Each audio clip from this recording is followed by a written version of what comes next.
Choconnichi, what bitches? Okay, so hey splats. Choconnichi, what bitch? How you doing? The past 2 days have been kind of busy. All right, to give a very brief explanation about what's going on here. Uh, One, the reason why I haven't streamed. Sorry. The reason why I haven't streamed Thursday, Friday is because I've been running around running errands with the family, which is fine. That's fine. I don't mind doing that. The problem is that they always spring this shit up on me last minute. So I can never plan for what I have to do, when I have to do, or like even the route I have to plan to do things.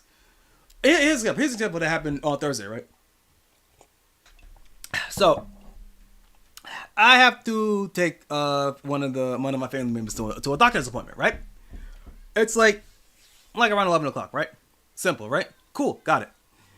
So I go drop bump them off at the hospital, and I just wait in the parking lot because like I ain't got shit to do, and I ain't trying to waste my gas going nowhere. So I just wait in the parking lot. I don't know how long I've been in there. It doesn't really matter all that much. But anyway, come home from the not come home from give family member, right? Appointment's done. There's been a slight mishap with the appointment, so I actually have to take him back. I think Monday. Oh, I gotta take to that same hospital for the same appointment on Monday, right? But here's the thing, though. Soon as soon as I turn on the car, I'm ready to drop my family member off, ready to go home, ready to do a stream, right? Uh, but as soon as I turn the car on, she's like, "Oh, by the way, can you go stop by the grocery store? I need to pick up the groceries." I'm like, "You couldn't have told me that before I had took you to the fucking. You could have told me that before I dropped you off at the hospital, because I gotta drop you off at the hospital, then did picked up your groceries for you so that they'd be ready for you by the time you got back in the car." And so whatever, that happens, right? Drop to the grocery store, right? Get the groceries. All right, I'm in the parking lot of the grocery store, right? Ready to go home, ready to drop her off. And then she's like, "Oh, can we go visit so and so?" I mean, it has. I mean, it's not a long drive, right? So a couple of family members are like, with pretty in pretty close proximity to each other. But they're pretty old and they don't really drive, which is fair, right? So I'm like, yeah, sure, but like, you also couldn't have just told me that before, right? I'll go to visit, say hi, catch up, get back home, and she's a she's a fucking yapper, right? She loves to talk, she loves gossip, right? So she's in there a while, just shooting the shit, and I'm like over in the corner, just ignoring everything. Like I'm trying to photosynthesize from the cracked fucking blinds over in the corner of the room, right? Anyway, she's ready to leave. I get in the car, I drop her off, I go home. It's 4 o'clock. Something that should have been like an hour appointment for getting from the hospital to back home should take in about like maybe like an hour. Ended up taking 5. And that was just Thursday. I've had to do the same shit yesterday too. And today I didn't have to do any of that. But I know I'm gonna have to do something tomorrow and Monday. Because tomorrow I got a call. Today I got a call, an unexpected call, from a family member saying, "Oh, they're gonna come visit. They're gonna come visit tomorrow." It's like, oh, at least you had enough sense to tell me beforehand and not just show up at my door when I was expecting you, like certain other members of my family do. And like I said, I don't mind it. I just want it. I would just prefer to know beforehand so I can plan accordingly. This is why I don't have a schedule. Even tomorrow, this whole thing is like, oh yeah, the one scheduled stream I have a week, which is like, oh yeah, I'll play Shining Force. Yeah, I might not even be able to do that because I don't know how long this family was going to be over at my house. It's definitely like if I know him like I think I do, I'm definitely not going to be able to play Shining Force. I don't even know if I'm going to be able to make it to the tabletop stream. So that's in flux. I don't want to say it's outright canceled, but it's definitely in flux right now. And I really hate having to drop out of a collab the day before. But like again, this is why I don't have a schedule. Because this shit happens to me all the time. And like I said, I don't mind. I do not mind. But I'm gonna have to start getting petty. I'm really gonna have to start getting petty. And be like, look, I don't mind driving you. I don't. I don't mind being the chauffeur. I don't mind being like a little errand boy. I really don't. But if you spring some shit on me when I'm in the car that I did not know about, that I knew that you knew about, I'll have to start paying. You're going to have to start paying me. You're going to have to start paying for my gas. Real fucking talk. Ugh. This shit happens all the time. And I don't mind. I just wish I knew beforehand so I could better plan a route. Save you some time. Save me some gas, right? Can't even do that. God. It's so annoying. So anyway, that's been going on the past couple of days. And probably Monday. We'll see. We'll see. Ugh.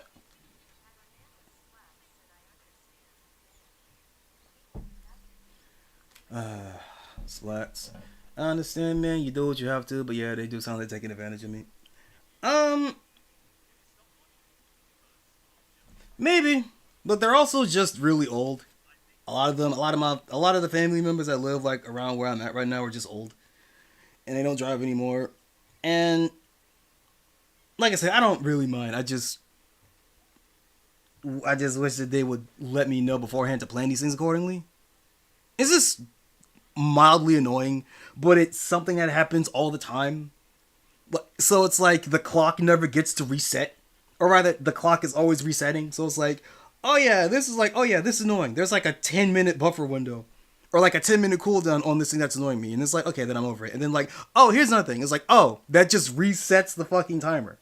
So it's just this constant minor annoyance every time I have to get, like every other time I have to get in the car.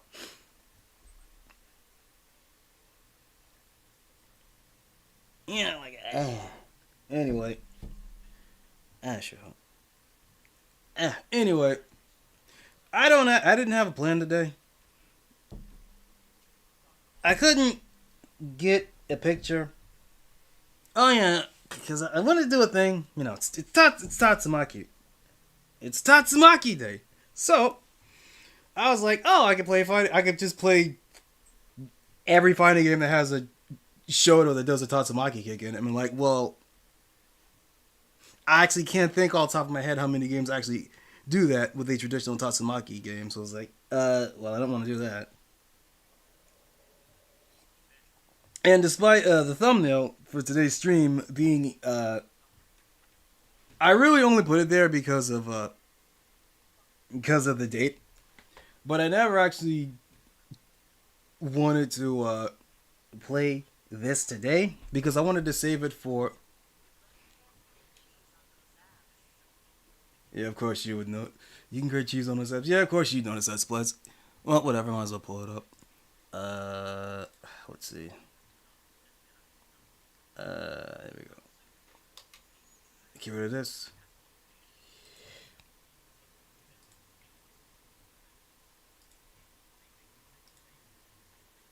Three. That's what I want. Okay. I have that up there. Right for everything. Does that still work? Oh, it does. Nice. I have a little input. I was messing with this last night. I have a little. Instead of putting it on my Fight Stick, I decided to have this little input. This little input reader. Just to have something to, I don't know, look at, I guess. I don't know. But that's there. I'll have to find somewhere else to put it. But for now, that's just a thing that's I'm gonna be messing around with. Right, so the picture. So,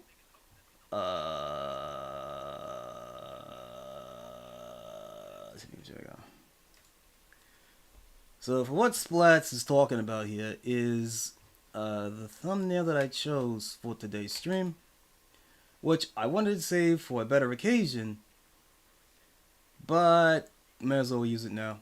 Is this? It didn't show up. Is this? There we go. This. A cheeky little thumbnail for a cheeky little occasion, right? But the reason why I even made...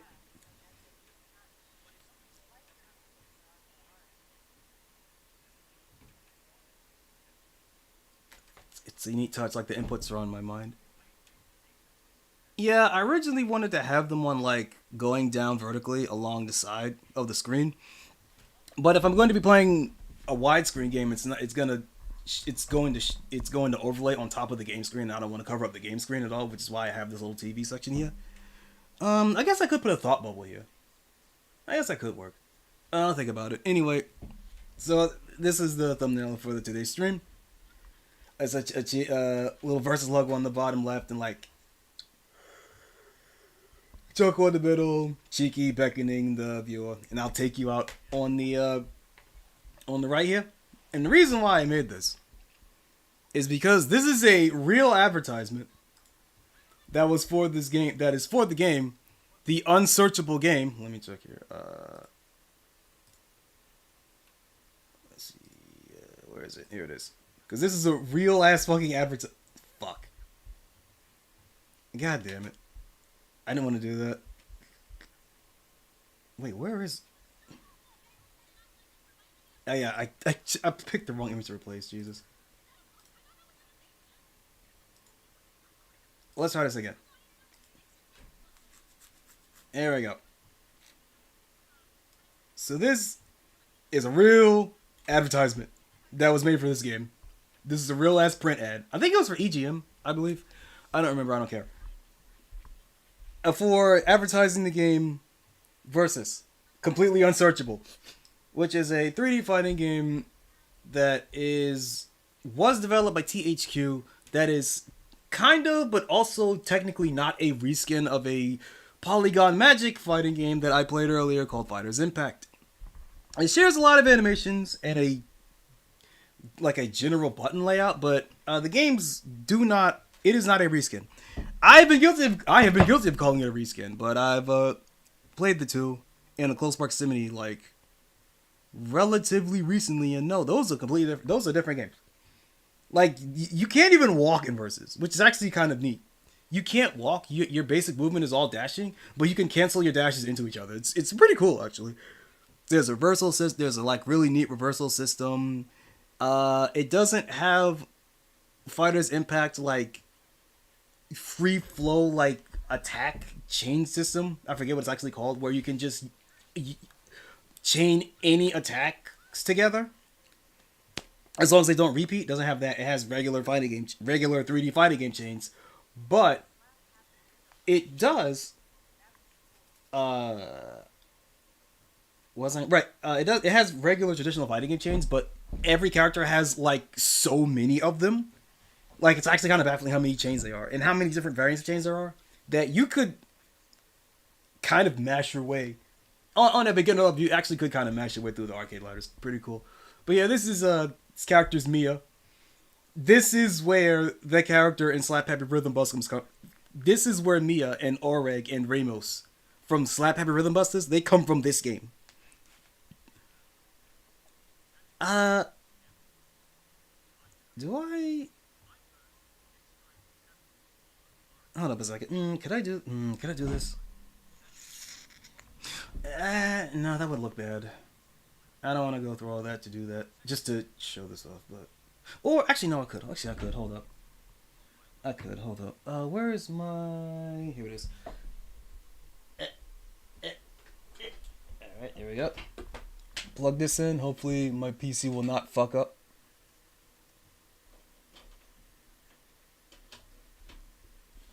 I've been having problems with the USB every now, pretty frequently lately.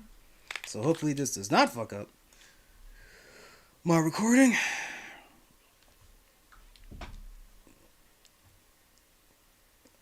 And I plug in,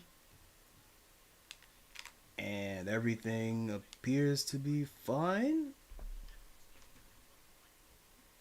Okay, so let's see. This is the wrong one. Video capture.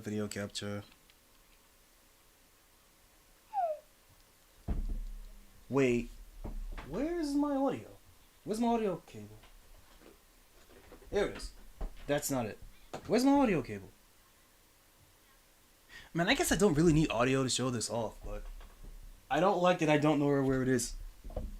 Here it is.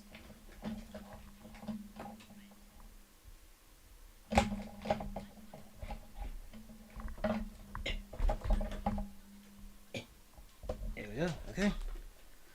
Plug this in. Put that over here, and then Is it this one? No. Is this one? I think it's this one, right? Yeah, it's this one. So if I go here, and I go here, it should do this and do this.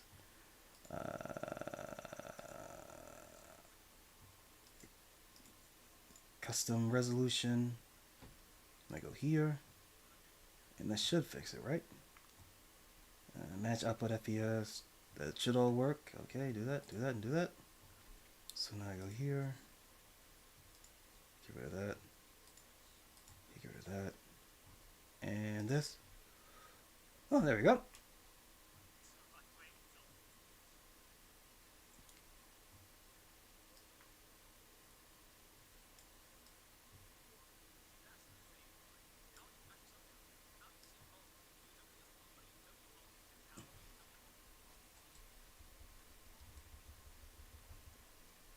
There we go. Just to show off. Oh.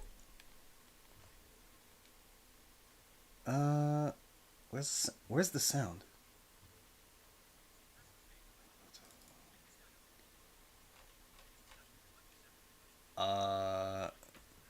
Where's my audio?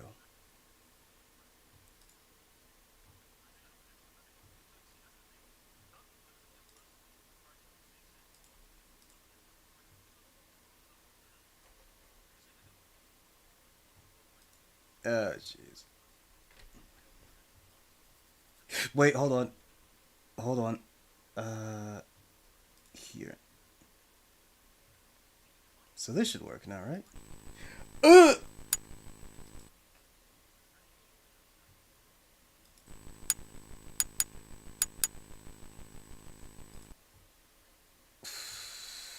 I don't like that.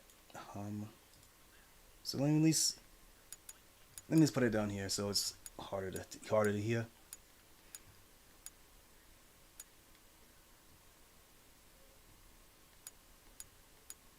Yeah, slap happy rhythm busters. There we go.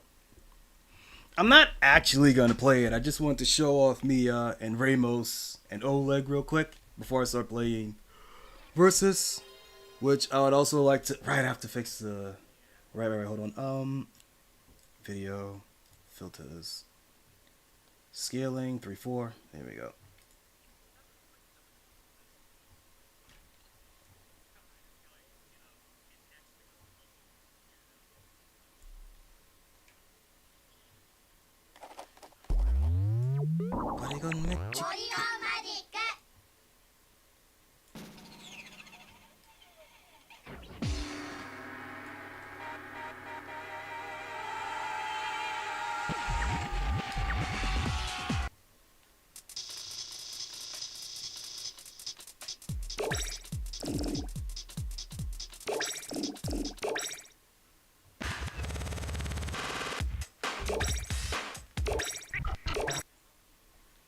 I'm not actually gonna be playing the game. I just wanted to show up. So we have Ramos and Mia here. As I played through Versus, you will notice that some characters had more liberties taken with their designs than others. Ramos here is the most different, almost imperceptibly a different character. The only things that he kept from this design compared to his his Versus design are his vest and his headphones, and that's it. I guess his skin tone too, I guess, but like, that's really it. Ramos is almost an entirely different character compared from this to Slap Pepper in Slap Pepper Rhythm Busters.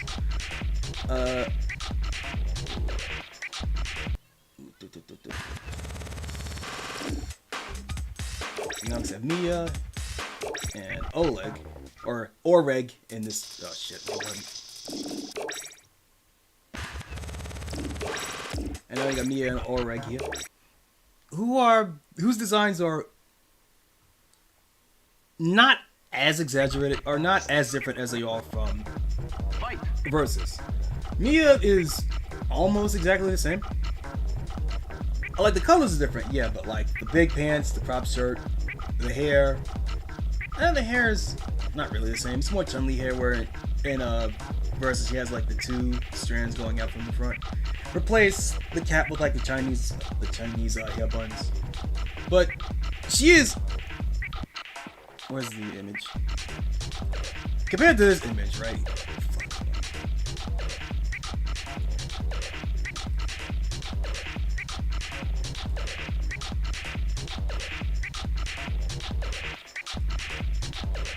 Like, we really compare these two images here, right, to this. It keeps the basic idea the same. Crop shirt, baggy pants. You can't tell here, but she got the big sneakers. Some sort of wristwear. Some sort of headwear. Bright red. Reddish here. Like, colors are different, but it's the same. It's basically the same character. There's no big CGI of Oleg, but he's also mostly the same. Instead of in Versus, he has like some blue jeans instead of these like black leather question mark pants.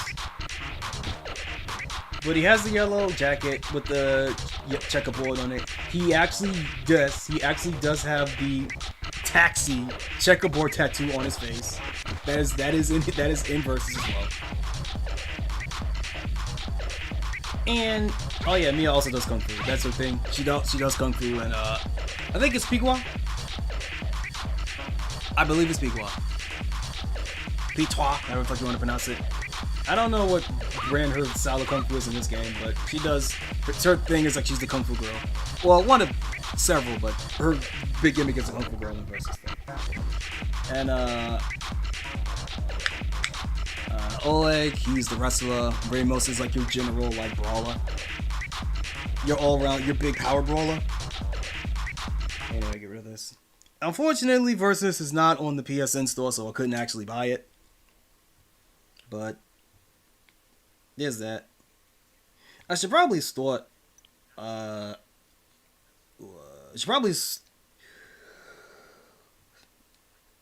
Probably gonna have to start fast forwarding the games I want to buy on PSN, because they're starting to phase those games out of the PSN store more than normal, at least on the American side. What get rid of this. Alright, get rid of that.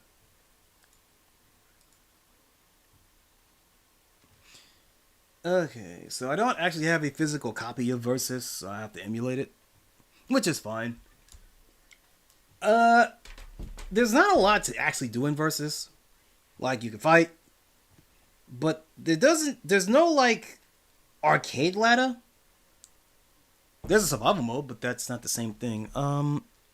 Actually, I'll just pull it up when I bring it up here. Fresh boot. Video.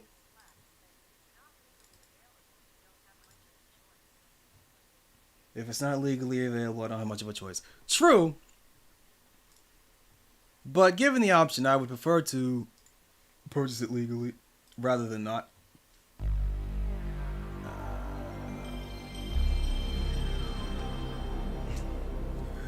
Even if I would say purchasing a ROM and downloading it is like the worst way to officially support a game, it's better than nothing, I guess.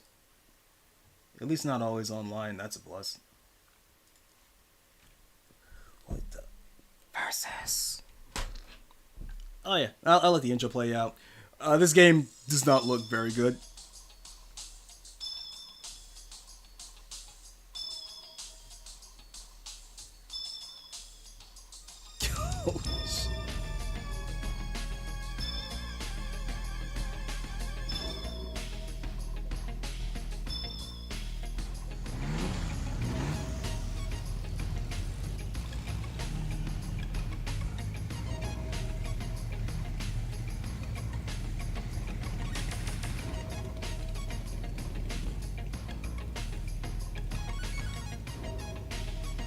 There's something charming about this era of CGI where you can see the models breaking in specific ways because the motion capture just didn't get it.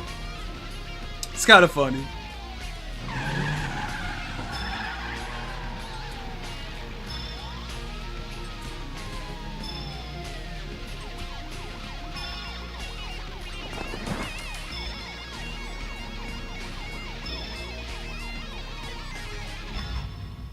Anyway, that cutscene is rancid ass. It sets a poor expectation of the game you're actually gonna play. Well, maybe not. Depending on your tolerance for oh wait, hold on. Depending on your tolerance for bad games, maybe it does.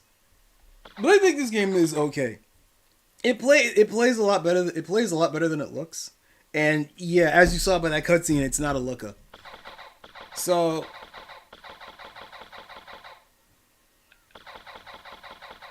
yeah, basic CPU matches, Rumble, which I'll explain later, survival challenge, exhibition. But there's no arcade ladder. So there's not really like if you want to do like single player content, there's really not a lot to do here. And I'm gonna be real, it's been so long since I played this. I have to go back. Options is a different option to miming. That's so weird. What are the buttons in this game? Kick, punch. Ooh. KP, PK, X. Hold on a second. Huh. Weird. Okay.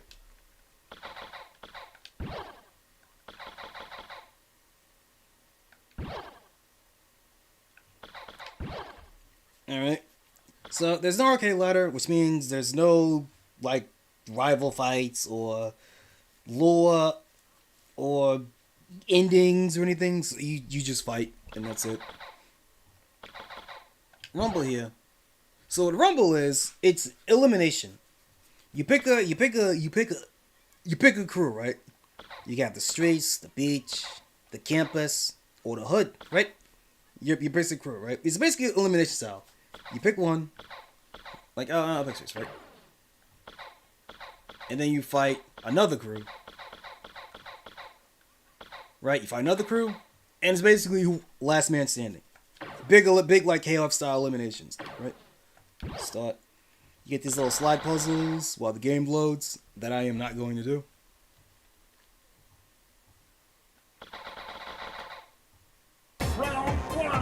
And this is the game.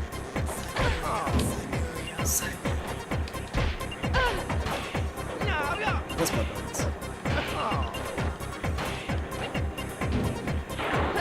I was not paying attention to my buttons. Okay, easy babies.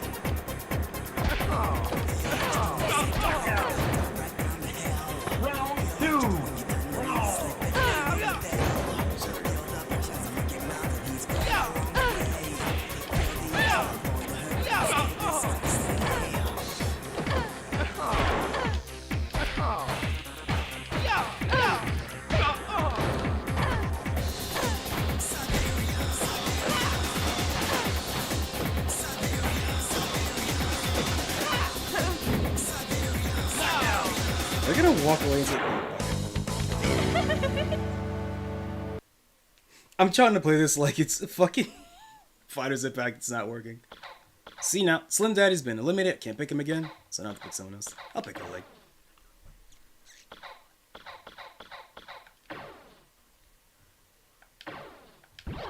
I mean, slide puzzles? Yeah, slide puzzles.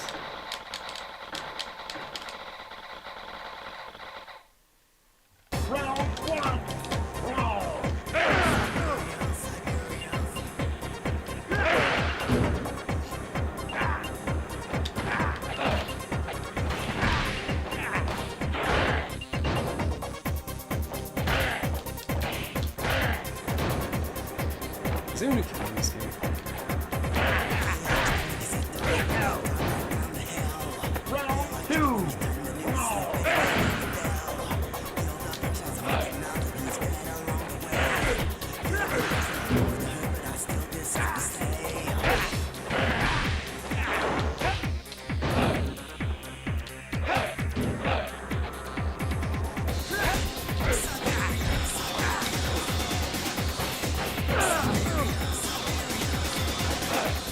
It has no range.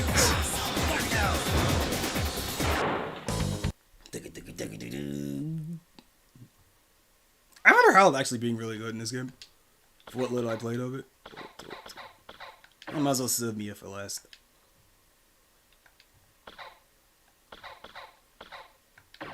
Oh, dude.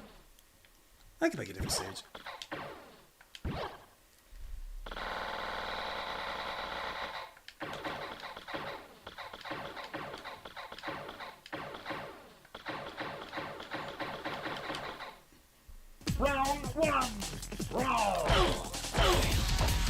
Okay, there it is.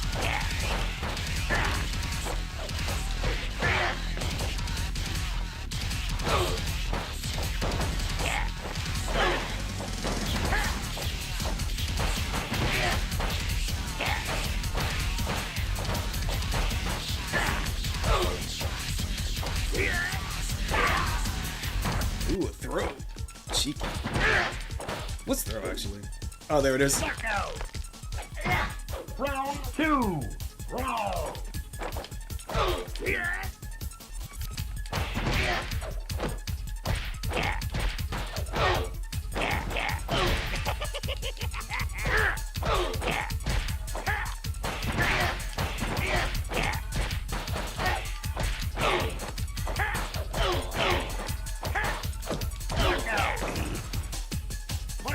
Oh, wait.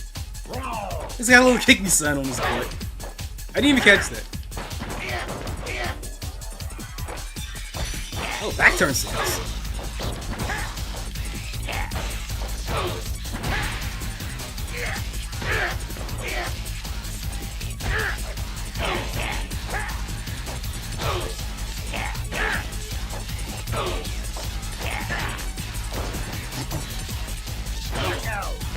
Missed time to dodge. Dude.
Wait, hold on. Oh, it's back to block. I see. I thought it was a guard button. I thought it was a guard button.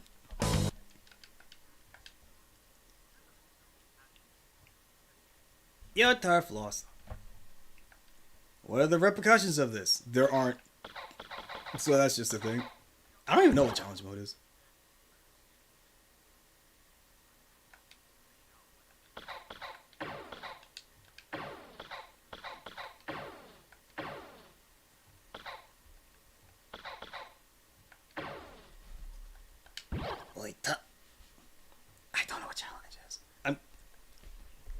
Because in my mind, survival and challenge are basically the same thing. I don't know what the fuck this is. Round one. Brawl.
Second light.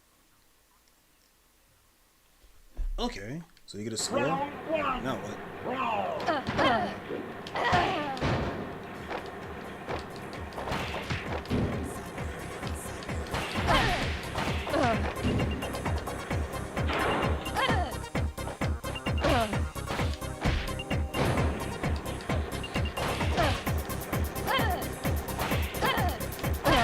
Ring out.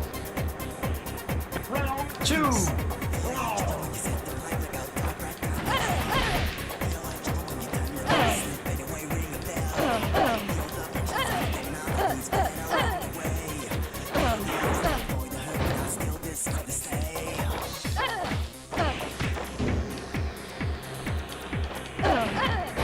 Ring out. Final round. Brawl.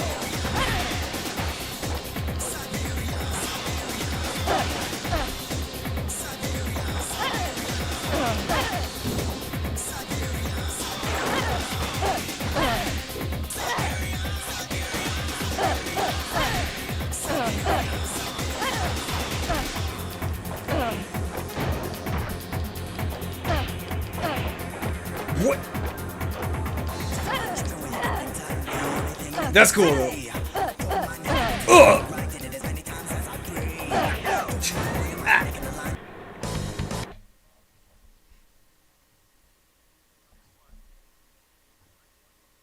Time max combat.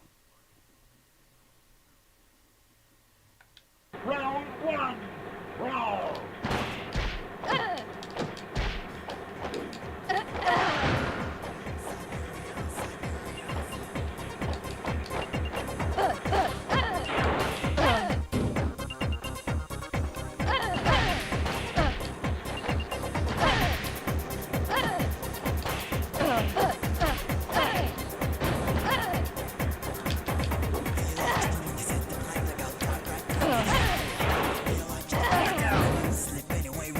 Round two.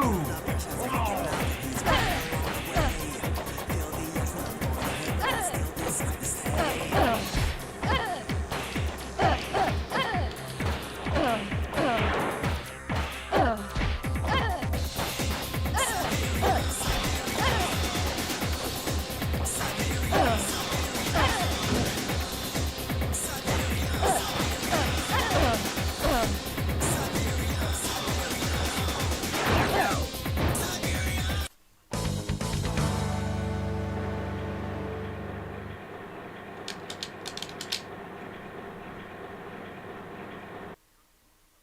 Let's go. I don't know what this does.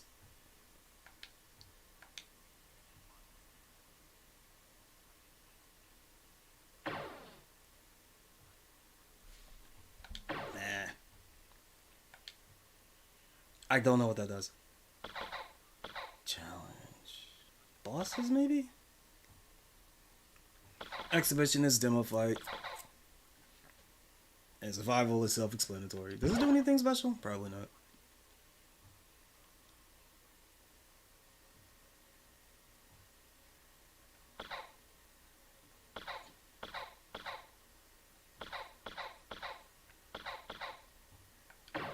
Bruce Lee guy. Because of course there was one.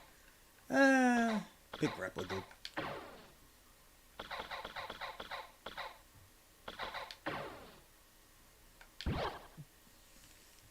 Beach stages. Venice Beach, Miami Beach. The two opposite ends of the fucking country. Oh, yeah. Round one. Brawl.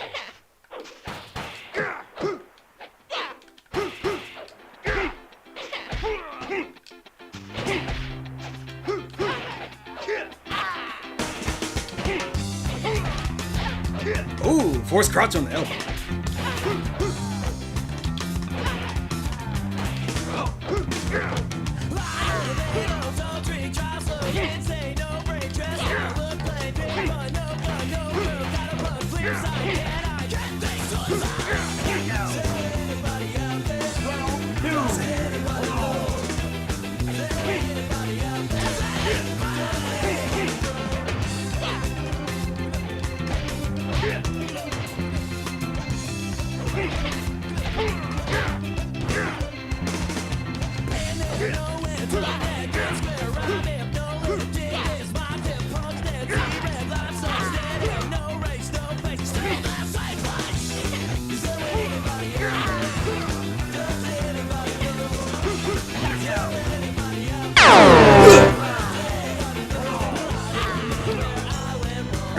Choconnichi one bit. I'm playing mid-fighting games.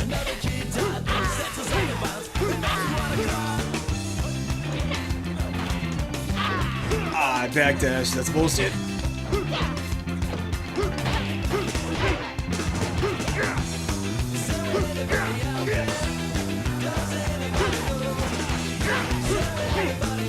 Oh yeah, this game's smashy as fuck.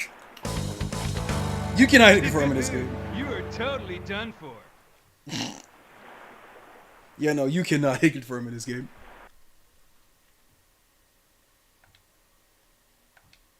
This seems to be the same as survival mode. Unless my next opponent is random? Round one. Okay, yeah. Brawl.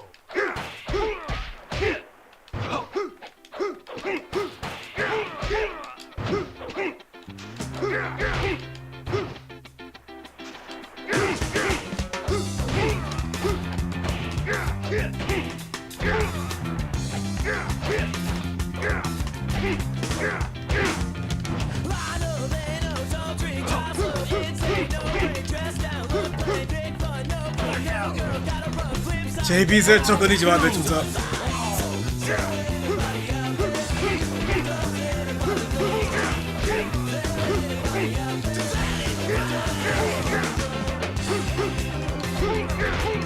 Can I immediately counter from the dodge?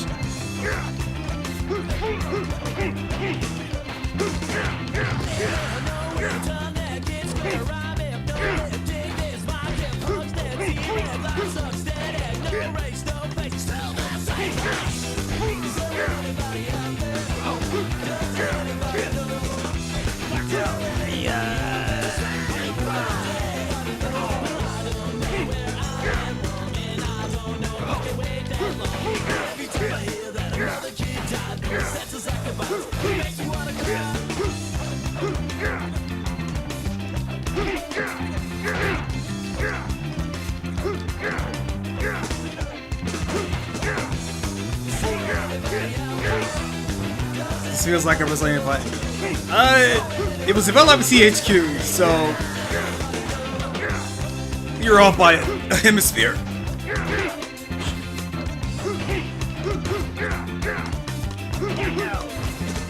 Yeah, but no, this game's stiff. You cannot hit confirm buttons. You are totally done for.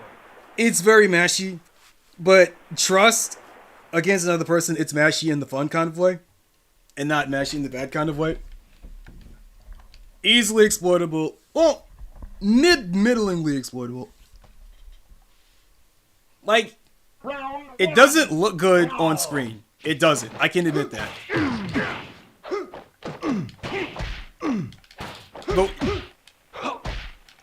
But it's one of those.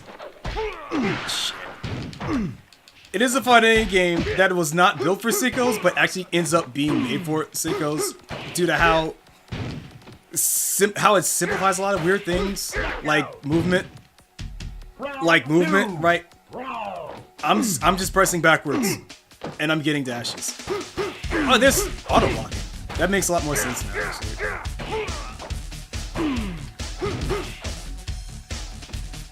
Right.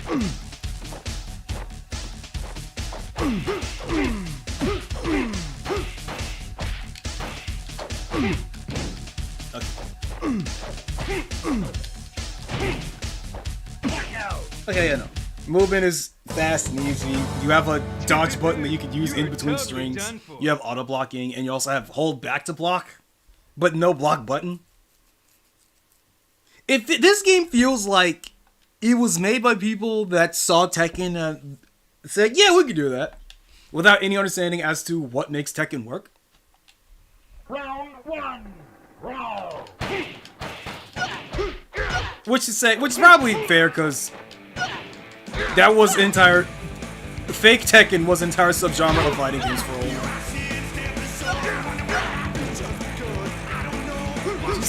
I don't listen anyway. I don't know what to say. I don't listen anyway. I will do what I should. I will be misunderstood. Hey!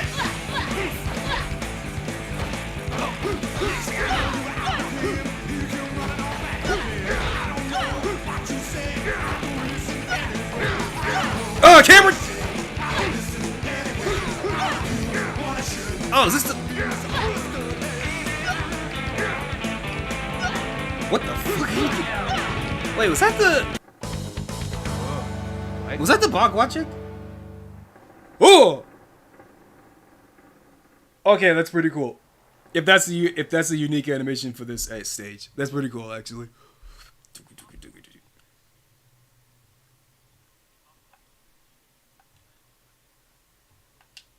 Okay, now what? Yeah. Oof. Oh!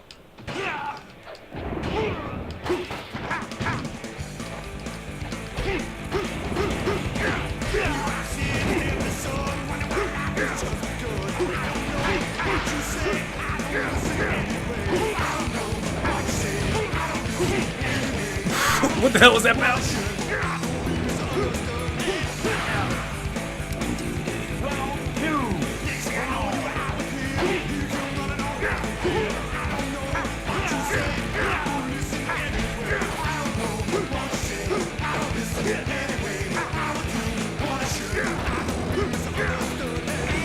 Cameron!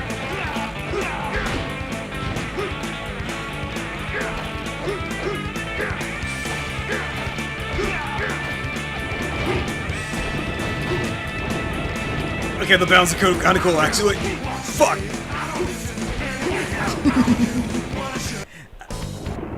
I should have done that. Okay, so now what? I'll just play it again. I thought it was survival mode. That's one shot. Fucking stop.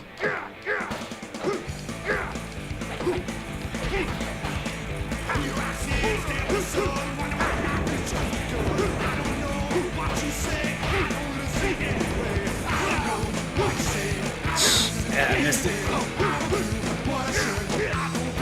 Let's do it. 2P, the classic. The VF classic, the dick jab. How did I get off axis? What was it?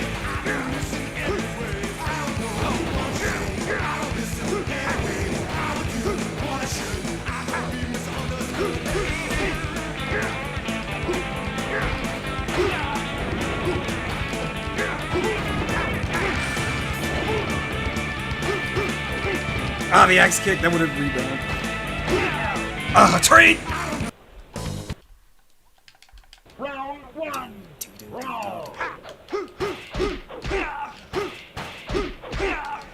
Yes, I know. There's like, this game has like all pre-programmed strings, but they're so freeform that it feels like the string system in Fighter's Impact, where you can just free flow all your moves into like one big dumb combo. Ow! Oh, that's what that does. That's why it has no range. Lucky. Wait, did that combo? Did that overhead actually combo? Yes, it did. What the f? This game is fucked up. Do what I should. I will be misunderstood. Hey! That's cool though. Not.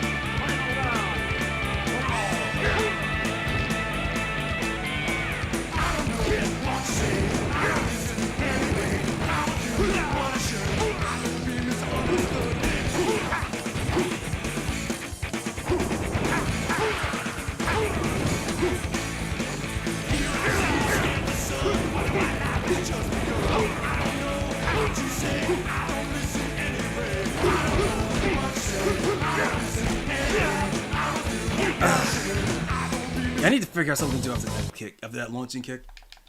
And yeah, no, telegraphing in this game is actually kind of bad. But that was a problem for a lot of fighting games at the time. 3D games, period, at the time. Where it's, telegraphing is really fucking hard.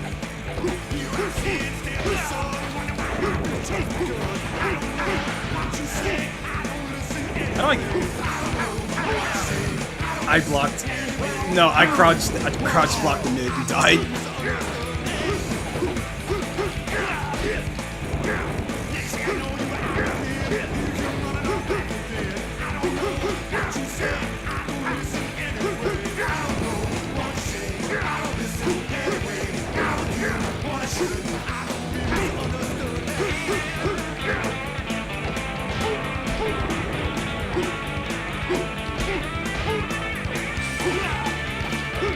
Oh, that's how I do it. Okay. Oh, you. That's bullshit. That's some input reading shit. Ain't no way you knew. Ain't no way you had to go put overhead at that point. Okay, wait on. Oh! Counter.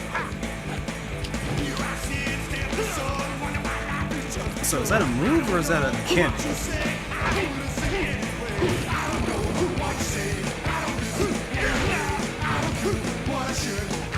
That jab's really good though. It doesn't get me hit.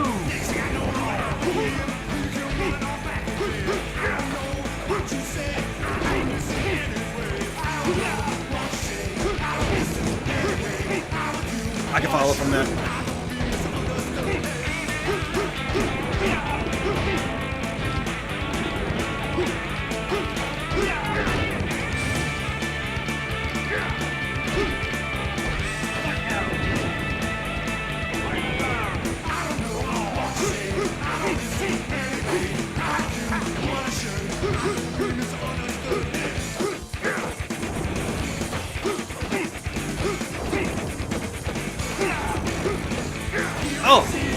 Oh, because he blocks the overhead, but it left him, it puts him in a forced cross position.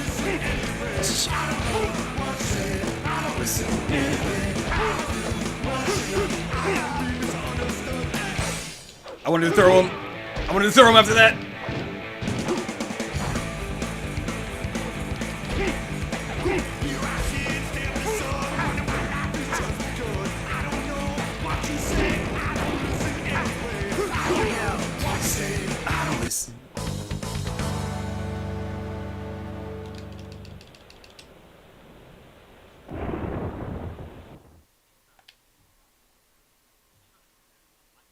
I don't know what the score does.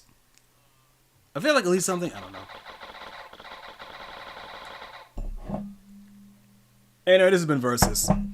Like I said, I wanted to save this for a big Polygon Magic stream where I play this, and Slap Happy Rhythm Busters, and Fighters Impact, and Lord of Fist all in one stream. But Lord of Fist, that's a... That game's gonna be an ordeal on its own. It's got a pretty lengthy... Actually, I want to see if I can get a translation patch working, because I do know that there is one. And if I can't get it working, I'd have to...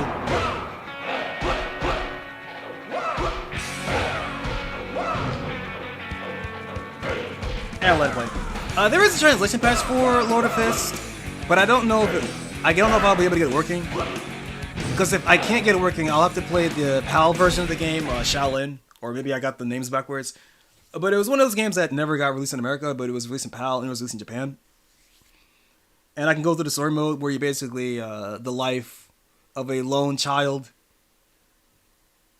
in the Chinese dynasty, and you grow up to become the fucking emperor of China or some shit. It's very ambitious, very cool. I would say basically all of Polygon Magic's fighting games, Lord of Fist is the one that is the hardest to play on a basic level, just due to how weird the controls are, which is saying something out of a Polygon Magic game. But it's very cool. It also has it's also like the only game I could think of that has 8-player multi-tap support. And I'm gonna let this intro play out before I play something else.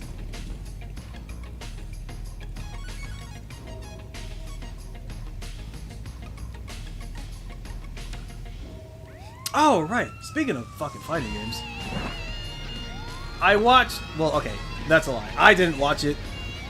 I watched Dizzy watch. Well, that's even. I didn't even really do that. I had Dizzy Dokuro's State of Play watch along stream in the background while I was playing some other bullshit. And I happened to come across. Let me check my tabs here. That Koei Tecmo. I don't know if it's Team Ninja. I don't even know if Team Ninja even still exists. But Koei Tecmo have decided that they decided to put their fucking hats in the ring because they're like, hey, fuck it. If Sega can, hold up, close this out. Do I want to close it? Yes. Save state? Not really, but whatever.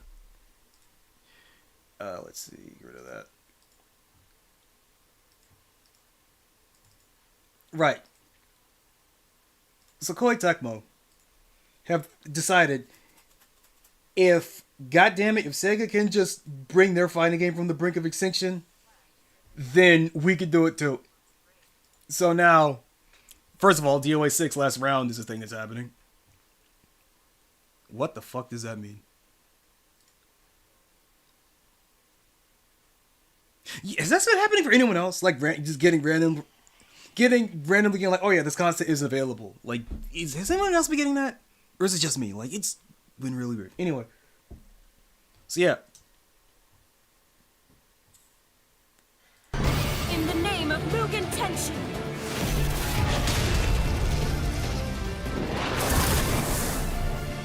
So now we have d.o.a 6 last round. So I'm assuming this, much like what Virtua Fighter 5 is right now, Vivo World Stage is right now, where it's basically using this game as a testing ground for things that they want to implement in the next Dead or Alive game. But yeah, hold up a second, what did that say? 5 bonus DLC characters from d.o.a 6. Take my time. I've never even played Dead or Alive 6 more than a curiosity. I don't even know if these characters are in the game right now. You have Nyo Tengu, Phase 4. I thought Phase 4 was in the game already. I thought Nyo Tengu was definitely in the game. Nyo Tengu was definitely in the game because she has a whole cutscene where she's drinking buddies with Brad Wong, which is the best thing to come out of that. Which is the best thing to come out of that game. Is a cutscene of Nyo Tengu and Brad Wong just being drinking buddies. So I know that Nyo Tengu's in the game. Phase 4, I think, is in the game. This is Tamaki, I believe. And she is from Dead or Alive Extreme Venus Vacation, I believe. And I know that she was in the game because she was like the crossover. She was the crossover DOAX character. Much like how Lisa / La Mariposa was the crossover character from the first Dead or Alive Extreme game. And now we have Rachel and Momiji, who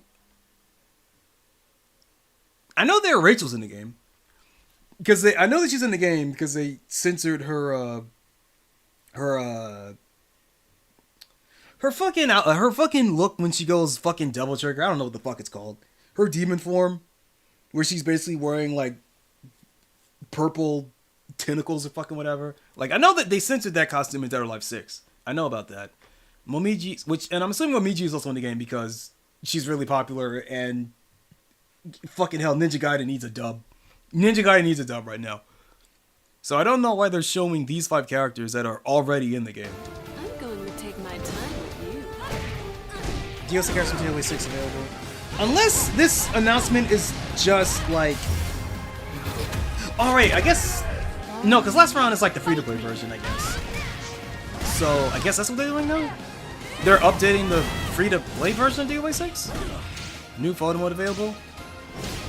Shocking that it took this long? It's shocking that this took long enough as it did. Photo mode is the thing... Honestly, of all things I associate with Dead or Alive, photo mode is like the biggest one. Because it's... I'm trying to phrase this in a way... I can't. The photo mode in Dead or Alive is really fucking sick because it was just programmed by a guy at the team that just really liked cameras. And so we implemented a photo mode that actually works like a real fucking camera. In the way you, and with the way shots, there's like a flash setting. There's like something, I forget what it's called, but a thing that like helps get rid of motion blur when you take a snapshot. There's so many like really cool things that you could do with the camera that I cannot explain because I don't mess around with cameras all that much. But it was a neat thing, so having it here. Although being able to individually adjust characters, this feels more like a diorama mode than a camera mode. Or maybe it's trying to combine the two into one big thing. I don't know what that's about. New characters and costumes released post-patch. None of these are new characters though. Costumes. There's Raito. I know he's in the game.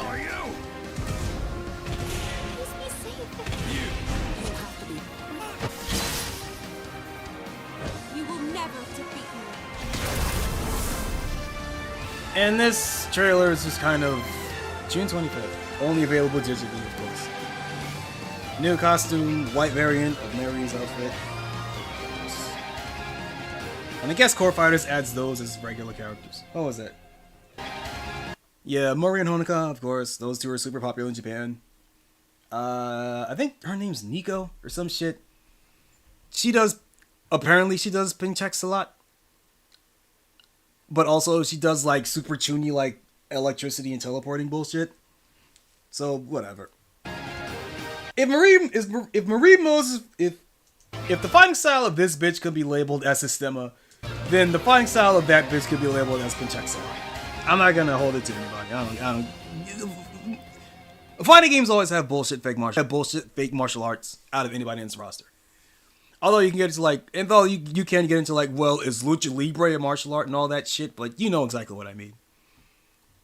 What was the other one? Oh yeah, the Dead or Alive 7 trailer. That's literally nothing. Just some pre-rendered bullshit.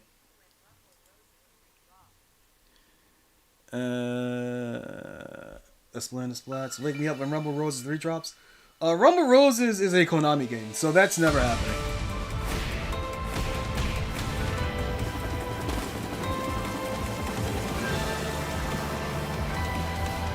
Oh, I never caught that. That's a remix of Hitohira. I never even noticed that. That's Kasumi's theme for Dead or Alive 2.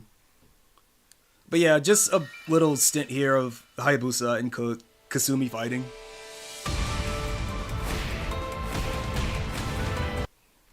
And notice, by the way, they're keeping... Not entirely, they're really keeping Itagaki's version of Hayabusa here. The fucking all black with the straps. Almost kind of leather daddy vibe Hayabusa. Fucking gimp suit Ryo Hayabusa here. And we get... So I don't know how to feel... So, okay. I don't know how to feel about this. This supposed redesign for Kasumi.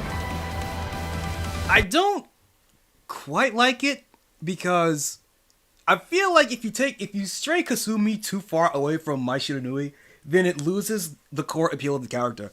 Because that's kind of where Kasumi comes from. In terms of her visual design, and a little bit of a moveset, but not too much, is designed very deliberately after... Oh, Splats people are not going to analyze the level jiggle and be angry accordingly.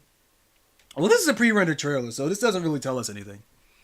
But also, I think that having Kasumi's fat fucking tits front and center is a good indication of where the series is going to be going.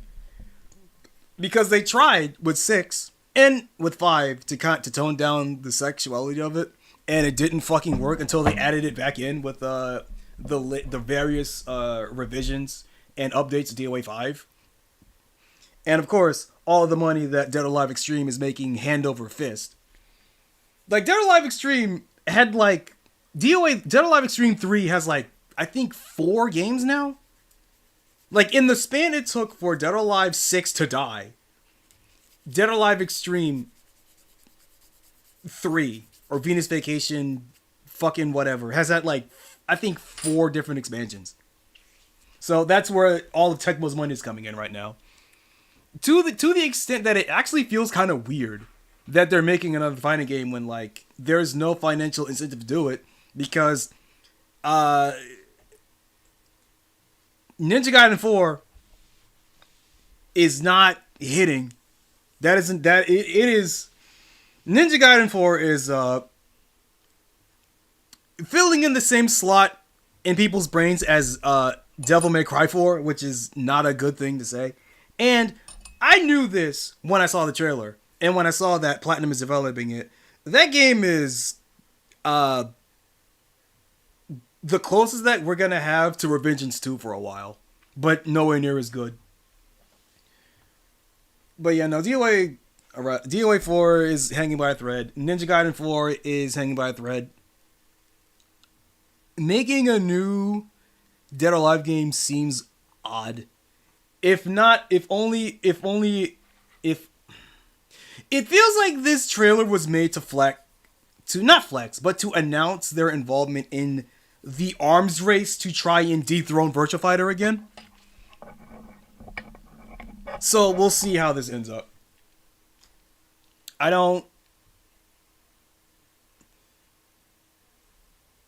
Judging by Kasumi's jaw here, and what little I was able to see from Hayabusa's face, they are continuing on the semi-realistic art style of Dead or Alive 5 onwards, which I think is a massive mistake. I would love if they went back to DOA 2, DOA 3. Like, graphics, like character design you would find on a graphics card, stylization of characters. It was a unique style, and they just threw that away to cater to the West, because, well, I don't know. Anyway, let me get a good look at this here. So she's got the long dress. It's more of a kimono. And to be fair, I do like Kasumi wearing the kimono at like the end of Dead or Alive 5. I think she looks good in it. But I would not. But if I had to choose between the kimono and her regular one that she normally wears, I would go for that. Because again, I feel like if you try to remove Kasumi too much from Mai Shiranui, then part of the character is lost. Because part of the reason of why Kasumi looks and fights the way she does is very specifically because of Mai. I don't know. Do the fucking people making DOA 7 even know that? Team Ninja. Who the fuck is even at Team Ninja? Level up your happiness. Who is even at Team Ninja still? Yeah, anyway, that's one thing. Oh yeah, Splash, you brought up Castlevania. So, the only thing I have to say about Castlevania, about the new Castlevania game, is, why wasn't it Sonya Belmont? That's it. That's the only thing I have to say about it. It's really weird to me that it's not Sonya Belmont. And people were saying in the chat that it's like, this is supposed to be like Trevor. They fucking gender swapped Trevor for some reason? Question mark? I don't know. The lore of Castlevania is one that I do not know or care about, but I do know about Sonya Belmont. And it's like, oh, this is going to be the new origin point of Castlevania. Then why didn't you just have it be Sonya Belmont?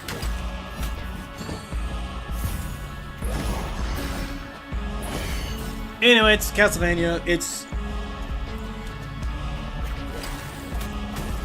Yeah, but we don't know if it's Sonya. People are saying that this is actually Trevor, but we don't know. Because I remember that Sonya Belmont was decanonized, like removed from lore. And I don't know if this is them bringing her back. I don't know if this is a new character.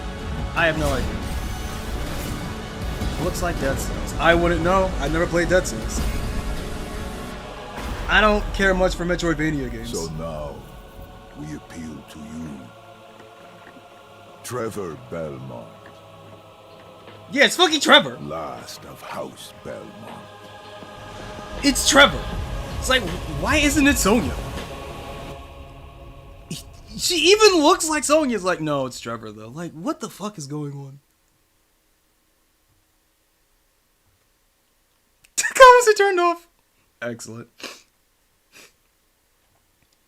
Okay, was there anything else I want to talk about? Oh yeah, they announced Tekken 5, but not the correct version of Tekken 5. Tekken 5. Which one was it? It was the PSP one. Tekken 5 DR. But it was specifically PSP version Tekken 5 DR because it was the most up to date version of it. State of play. And like, who is this for? Oh yeah, Time Crisis. That you're gonna use gyro aim for. It's like, oh, you're gonna give me gyro aim on a controller, but you're not going to give me the fucking a light gun. I would buy a light gun.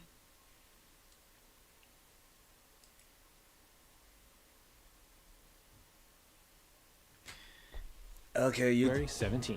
Yeah, here we go. All right. The PlayStation Plus Classics catalog. Shut up, I don't fantastic care. for 2 fan favorites over. Shut up, I don't care. So, they're bringing back Tekken 5. But they're specifically bringing back Tekken 5 DR, the PSP version. And who is this for? Seriously, who is this for? Seriously. If you were going to bring back any version of Tekken 5, it should be the vanilla version. Because, like, one, like, yeah, it doesn't have it doesn't have as many characters. But, like, here's the thing, though, about Tekken 5. Tekken 5 Vanilla has an arcade emulation of Tekken's 1, 2, and 3. And yes, I know that they recently had a whole trailer about, oh yeah, we're bringing back Tekken 3, the PS1 version, for you to download. But, like,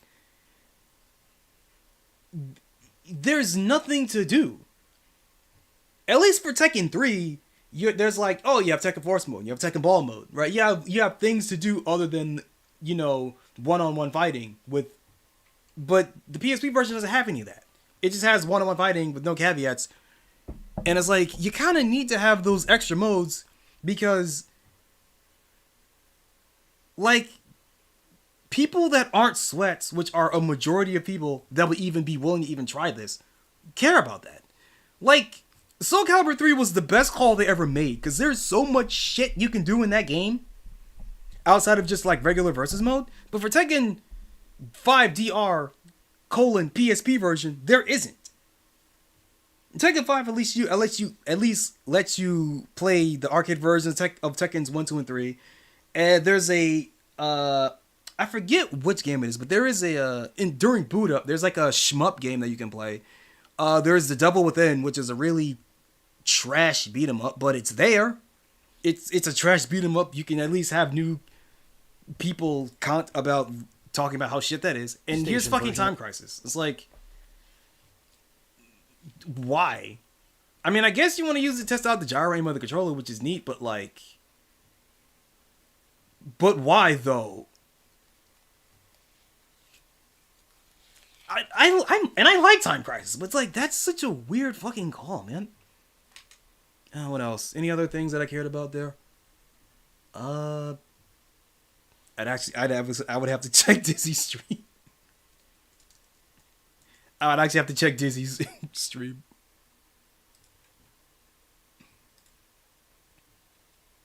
I think that was it though. Oh yeah, a 2D remake of God of War. Neat, I guess. Oh yeah, Marvel Tokon. They released 4 new announced 4 4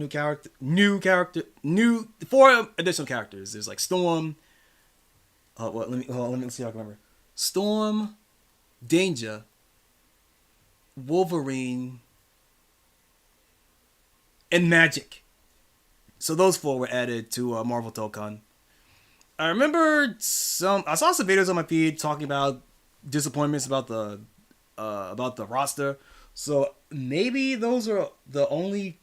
Maybe with the announcement of those 4 characters, the launch roster of Marvel Dokkan has been announced, and people are complaining because there aren't enough characters. And I can't believe I have to say this every single time a new fighting game drops, but like,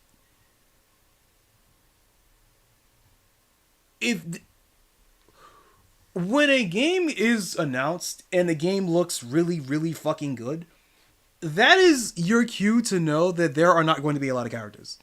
Simply due to how much time and effort it takes to make a character look as good as a character does in Dokkan, in Street Fighter 6, and to my dismay, to DNF Duel, right?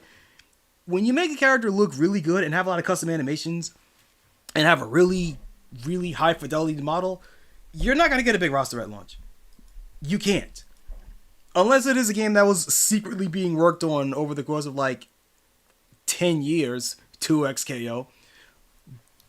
You're not going to get it. And even with 2XKO, the problem with 2XKO is that game was rebooted internally like 3 fucking times. Like 2 or 3 fucking times. So yeah, no wonder the launch roster in that game is so fucking small. 2XKO. Let me just put up some random footage of 2XKO while I talk about this. 2XKO, first of all, number 1, terrible name. God awful fucking name.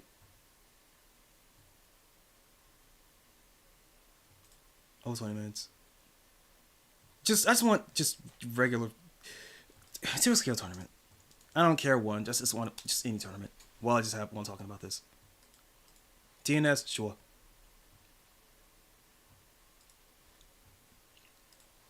The thing about 2XKO, even outside of the fact that that game was like eternally rebooted like 2 or 3 times, like went from a single player game to a tag game and like whatever, right? 2XKO is a game that should look way worse.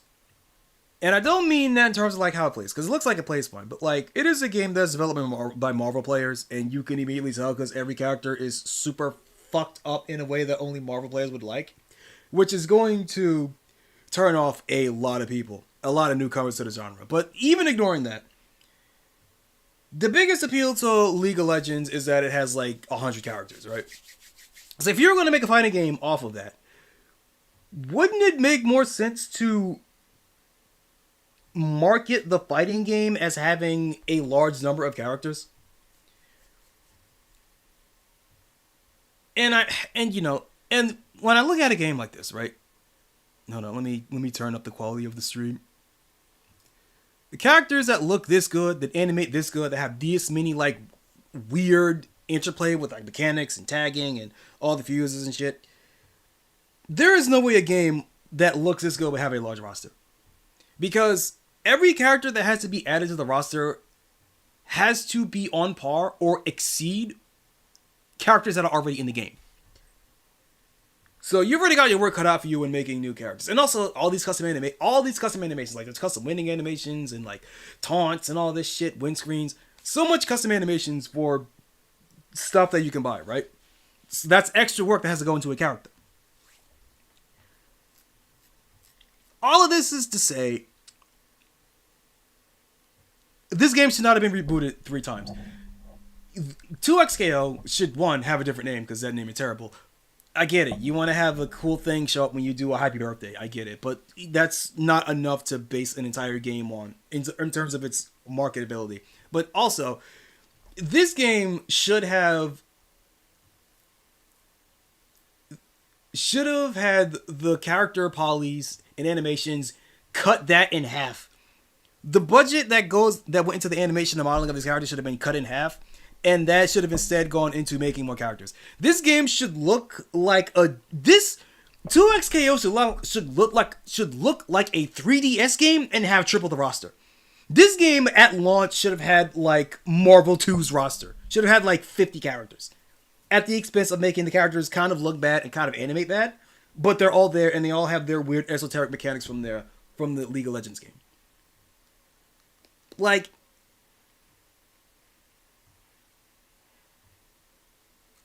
I do feel for all the people that lost their jobs.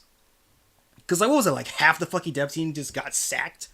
And it's like, because it didn't do numbers, it's like, yeah, that's what I expected to happen. And I feel bad for him. But there should have been a guy, a manager, that would have said, like, listen, man, we've been following the trends of fighting games. People want big rosters. If this game doesn't have a large roster, you can, what did I say? What is the thing I always say? You cannot put good gameplay on the back of the box.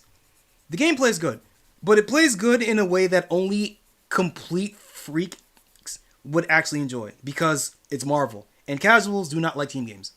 All right, Mortal Kombat. The future of Mortal Kombat is in jeopardy because of the idea to add assist mechanics to the game that you cannot. That you have to. I'm blanking. Yeah, but no, Mortal Kombat's future is in jeopardy because Mortal Kombat 12 decided that we want to have assists in this game, and that one decision might kill Mortal Kombat. Casuals do not like this shit. They really don't. So, I think, 2X scale will definitely be around for another year. We know that for sure. It'll be around for another year. But I don't think it's going to be alive for a year after that. I think this game is going to slowly wither away and die at the expense of the ego of the players that wanted to make their own Marvel game. But whatever. Maybe...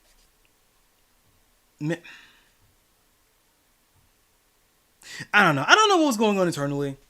I don't know what was going on internally at the studio, but like the decision to retool it into a team game was a terrible fucking idea. That is a page 1 rewrite. If anything, it should have been put out as a 1v1 game, and if it kept interest for long enough, you could add a 2v2 mode later. But like, man, terrible idea. Absolutely terrible idea. 2XKO needs to unfuck its shit or just straight up get the most popular characters of all time in League, from League into the game to kind of like stymie the blood flow that's happening right now. Staunch the blood flow that's happening right now. Because otherwise, this game is not going to be here by this time next year. And then Riot's going to shut the game down. Honestly, I'm kind of surprised they didn't shut the game down while it was in development. Because I don't know anything about Riot. But I do know about corporate expectations. And I do know that fighting games that are not labeled as Street Fighter or Mortal Kombat or Tekken have a really hard time meeting expectations. And as we can see right now, Tekken's not doing too good. Mortal Kombat's not doing too good. So even for IPs that can carry games, like Tekken and Mortal Kombat, even they're not immune to it. Fighting games are really, really fucking hard to,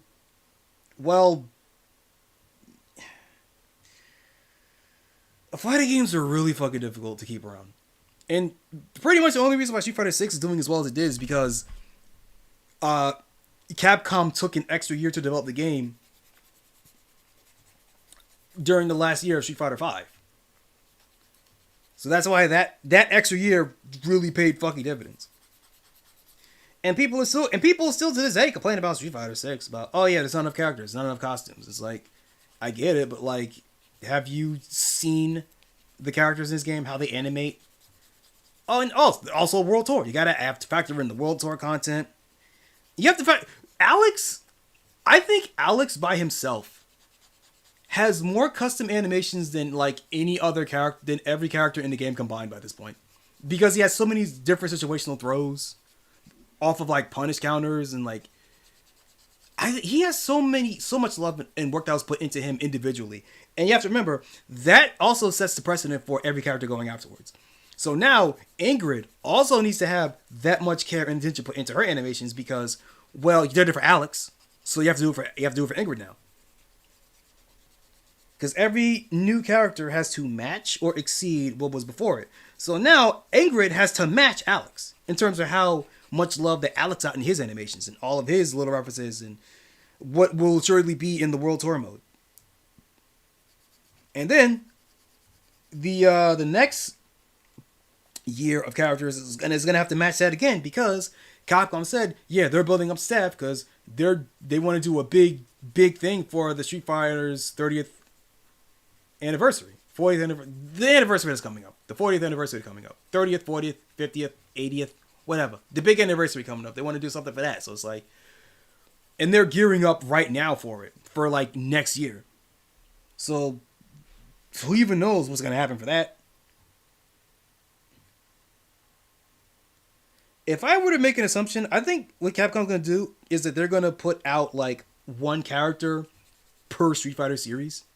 So like, there's going to be a Street Fighter 1 character, a Street Fighter EX character, like one from like the weird spin-offs too, like, because they keep bringing back Street Fighter 2 characters. Actually, you know what? I'm going to call it. It's going to be a Street Fighter 1 character. It's going to be Boxer and Claw, because they've already had teasers in World Tour mode. They are definitely coming back. Street Fighter 3 character will be like, I don't know.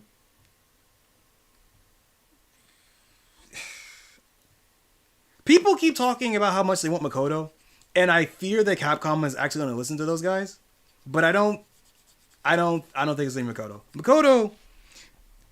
Nobody that wants Makoto in Street Fighter 6 remembers how Makoto actually played. Not only that, they don't remember her being in Street Fighter 4 either. Because I remember this exact same fervor from Makoto being in Street Fighter 4, and then she was in Street Fighter 4, and then nobody played her. Because she sucked. She couldn't one-hit kill you off of a command grab, so people didn't like her in that game. And it's like, yeah, no, the gameplay identity of Makoto is still what Third Strike is. And how Makoto plays in Third Strike, you cannot put in a modern game. You simply could not do it. Makoto in Street Fighter 6 is kind of... It's really just a meme at this point. Yeah. Anyway. What other bullshit do I want to talk about? Nothing really. So, actually, you know what? I'll just do this now. So, the stream I actually had planned before playing a little bit of Versus just to get that out of the way. Like I said, I want to save that for the Polygon Magic stream. I actually was going to play a little known... Well, I don't know if it's little known. It's a game that sprung up on me when I first saw it. That I never heard of, but it did well enough to get a sequel. Kind of. The sequel is in development. And then there was a heartfelt tweet just saying, okay, look, we actually don't have the funds to make this sequel, so we're going to put it on Kickstarter. So, so now whether or not that game is actually going to be completed is kind of in the air right now. It is a game called, not Hero Concept, that's the name of the studio. Mayhem Brawler. So Mayhem Brawler is a superhero-themed beat-em-up game that when I first played it, I thought was middling. But I played it recently on my off-stream, on my real account, and I quite like it. And I came to the realization that most of the reason why I didn't like the game when I first played it, I might as well play this. Mayhem Brawler 1 specifically, not 2. Because there is a demo of Mayhem Brawler 2. That is a different game. Bosses, playthrough. You know, I'll just boot up the game. I'll just boot up the fucking game. But first, I'm gonna take a piss. I'm gonna take a piss and I'll be right back.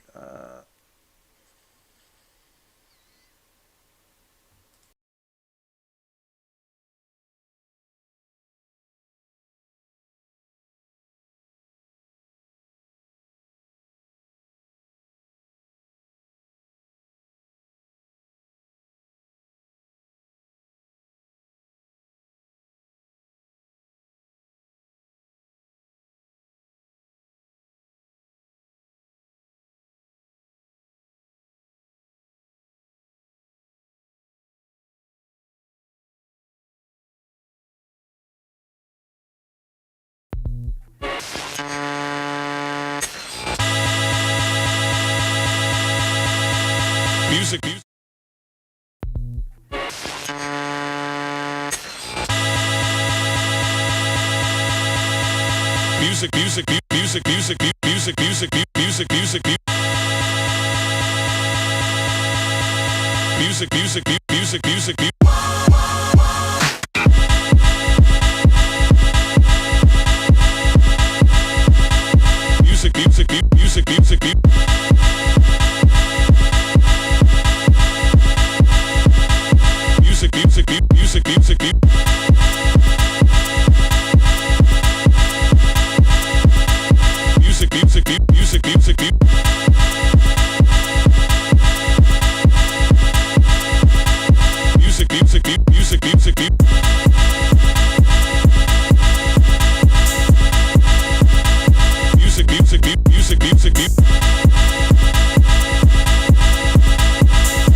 Alright, I'm back. I decided to make myself something to eat while the music was playing. Thankfully, the playlist function decided to work correctly this time. And you got to hear 2 songs instead of 1. Anyway, just a salad. Nothing, something light, right? Anyway, Mayhem Brawler. Let me pull it up yet. This one? No.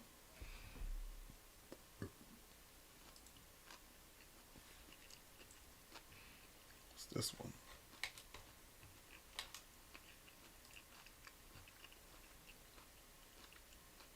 This one, okay. Let's see here.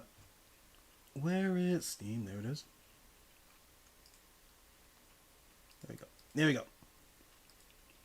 Pop this bitch open. Alright, so. Mayhem Brawler is a superhero themed beat 'em up that released 5 fucking years ago. And it was a game that I played when it came out. And my initial impressions of it was that this game's kind of fucking not all there. It's kind of mid. Looks great. It came off as like, we have our own Streets of Rage 4 at home. Very deliberately Streets of Rage 4. Much like how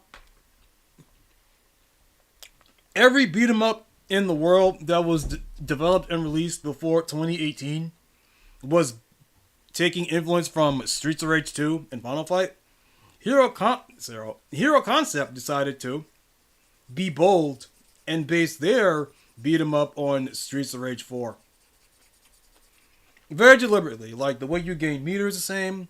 It had the way that it keeps track of your combos, and like the time is the same. There's a cooldown.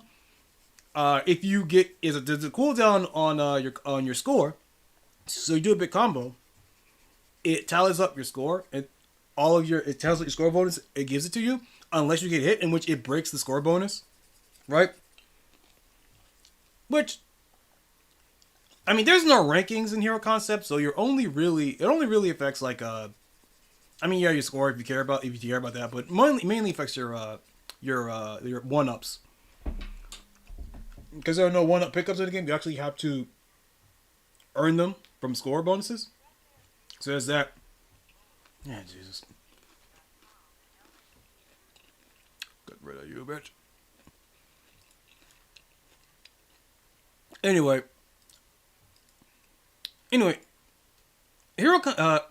ooh. Play that.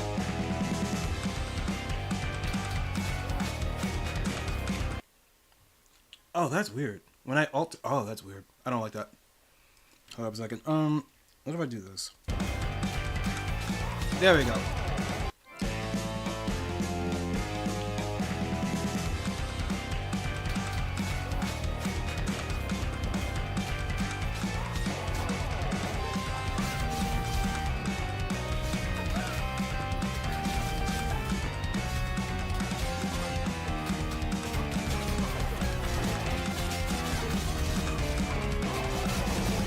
Anything is possible in Mayhem City. I can help by making a few calls.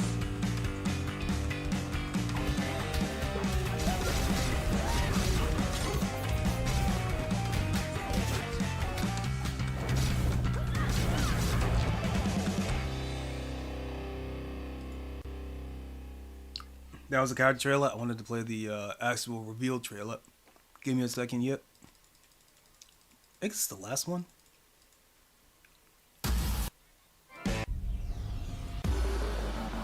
Which one is this one?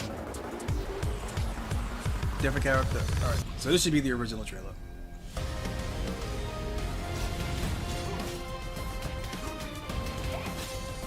Here we go.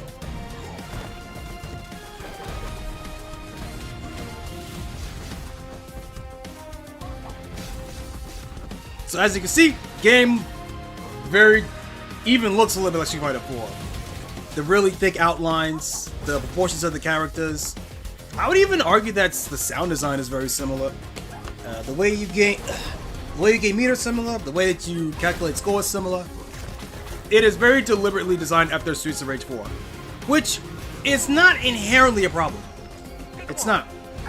Games taking influence from each other and refining is how you get genres in the first place. I'm not complaining about that. Drop the friggin' guitar and surrender. I can't. I'm gonna put it off. They keep coming.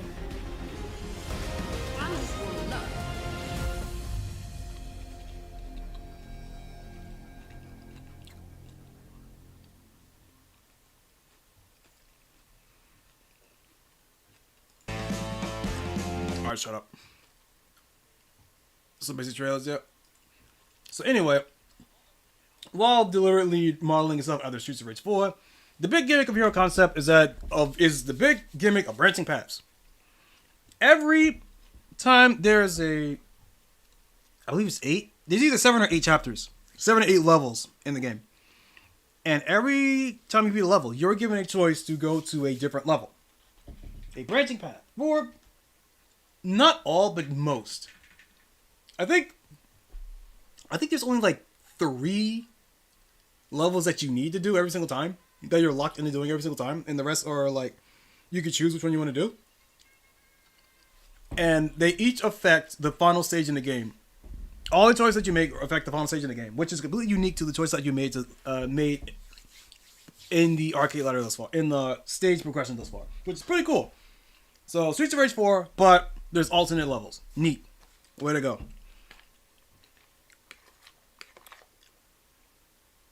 Yeah, let me put the game up. Because there's some things that I can only discuss when the game is actually up. So, boot this bitch up real quick.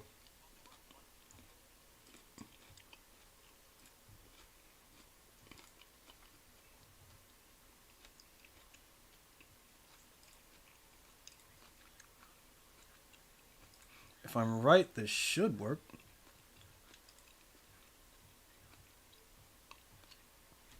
There we go. Nice. Oh, I saved my old settings. That's pretty cool.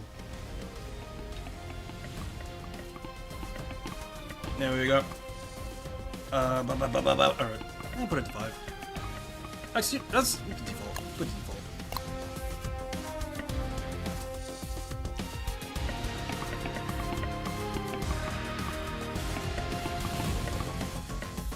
Okay.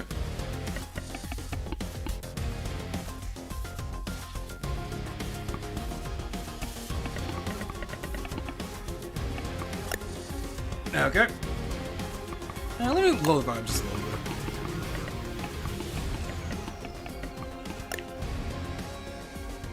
Okay.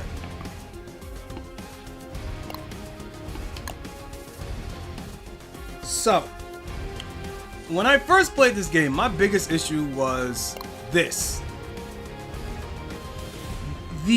Despite being a beat 'em up, the game markets itself as a roguelite beat 'em up, and there's all these fucking status effects right here that you have to keep track of throughout the course of the game. And it really turned me off of playing this game ever again. But on a whim, I decided to play it like last week off stream for myself, right? Just to brush up on my perspective of what I thought this game was. And after playing it, I have come to realize that not only is this a good beat 'em up game, but these conditions here are nowhere near as bad as I thought they were. Because, a bit of context, I really hate beat 'em ups that have like status ailments. I think that they water down the core. I think they water down the core fighting of beat 'em ups. To me, a beat 'em up is about what? How to explain this? Beat 'em ups are about using your wits to maneuver a path of enemies that will not hesitate to kill you. And I don't like the cheese that comes from using status ailments, because that implies things like elemental weaknesses or like just bullshit gimmicks that water down, that take away from the core fighting, the pure core fighting of the game. And sometimes they can work, but most of the times they don't. Because they are oftentimes used to circumvent the game design. Or you get into the like really bad shit when it comes to action RPGs, which is like the loot drops. This uncommon ranked sword does 4% more damage to human enemies, but only at nighttime on Thursdays. Like that whole bullshit, right? Which again takes away from the core focus of the beat 'em up, which is what I'm supposed to be playing. But after playing this game again, I've come to realize that around half of these conditions are just things that happen in beat 'em ups normally, and that they're just indicators of what the opponent is doing. Take example like here. Take anti-cheaper, right? When the enemy receives multiple hits, they're not completing the combo. Basically, if you try to use stagger pressure, or if you do like incomplete if you try to keep doing incomplete combos over and over again to try and cheese out an enemy, the enemy will break out. That's the thing that happens in normal beat 'em ups all the time. But here, it's just like, oh yeah, it's happening, but also here's a little indicator letting you know that it's happening, right? Counterattack. Character can execute counterattacks. Counterattacks happen even all the time. What's this one? Extra life, heal, eat food, you get health back. Powered, that's basically like your meter, right? Uninterruptible. Impervious to all incoming attacks. That's just invincibility frames. Every beat 'em up has invincibility frames. Invincibility cannot get interrupted except for special attacks. That's armor. Payback. Opponent attacks as soon as they get up. There are bosses in beat 'em ups whose entire gimmick is that. Fucking Zamza in Streets of Rage 2. That's his gimmick. He has a rising attack. He has he does wake up DP all the time. Like prep time, about to form a special attack. Like you could just pay attention to the enemy spot. Like again, happens to beat 'em ups all the fucking time. Like half of these are just normal beat 'em up things. And with the knowledge of that nowadays, now that I've gotten over my biases of like, oh, I hate these indicators, getting over my biases of that, I genuinely think that this is a pretty decent beat 'em up. If you want to, I think this is actually a good starter beat 'em up,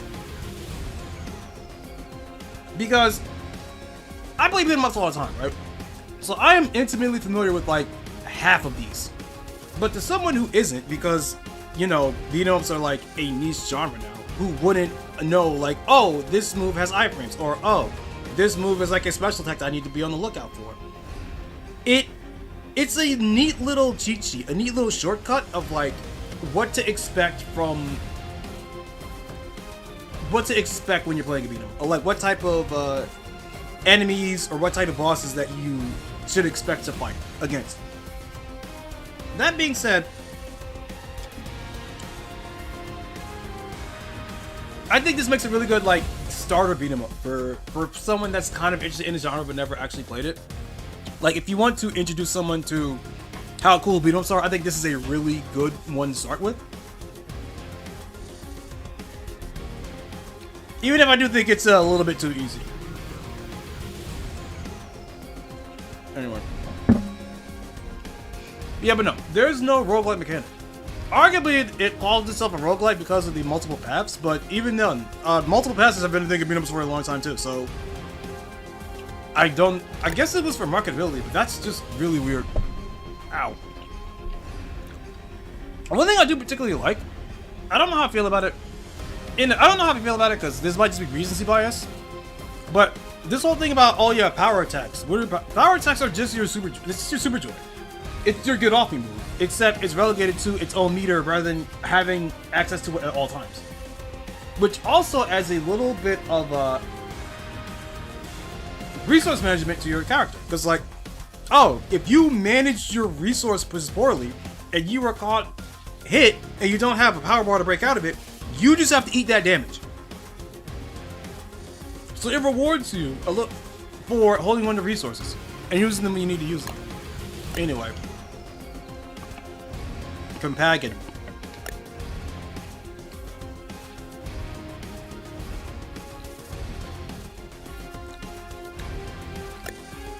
One thing too is that that I actually I'll get to that when I get to it.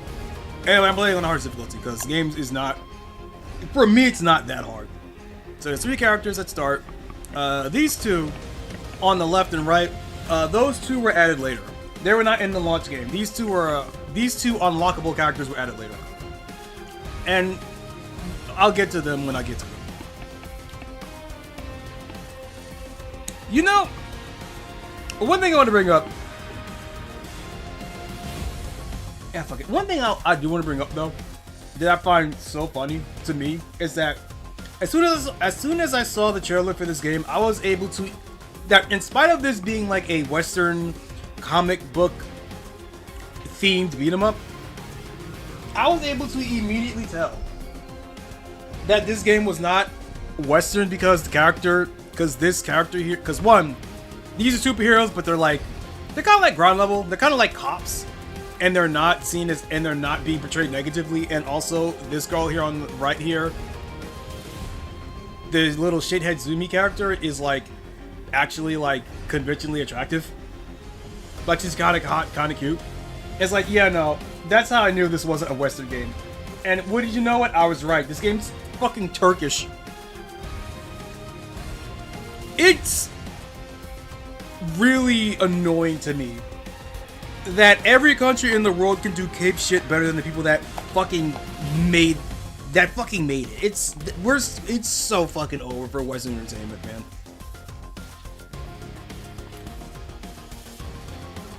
When the last embers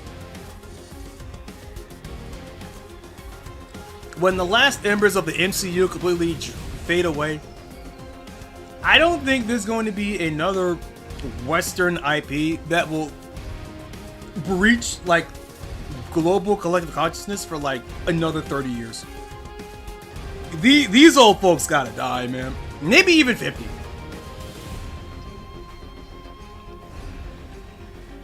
It's so fucking over, man.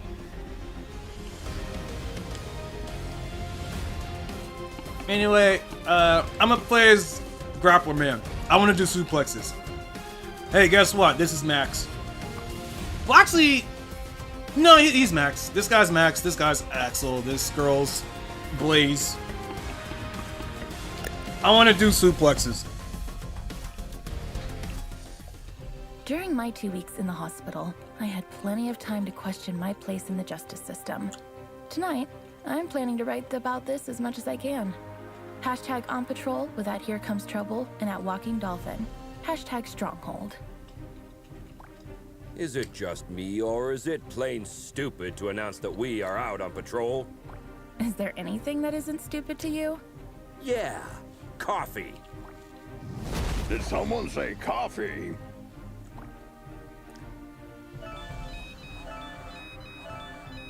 We just got a ping.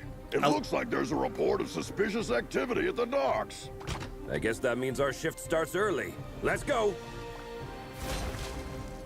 Papa Smurf always says... So, as you can see here, just trying to emulate comic panels very well. Probably like, I'd say Silver Age comic books. And as you might be able to tell here, the actors and the writers are not... They're a little bit ESL, but I think it's fine. And of course, the story is told through the perspective of Rookie here, the girl, Grace, who is Zumi, who's always tweeting hashtag relatable thoughts on her fucking Twitter feed.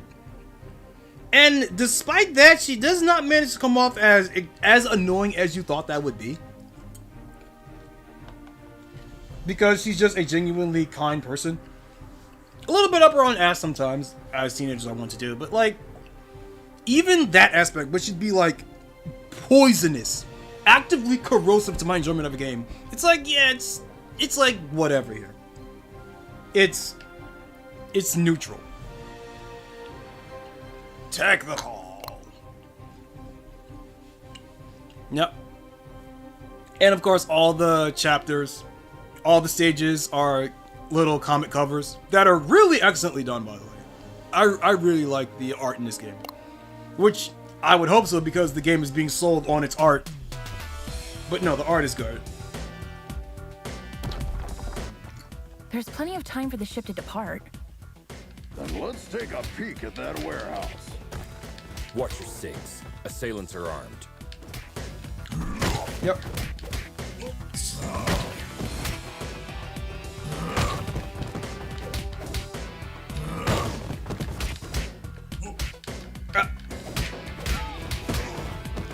So there's really a lot of cool shit about a lot of cool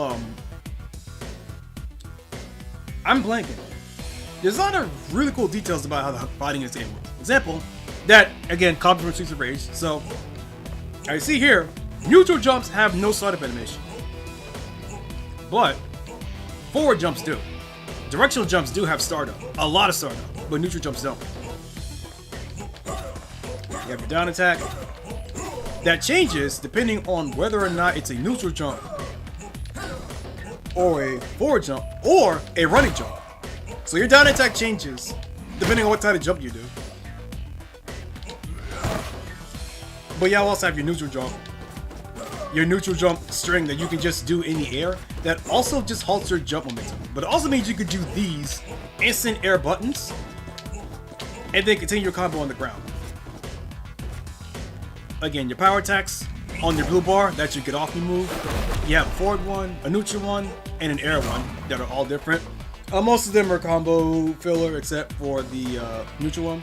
As you see here, I burnt up all my power, so if I get hit, I can't break out of it. I just have to take that damage.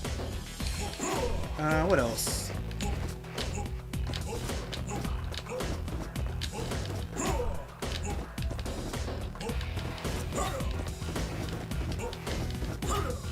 There was something else, I forget what it is. Oh yeah, your landing recovery changes depending on what state of the combo you were in when you landed.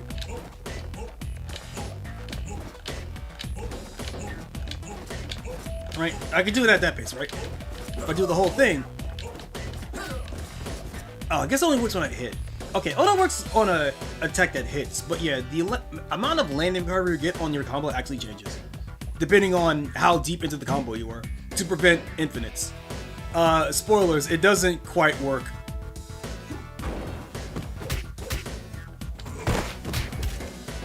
Oh yeah, you have ground text as well.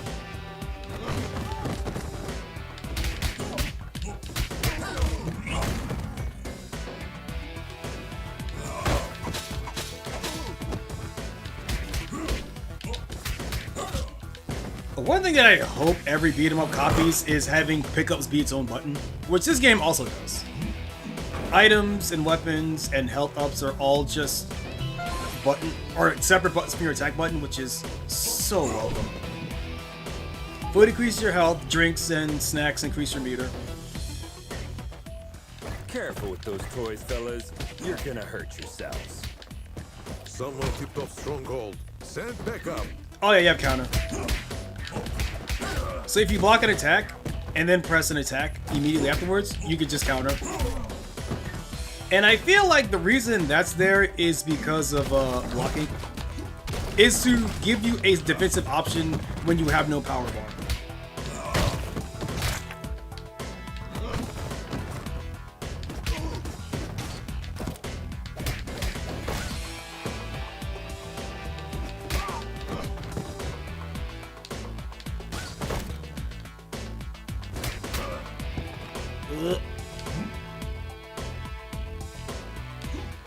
Another cool thing is that weapons don't despawn, don't fly off screen when you throw them.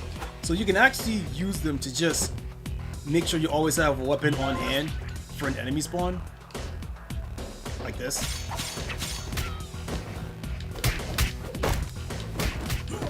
That's a minor thing too, is that when you grab an enemy and attack them, it actually attacks multiple people at once, which is something that I think only Streets of Rage 2 did. It's definitely a Streets of Rage thing, but I don't remember which game specifically, because I know that some games took it out because it was overpowered.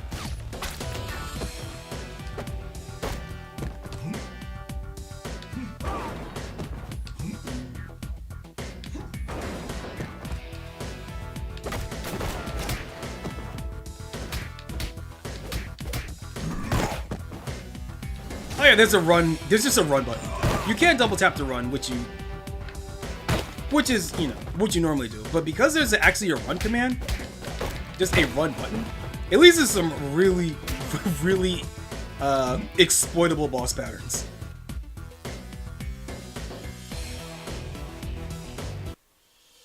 Okay, I don't keep that. I see.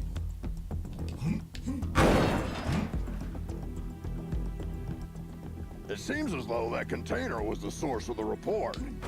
It looks poorly loaded. Yeah, I wonder what's in it.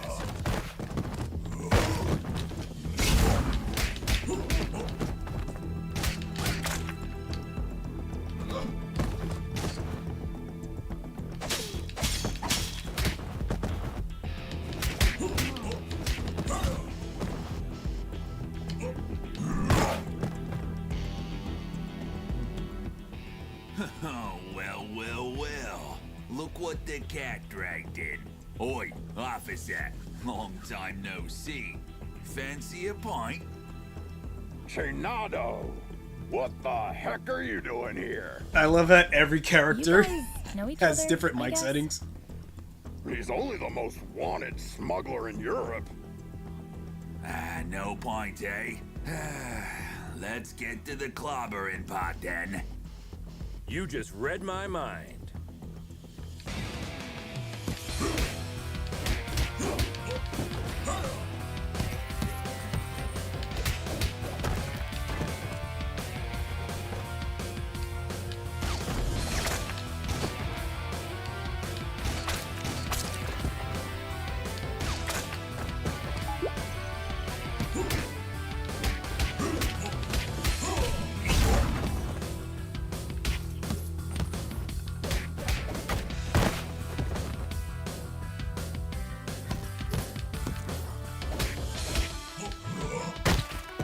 Jumping powerbomb doesn't seem to do that much.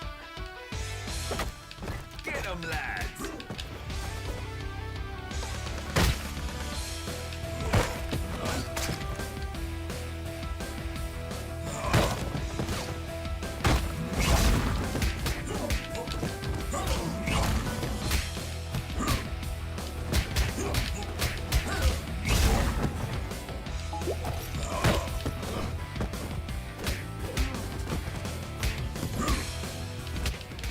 Give up, Chinado.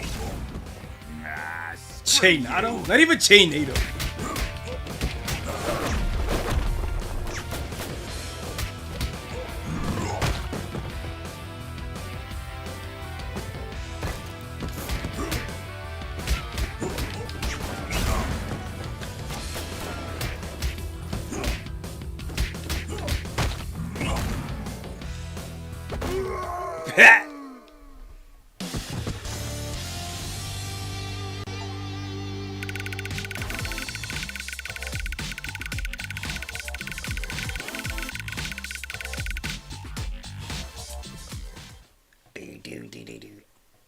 While staring at the ceiling in the hospital, I had this question in my mind.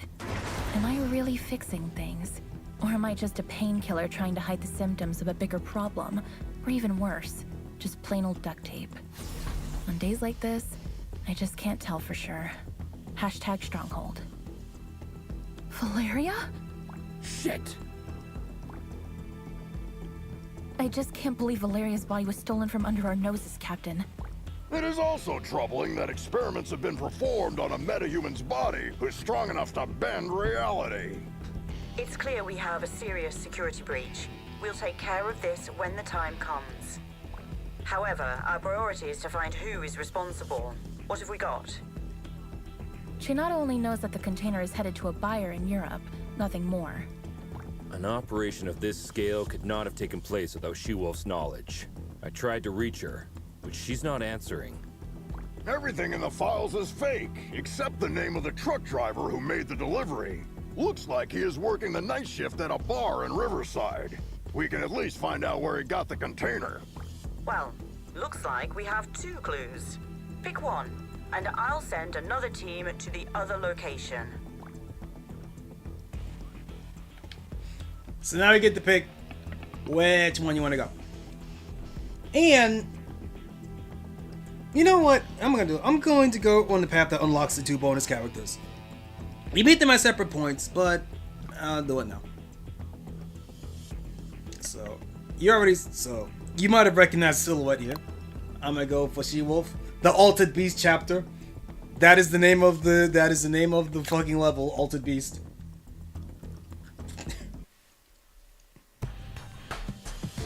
And you know what? I like this song. Although a lot of the music in the game are like completely unmemorable. Not to say that it's bad, but it's like unmemorable. Like, because it's meant to focus only within the context of the game, which means that whenever it's not in the game, it kind of just. Gosh. Yeah, again, I ran out of resources, right? So I had to hold that damage.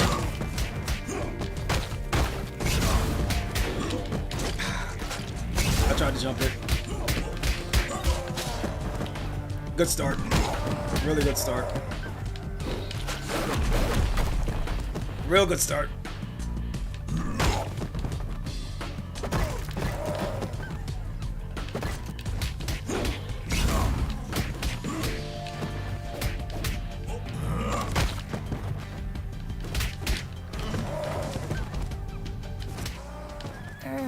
Hello, Hanika.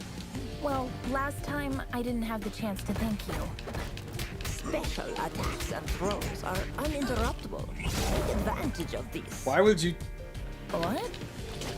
Looks like her mind has gotten worse since we last saw her. Enemies with payback ability can hit the heroes right after getting up. Stay clear while they pick themselves up from the ground. Yeah, we'll keep that in mind. I should also note that you could turn off all the dialogue in the middle of the game, which is this is the first time I actually had it on, so I didn't know what any of this shit was. Too slow. I tried to pipe him.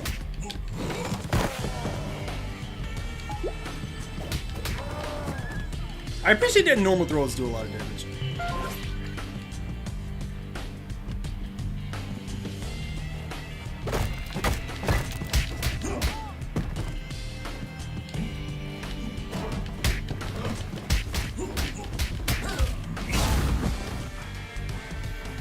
Yeah. Somewhat unfortunately, all the difficulty does in this game is just doing our duty. Increase the stats of the enemies. Like, it doesn't really make fights harder, just makes them last longer.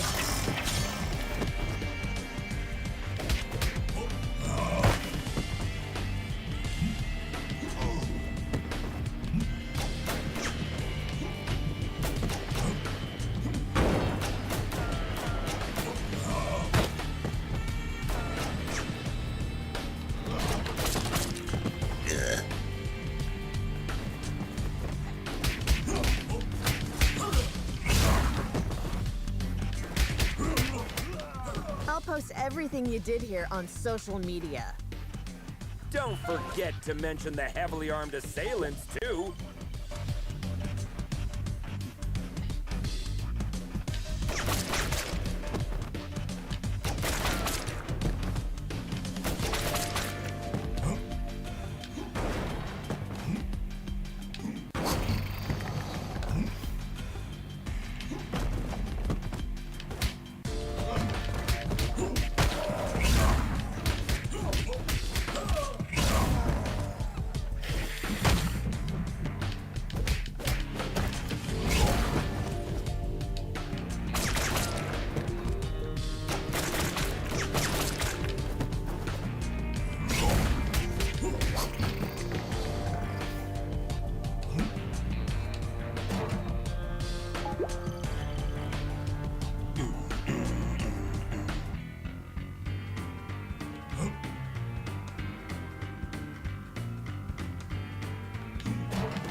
Mistimed it.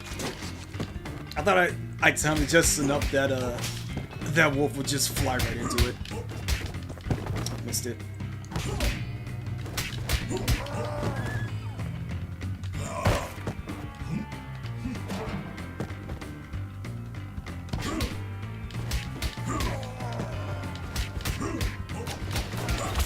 I thought I could jump over it.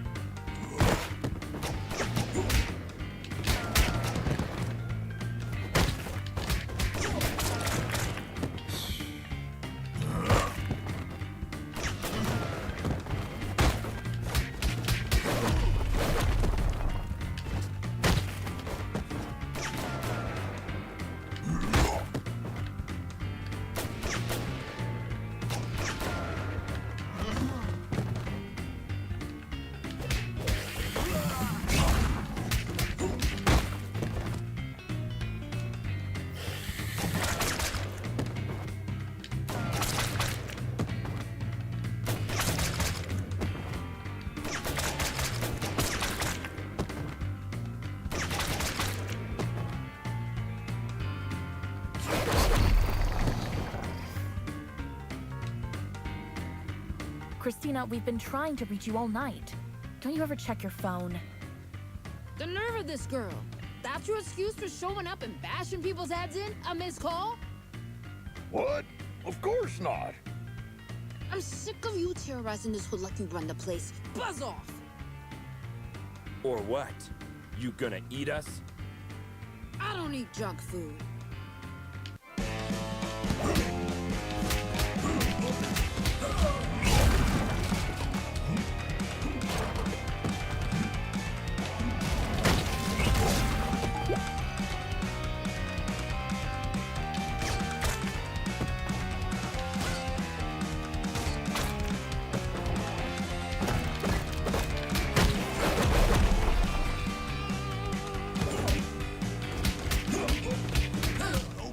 Looks like it's time for buy a donut, get a free coffee.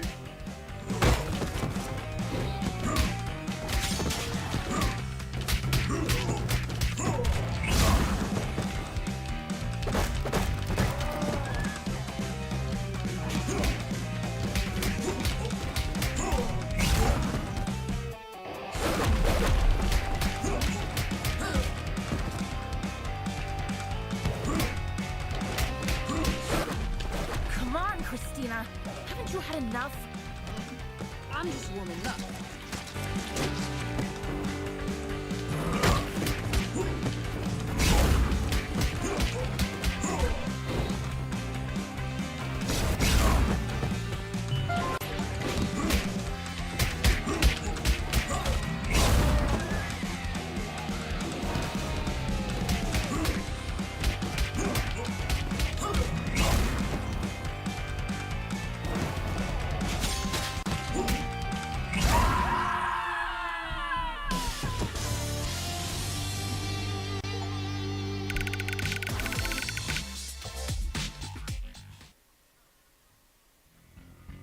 I hate to generalize, but even after a fight to the death, a lycanthrope will not hold a grudge against anyone. It's all fair game as long as grievances, as well as blows, have been dealt. Long story short, you can almost always come to terms with a lycanthrope. Hashtag lycanthrope. Can we finally talk, now that the dust has settled? Valeria's body, huh? I didn't expect this deal to blow up this bad. Maybe the bite first, ask questions later policy is a bit out of date, don't you think? Troy, please. Look, Christina, I truly apologize to all of you for the mess tonight, but we really had to find out what you knew about the container. Very well. There is a small clan of vampires hanging out in the lab at the abandoned buildings for years. I've learned a truck carrying containers was going in and out there 2 days ago. Hold up! You're saying that you noticed suspicious activity going on in an abandoned World War II super soldier lab in your area, and you didn't worry about it? I thought it was just old lab equipment. They never had any beef with us, so we stayed in our lane. Now we know where they were doing their experiments. Let's go and find out their purpose. Wait a minute, little star. These are big boy plans for a tiny vampire clan. Could there be someone behind the curtains? Anything is possible in Mayhem City. I can help by making a few calls.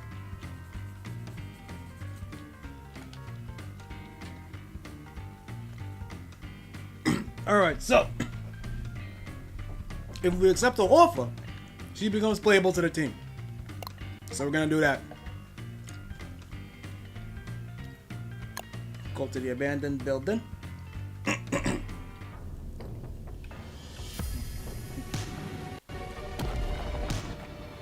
Another all-nighter. I would fight an army of vampires for a cup of coffee.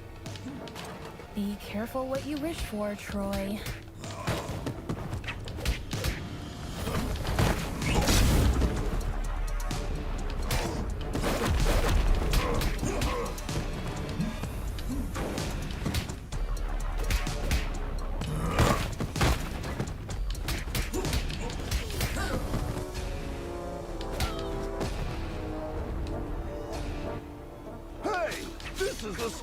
From that eventful strike 4 years ago. You guys remember that? How can we forget?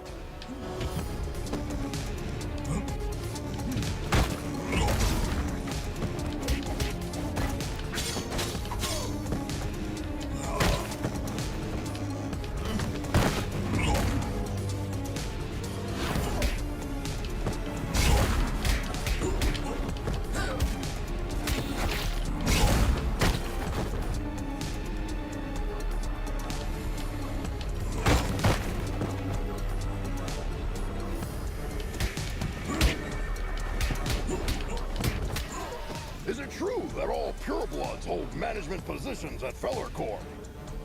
That last one was a community manager at best.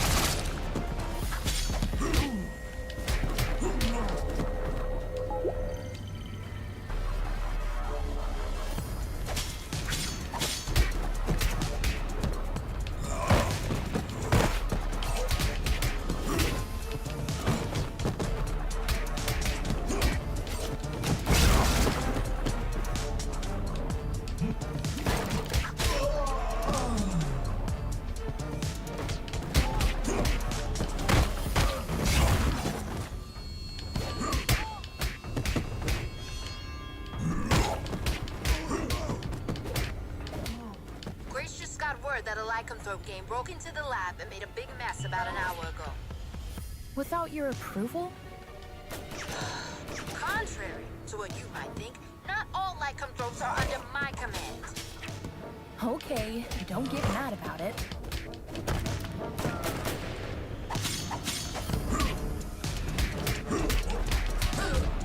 I'm slipping.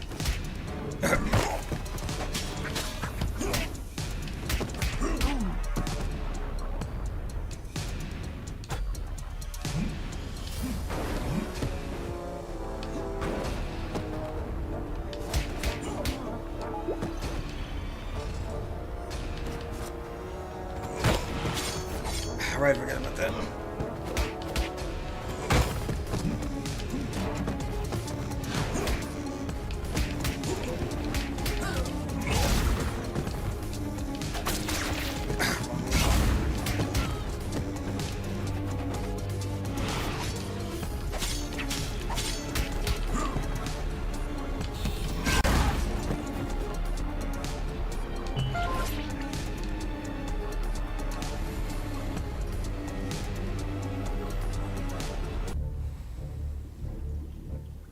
I wouldn't believe one of these labs was still active if I didn't see it with my own eyes.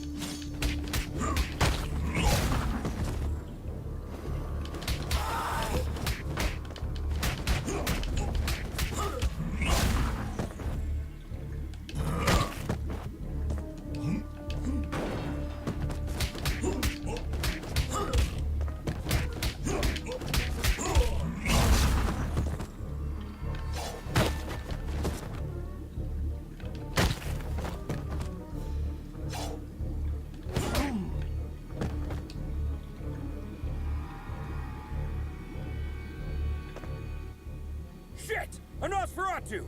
Defense formation, quickly! You won't walk out of here alive.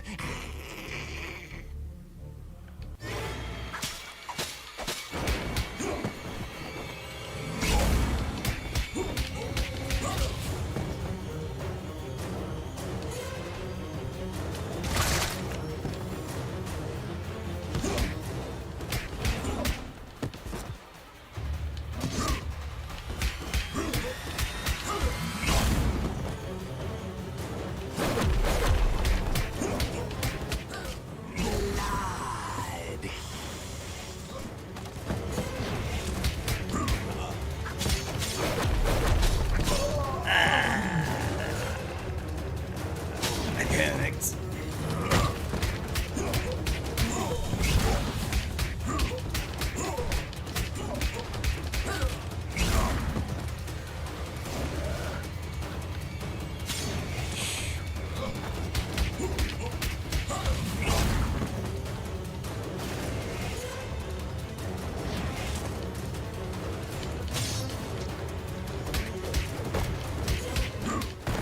They keep coming!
That was a bad run. When I was a teen, there were bullies in the arcade where I went after school. They took money from kids and, ironically, beat up bullies in the game. Years later, I ran into one of them during my morning commute. He did not seem intimidating at all. #arcade, #bully. Come on, man! You were just showing off a minute ago! You know nothing about Nosferatus, you moron. Am I supposed to change his diaper? No, you need to burp him. Anyway, I know what you came here for, but you will return empty-handed. What are you babbling about? A large pack of lycanthropes raided the lab and stole the entire project just a few hours ago. She-Wolf's crew? No idea. But we would have destroyed you if we weren't already battered. Yeah, dream on. I want my lawyer! I will sue you! We already called her. She's on her way. Since we caught you red-handed, we have the right to practice mind reading on you during your interrogation. Don't worry, none of these will be admissible as evidence in a court hearing. Hush now. Then why do it? They tried to develop a device that could mimic Valeria's probability control powers. The project is called Chaos Device. It appears that they were partially successful. The device works, but the DNA of the cloned organic material inside it is dissolved after the initial use. So this thingy they called Chaos Device is actually a kind of reality-bending bomb? Absolutely. They had 2 copies. Both were stolen. Captain, I just talked to She-Wolf. She is denying any involvement in this. Might other lycanthropes refusing her authority have formed another pack of their own? A few weeks ago, our intelligence reported that there was a new leader of the small lycanthrope community living in the sewer network. Yes, Captain. I remember the report. If I remember correctly, she was called Lady Vermin. We know where Lady Vermin and her followers live. Pay them a visit, would you? There are 2 known entry points to the sewer network. One under the statue in Greenbridge Park, and the other through the train yard at the old subway. The park is lycanthrope territory. The wizard gangs rule the old subway line. Choose one and keep me updated. We have to get our hands on these devices ASAP.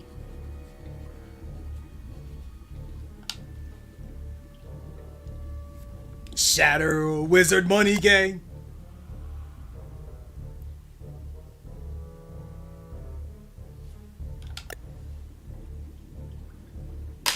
What the? Why did we choose this route? We could have had some fresh air in the park on this beautiful day. Very good question.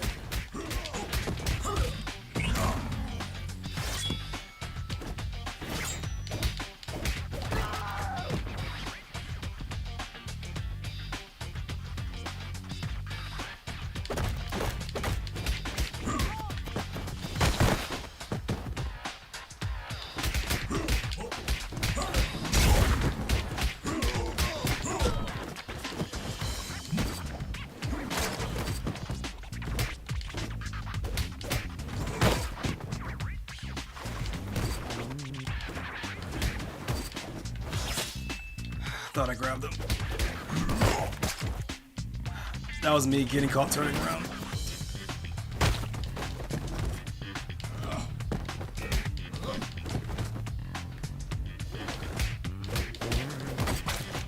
Got caught turning around again. Alright, combos. Alright, I'm fucking around too much. Hold up a second.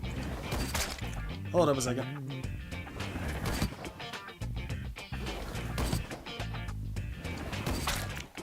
Okay, I see. Start up one block. Understood.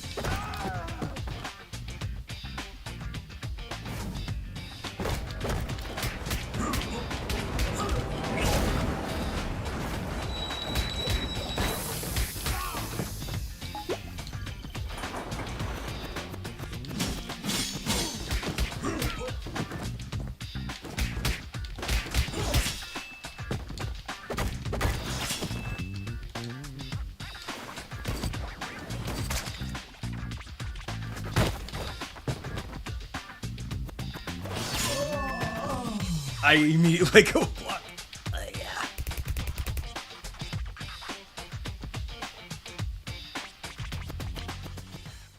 Yeah. Raito.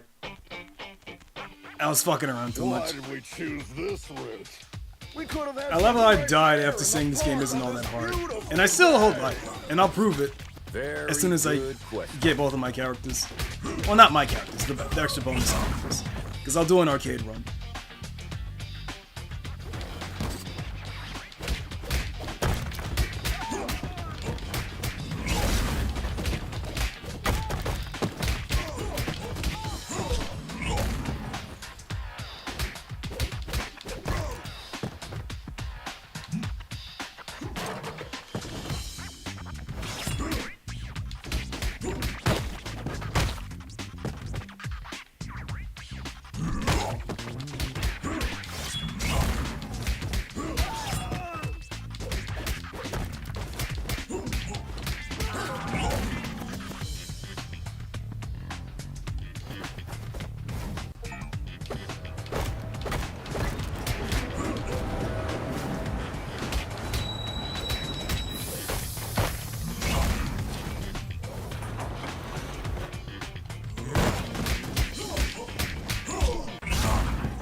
Hey Star, I follow all your social media accounts.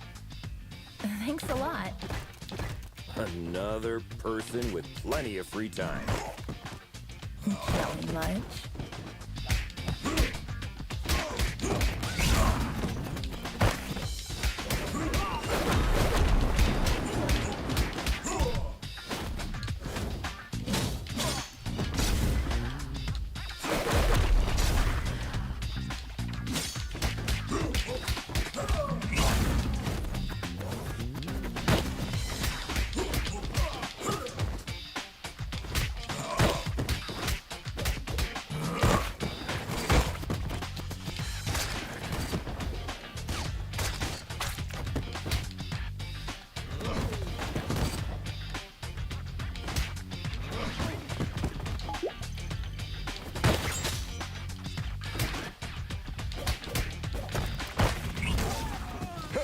police arrested a drunken Mayhem. He was shouting Hadouken while casting spectral blast.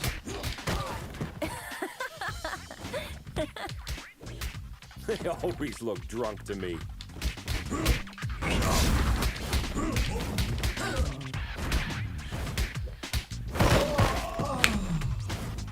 I shouldn't have done that.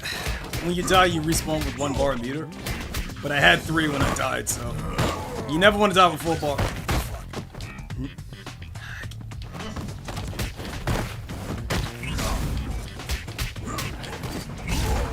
Iframes.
The passage is under our protection. Back off, 5-0.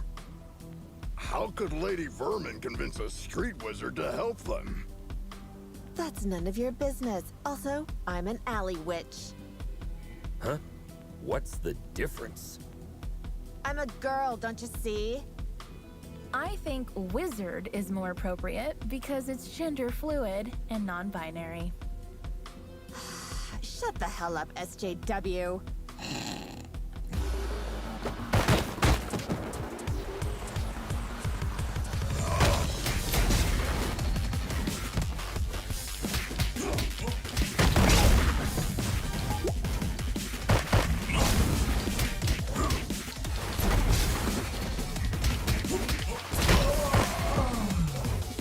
I thought I would hit both of them in the air like that. Guess not.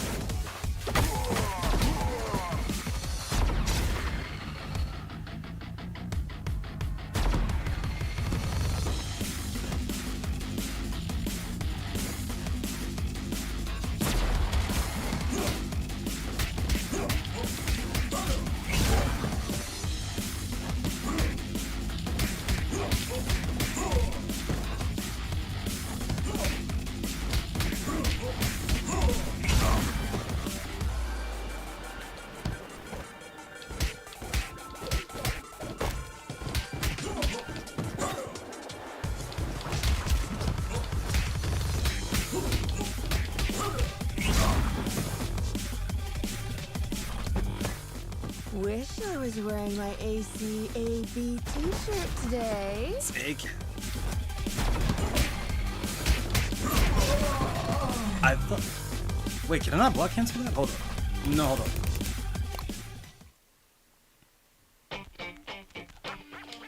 Why did we choose this route? Maybe they only We could have work. had Hold some on. fresh air in the park on this beautiful day.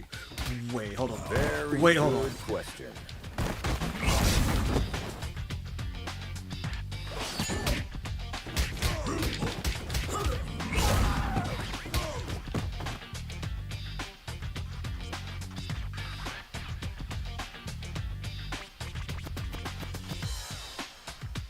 Okay, I see the problem.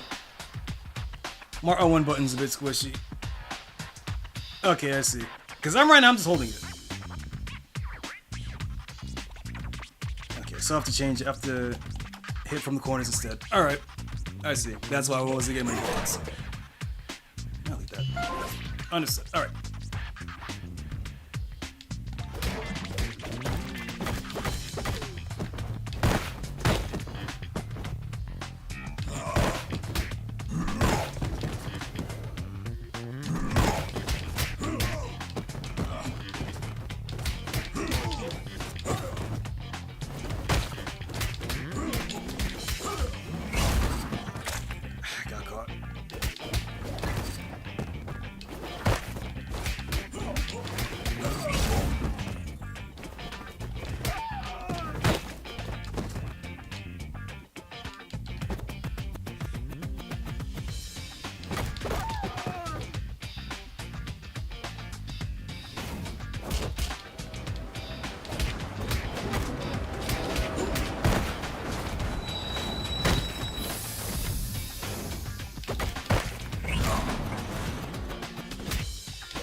Hey Star, I follow all your social media accounts.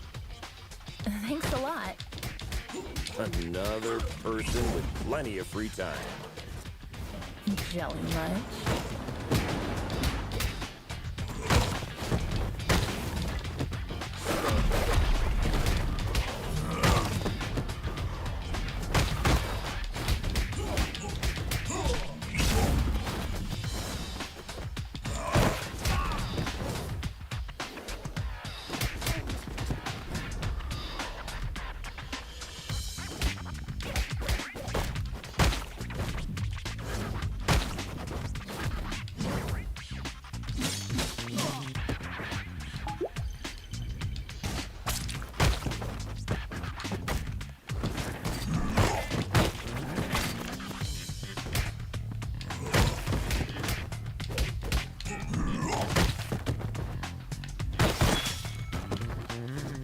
Wait, hold on.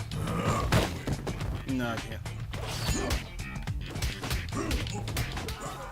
I once arrested a drunken Mayhem. He was shouting Hadouken while casting Spectral Blast. They always look drunk to me.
Whoa!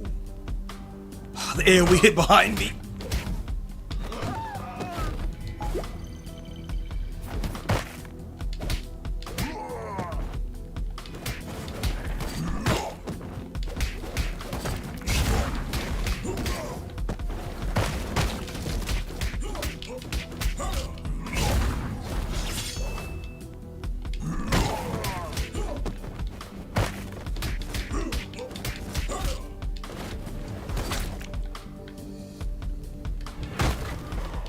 I just didn't time it right.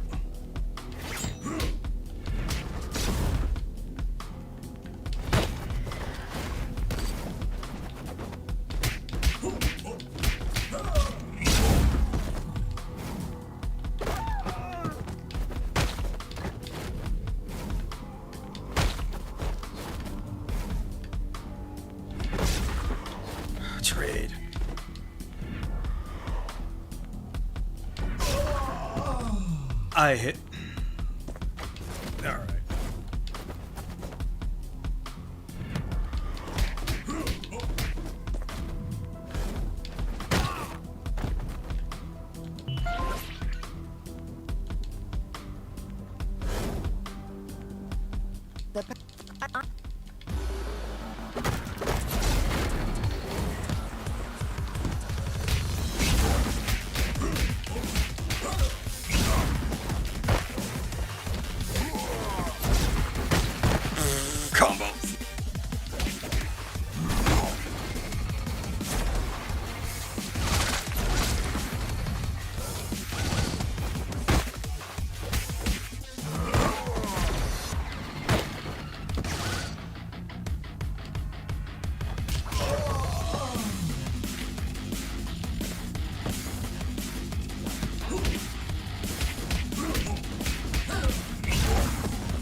I blocked that.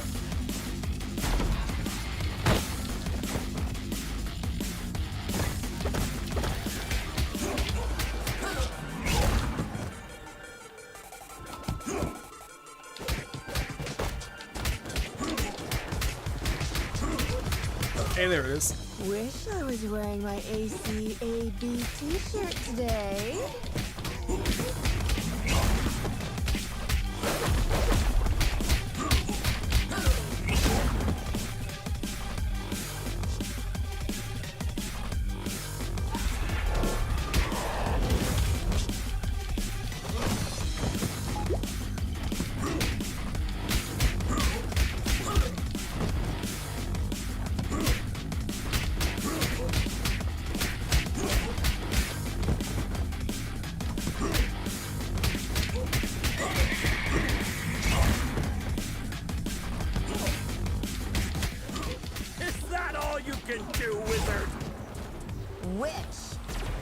Whatever.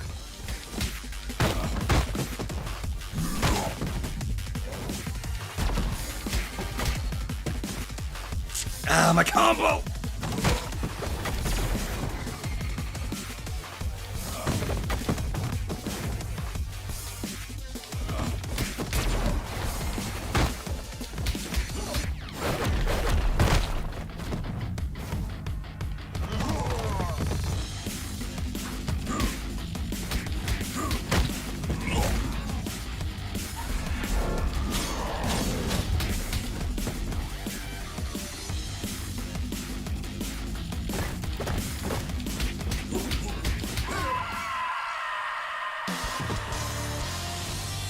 Could have gone better.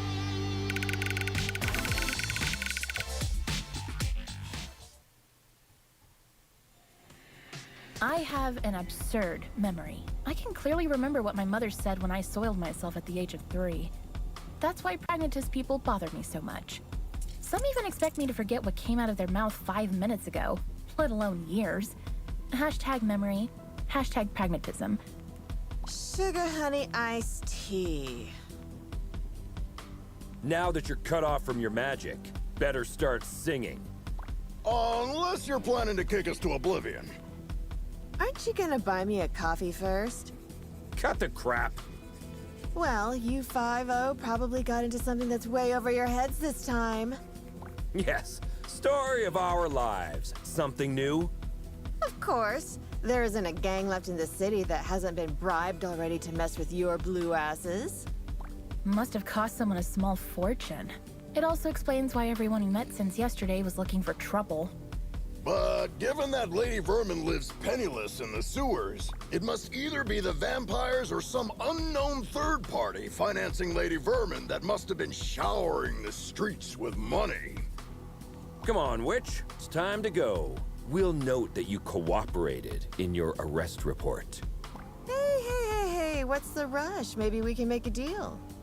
Well, excuse me, princess. Oh, god damn Care it. to have an ear on the streets instead? I'd be more useful outside than inside.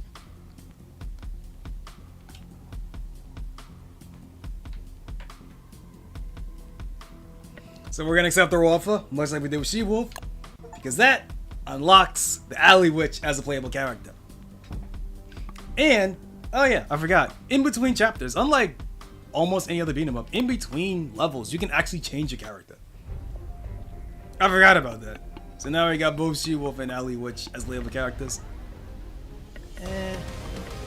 I'll switch to Trouble. Terrible name, but I get it. Here comes Trouble. I get it. Terrible name for your hero character. Keep your eyes peeled. The gang activity in the city is getting out of control. You're on your own down there. We can handle it, Captain.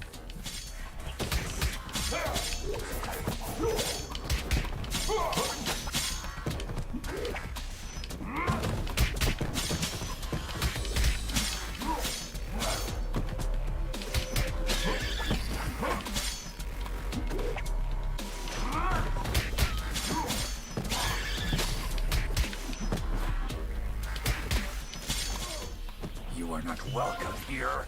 Piss off.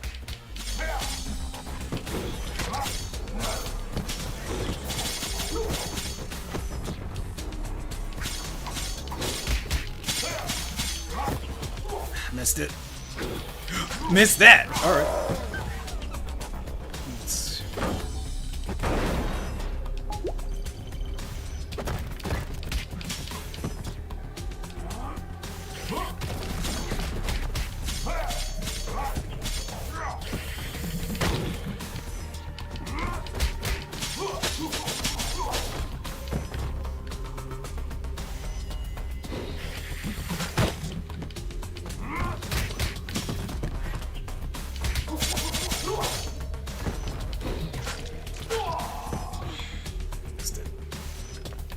Great start.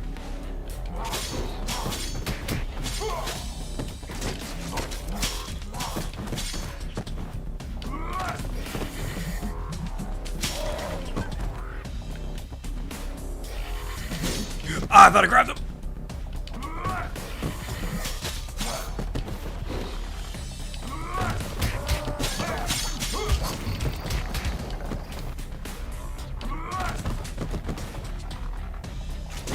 Oh, fuck, the grab raise on that dude's insane. Oh, they didn't hit him?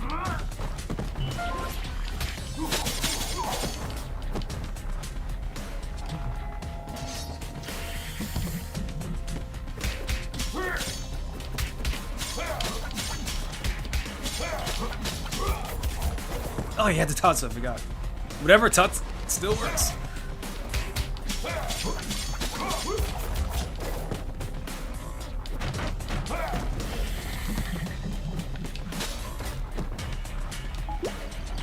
Alright, he heals.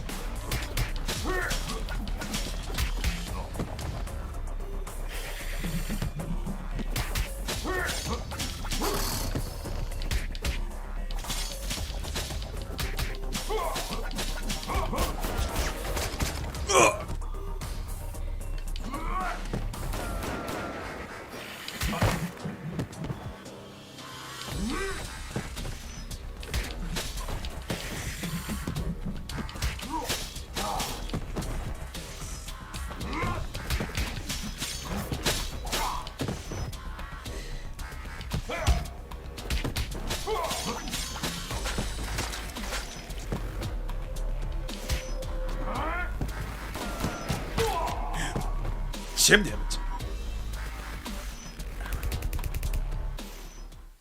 Alright. Not a hold on it. Keep your eyes peeled. The gang activity in the city is getting out of control. You're on your own down there. Oh, you can't grab these guys, I forgot. You can't counter them either. Oh wait, I saw the int.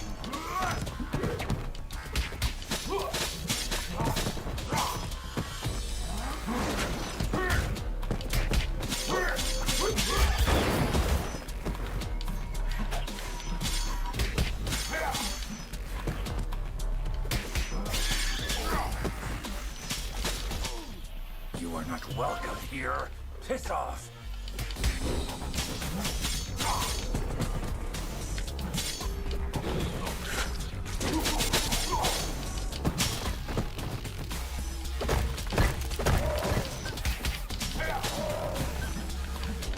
You have to use my instant dash. Yep.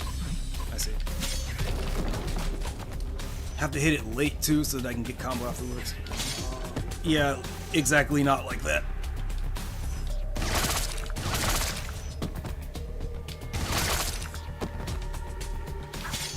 Whoa!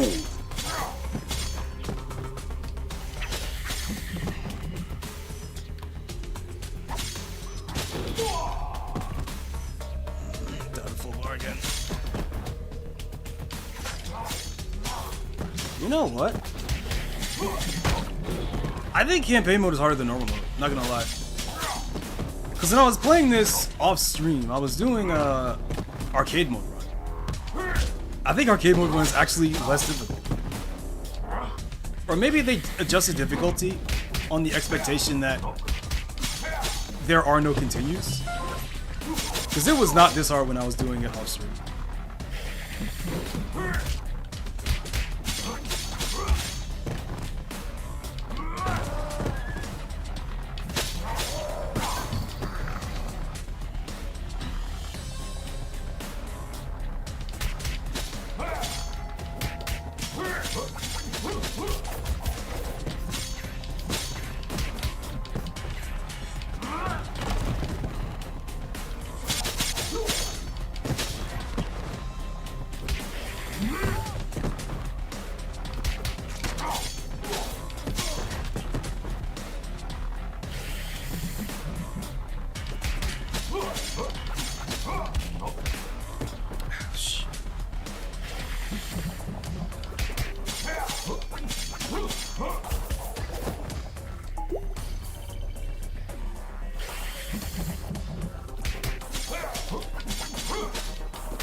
Compared to this, Chainfield feels like a holiday resort.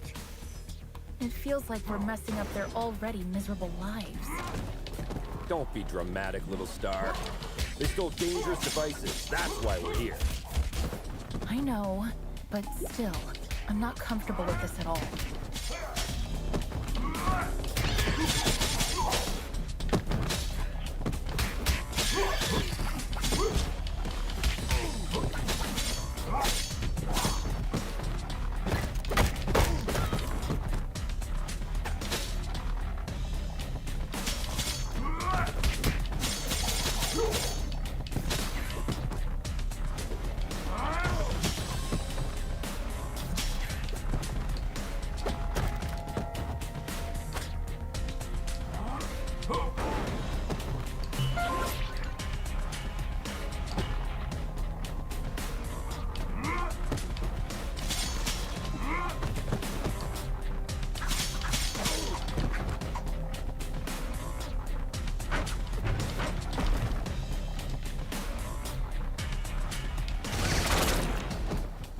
Target inside.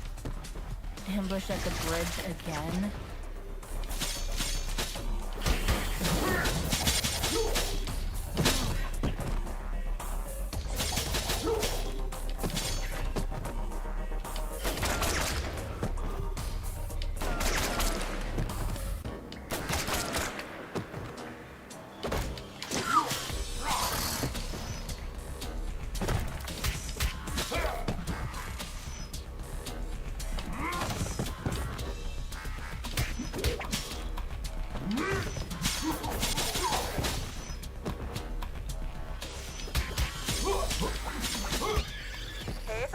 sounds like this Lady Vermin has a personal beef with one of you.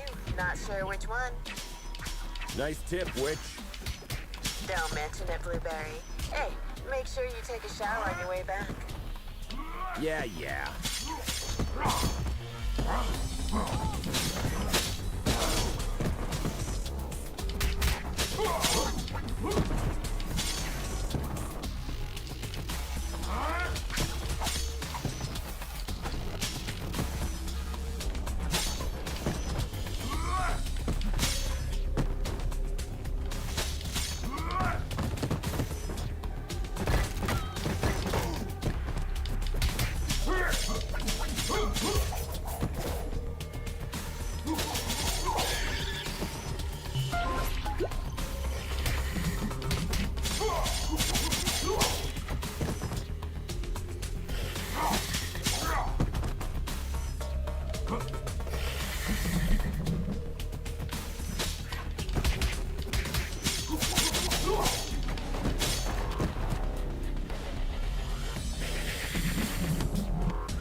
Oh! Fucking absurd grab rage, holy shit.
Lady Vermin, I presume.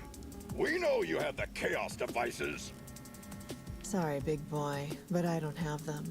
I sent both devices to their respective owners. And you expect us to believe that? There's more. I got you involved in this mess by making the call about the cargo ship. Plus, thanks to me, you were chasing your own tails all day to recover those stolen devices. Okay, you're a bikini-clad criminal mastermind who lives in the sewers. We got that. But I'm really curious about the owners of those devices. Who are they? Your so-called friends, Enchantress and Voivoda. Bullshit. Put some clothes on, lady. We're bringing you in.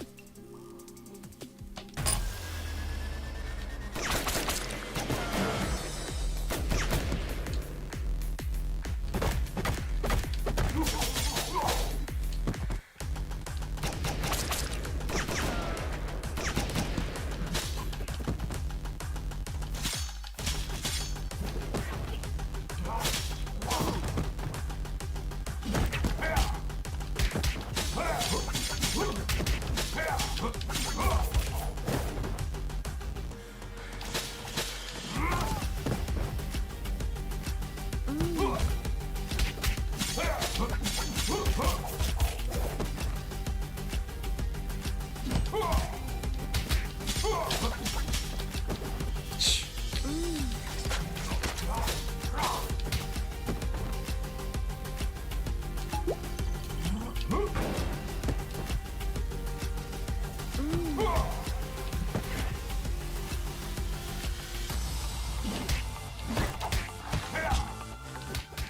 look very familiar. Have we met before? Go ahead. Take a closer look.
Oh no, I remember now. Finally.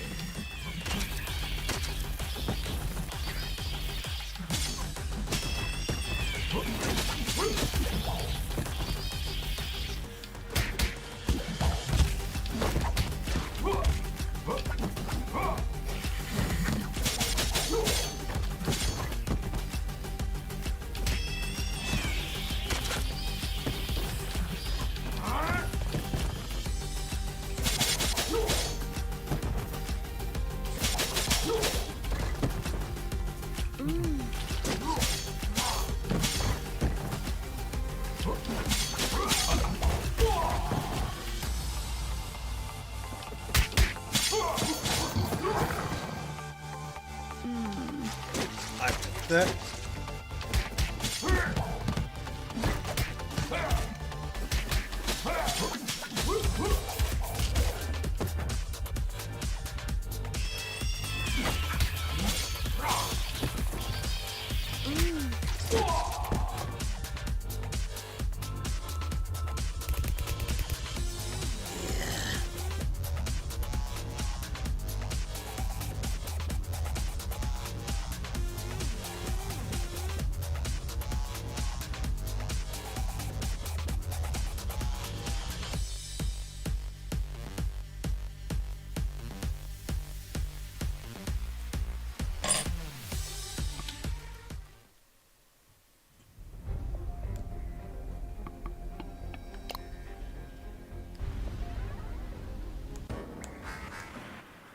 Keep your eyes peeled.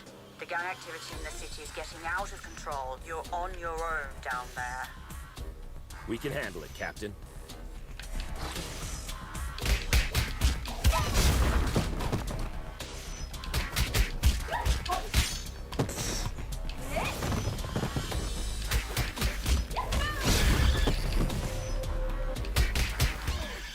You are not welcome here. Piss off!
Wait, why did I take... Did I take damage from that? Wait a minute.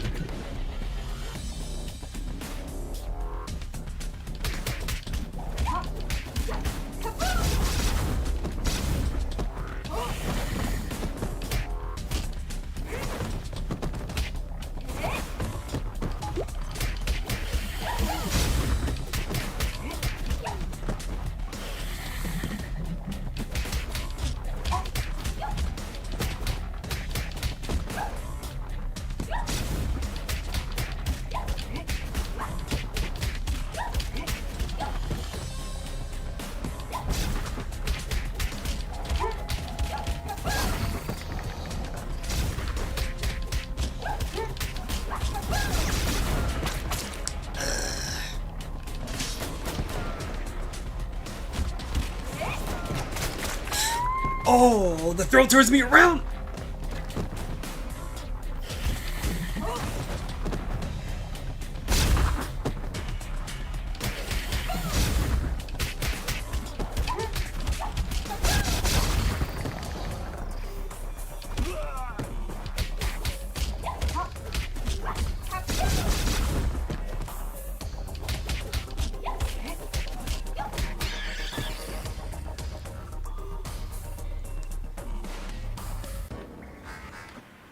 Compared to this, Chainfield feels like a holiday resort.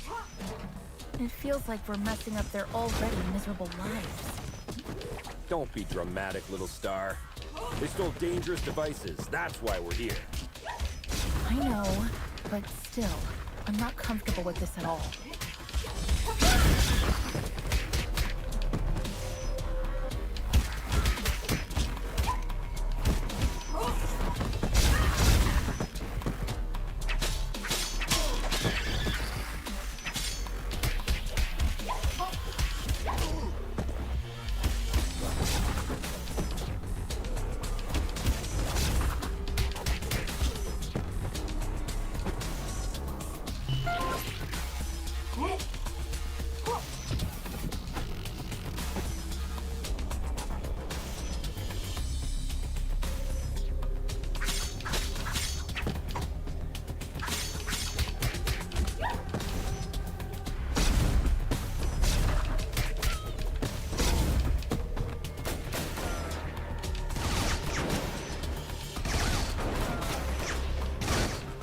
Target inside. Ambush at the bridge again?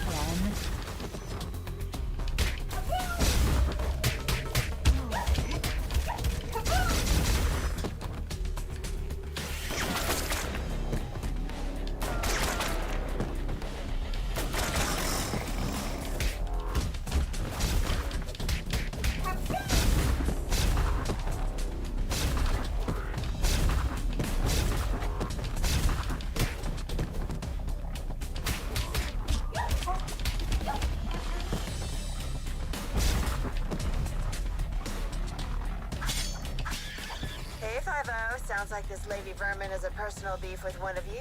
Not sure which one. Nice tip, witch. Don't mention it, Blueberry. Hey, make sure you take a shower on your way back. Yeah.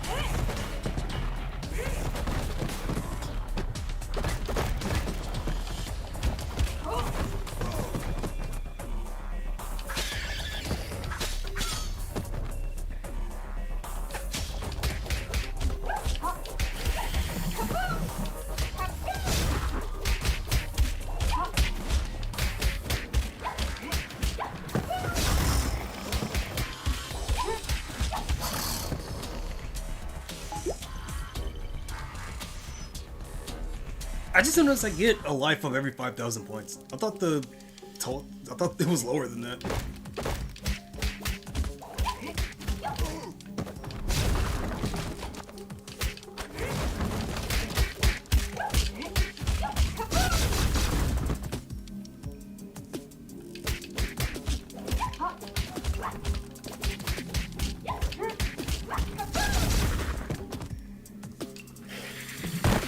I blocked that.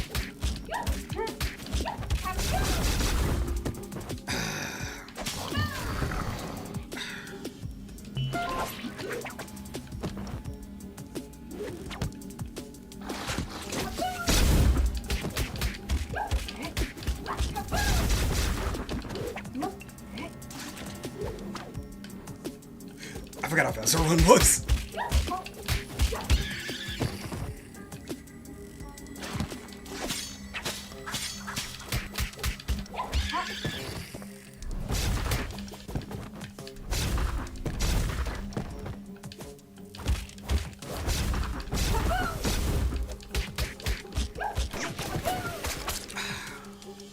Try to fly the other way.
You look very familiar.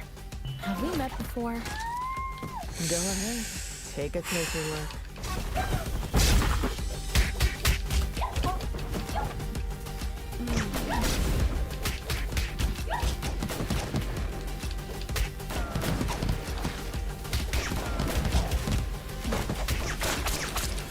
Oh, Jesus.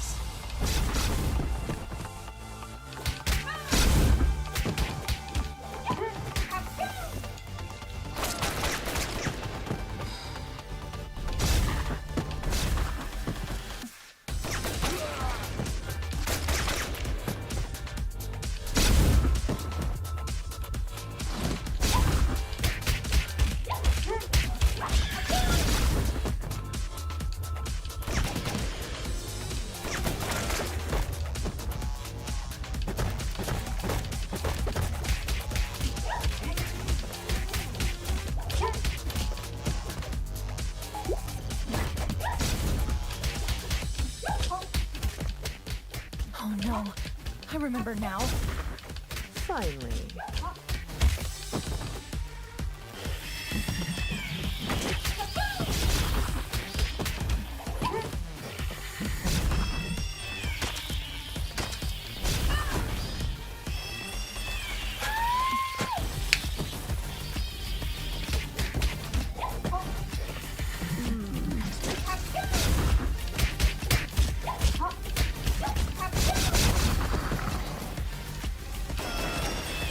That's invisible. Fuck, alright.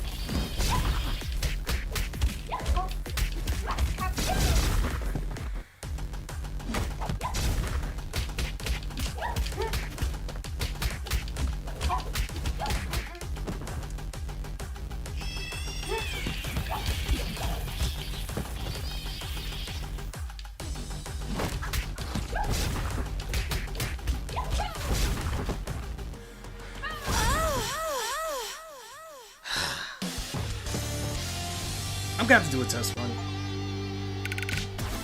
Arcade Legend was not this hard. Well, not this tedious. I think the cheapest formula used in superhero stories is when the hero is dealing with the problem caused by themselves.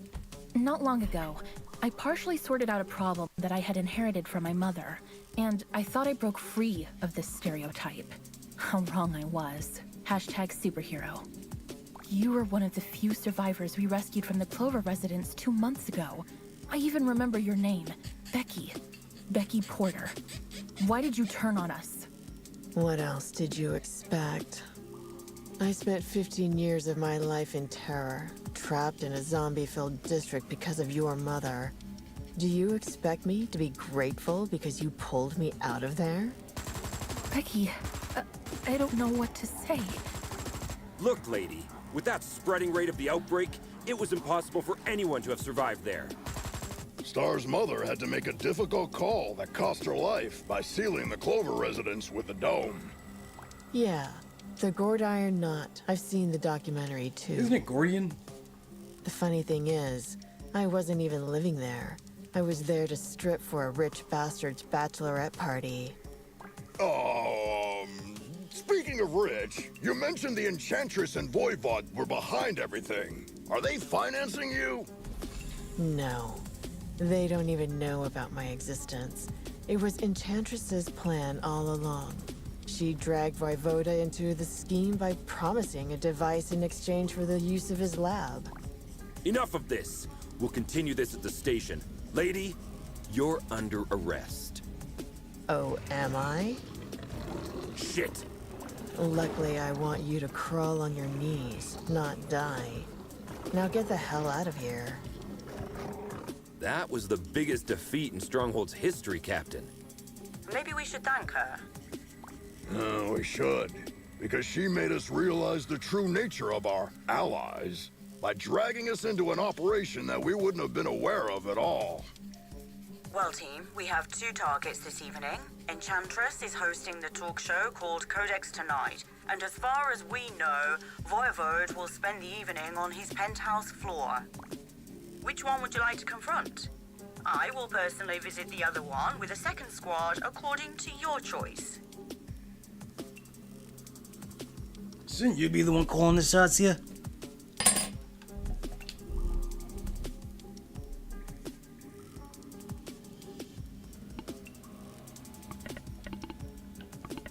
I don't really care which one.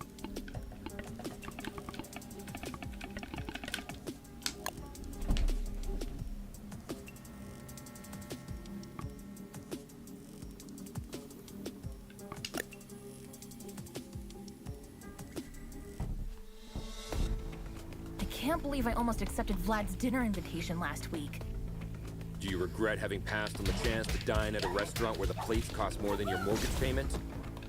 Maybe a little. I don't think it's a good idea to dine with someone who is planning to steal the corpse of a metahuman that can bend probability and create a deadly device by performing illegal genetic experiments on it.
That was low profile, it doesn't. It's an OTG though.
I fucking jabbed you? What the fuck?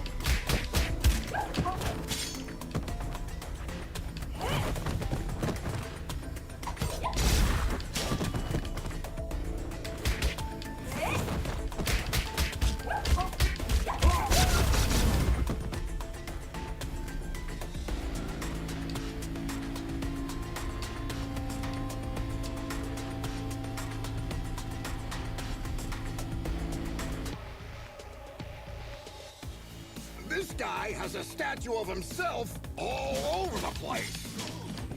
Hey, little star. I wonder if you bought the damn restaurant before inviting you there. How long will you shove this in my face?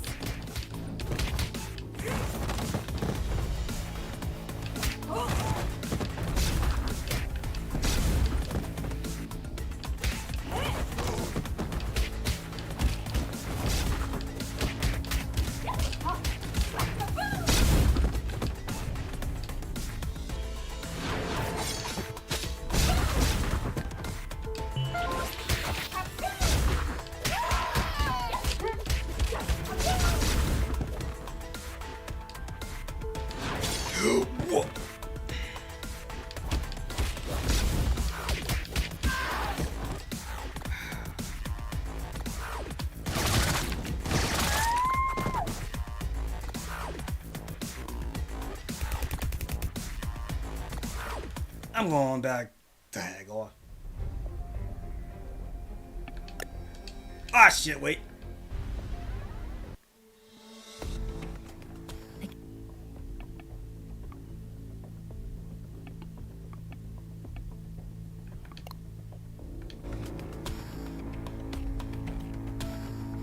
So that's it.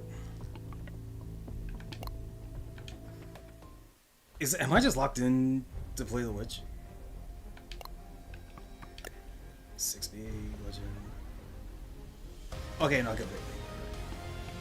No, the bonus character. That's for the arcade one. I can't believe I almost accepted Vlad's dinner invitation last week. Do you regret having passed on the chance to dine at a restaurant where the plates cost more than your mortgage payment? Maybe a little. I don't think it's a good idea to dine with someone who is planning to steal the corpse of a metahuman that can bend probability and create a deadly device by performing illegal genetic experiments on it.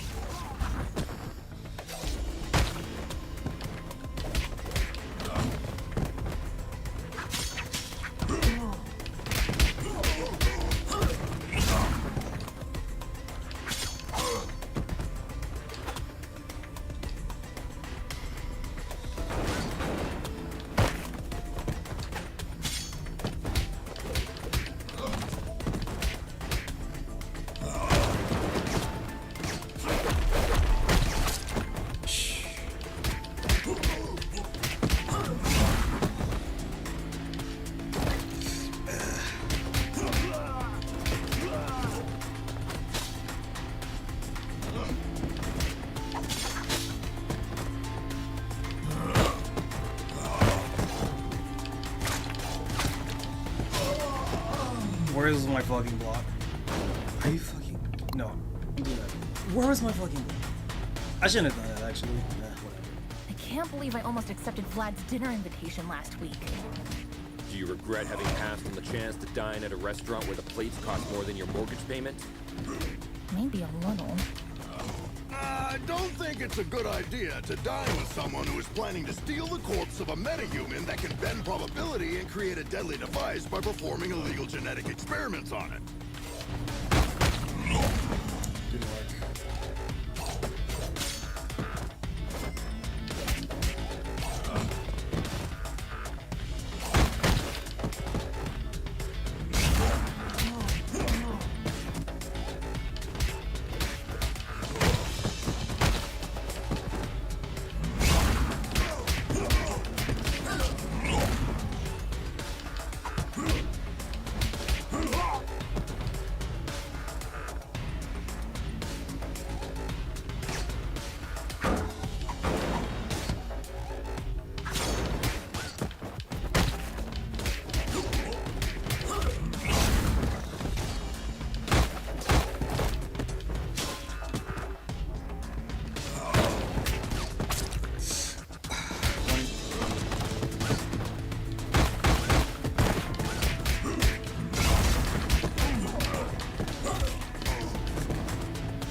You fucking bitch!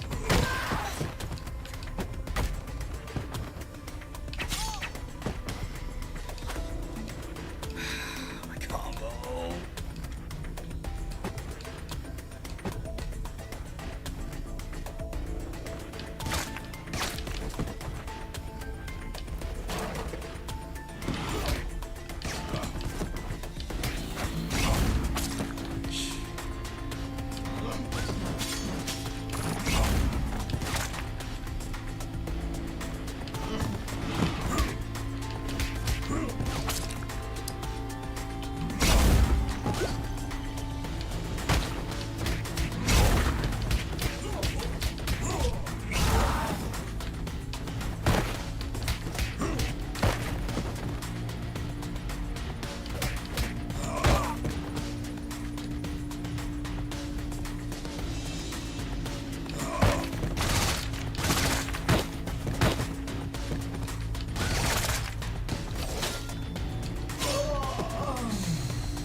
This guy has a statue of himself all over the place.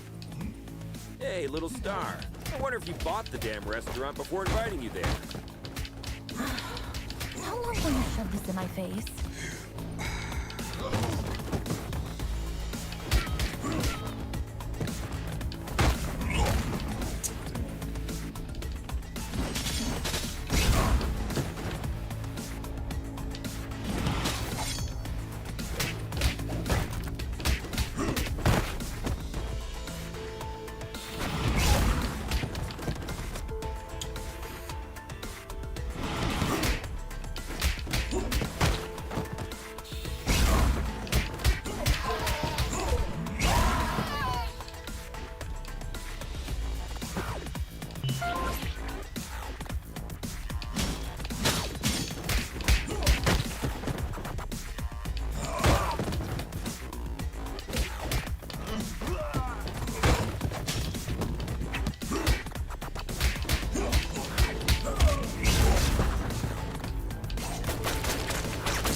Surprise, meatbag!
Captain, we've reached the rooftop. Voivod's heli is still here. Roger.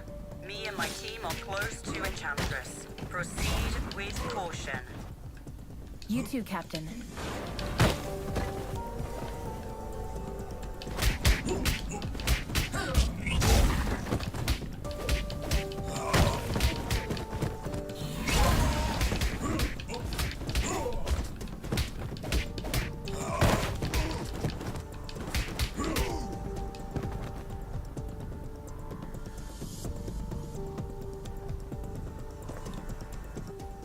Our city's heroic stronghold officers have arrived at my humble abode.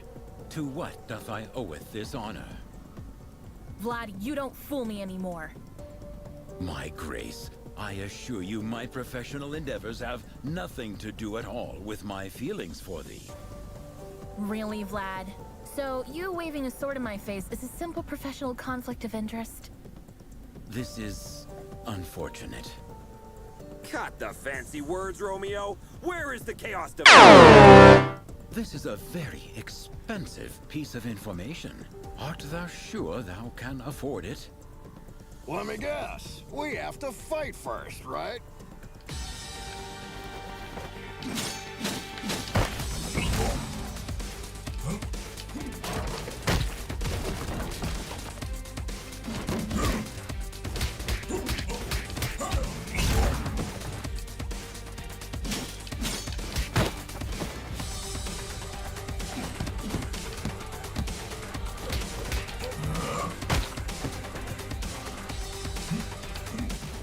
Admit it, Vlad.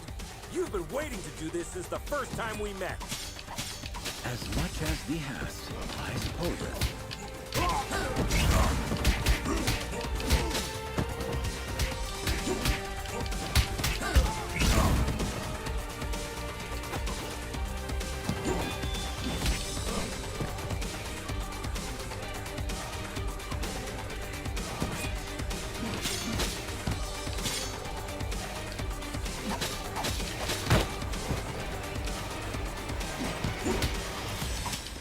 Am I the only one who feels like being trapped in a beat-em-up game?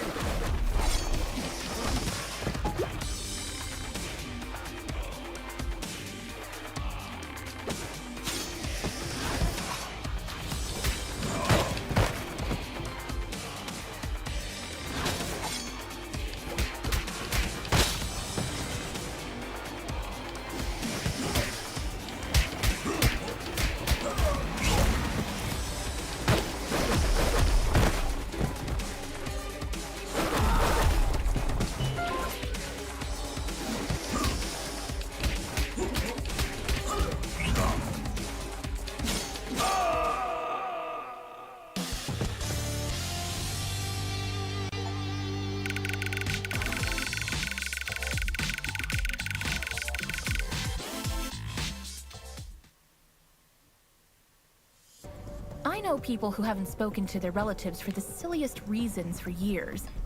Even when I am steaming mad, all of my anger fades away at the slightest display of remorse. There has been only one exception so far. Hashtag screw you, hashtag anger. Thank you. 'Twas a pleasant training session. Yes. If you repeat this enough, it'll start to feel real after a while. Vlad, do you have to be this cliche? Pardon me? She says, get to the point. Actually, in a way, you caused all of this, Troy. What are you babbling about? You putting Antonia Petroza behind bars last year had many negative effects on me. We had some, for the lack of a better word, business deals with Mr. Petroza. He was replaced by his niece, Cristina Vasquez, aka She-Wolf. But her vision is very different from her douchebag uncle, isn't it? Undoubtedly. So, you want to break Antonio Petroza out of jail by using the Chaos device to dethrone She-Wolf, don't you, Vlad? Are you out of your damn mind? Didn't you ever think how many other criminals could break free because of your mess? I thank the above the skies for protecting our city, Stronghold. It's over, Vlad. Hand over the device without making me feel even more disgusted than I already am.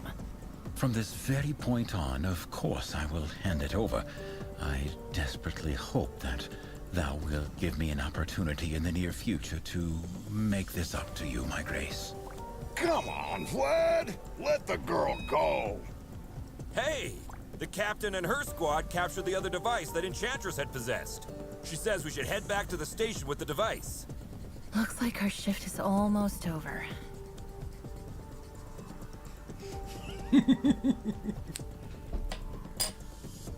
Really funny that you say that, Splats. S.O.S has been on deep discount. Tempted to pick it up until you heard that fourth Well, until you heard that lampshade. Well, first of all, number one, no. No, this is not Streets of Rage 4. But I have talked since before I taught it. This is an unrelated beat 'em up called Mayhem Brawler, which is a superhero themed beat 'em up that my keyboard. Hold up. Let me go back to the store page.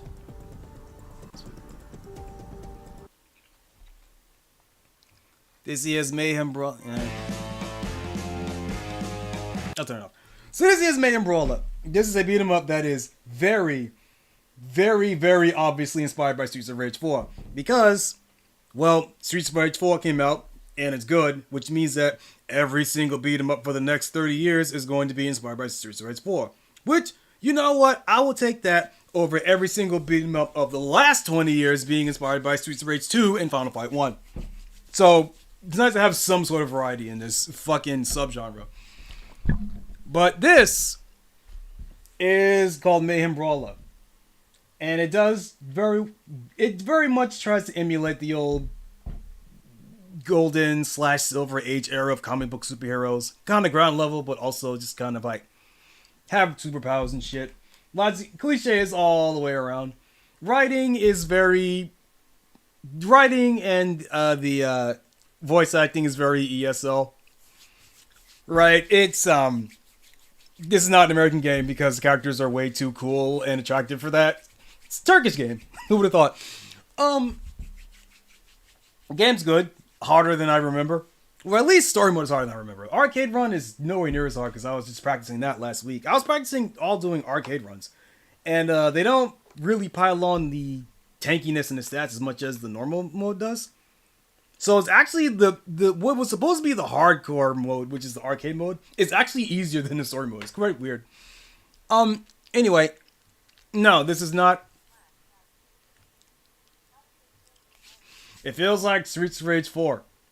It feels exactly like Streets of Rage 4, but slightly more jank because the team isn't as big and it's not Lizard Cube. So it doesn't feel as good as a. Wait, is it Lizard Cube or Guard? I think it was Guard Crush that made it. Hold up. I can never remember which made which. Was it Guard Crush games or Lizard Cube games? I think it was Guard Crush actually. I mean, this says all three of them made it. Okay, well, fuck me. Whatever. It feels like a slightly more jank Streets of Rage 4, which is not a knock against this game's quality because Streets of Rage 4 does feel really good to play. So this game also feels really good to play. There are just some very slight things that are imperceptible unless you are a immaculately cast iron seasoned beat 'em up veteran. I'm still not on that level. There are some minor things that I can't quite explain that are different, but it feels good. It has multiple routes. Wait, is this on sale? Never mind, it's not on sale. If this goes on sale, you should buy it. The music isn't. I mean, the music it ain't Streets of Rage 4 music, so there's that. But in terms of like features, yeah, it has some unlockable characters that feel completely different. You got branching paths that change the ending, that change the final stage, which also changes the ending. There is no roguelite mode, so it's not as content rich as Streets of Rage 4. But as a beat 'em up to just play, it's pretty good. You can go for a hell of a lot worse, especially for $20.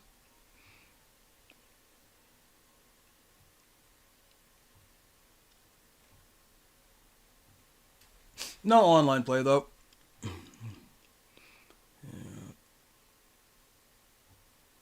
Yeah, it doesn't seem to have any online play though. So can't do that. Let me double check this. Yeah, no native online play for it. But it's a solid beat 'em up.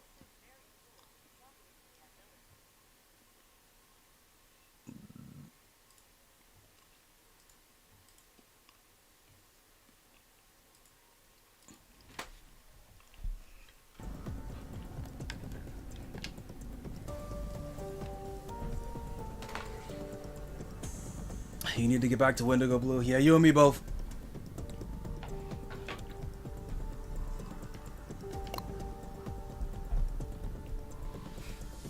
Oh yeah, and all of the stages, they're in the style of these comic covers. It's really nice. Presentation of this game is fucking immaculate. Gameplay is pretty good. Soundtrack is alright. I still bought it, but it's completely unmemorable, which kind of sucks. Home. Like, it's not bad, it's Hey, just Mitch, who won the game last night? Attention, all units. The traitors have been spotted in the parking lot. What?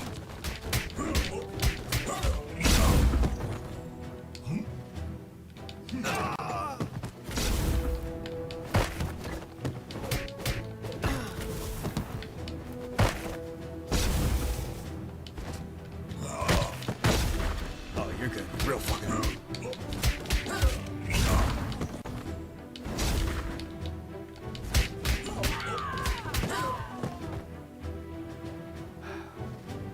Good start. Karen, talk to me. What's going on?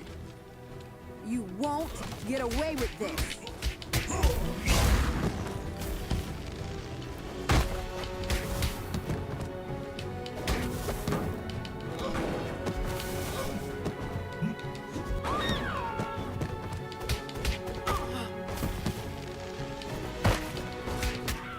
Guys, I'm afraid our colleagues are showing all the symptoms of mind control.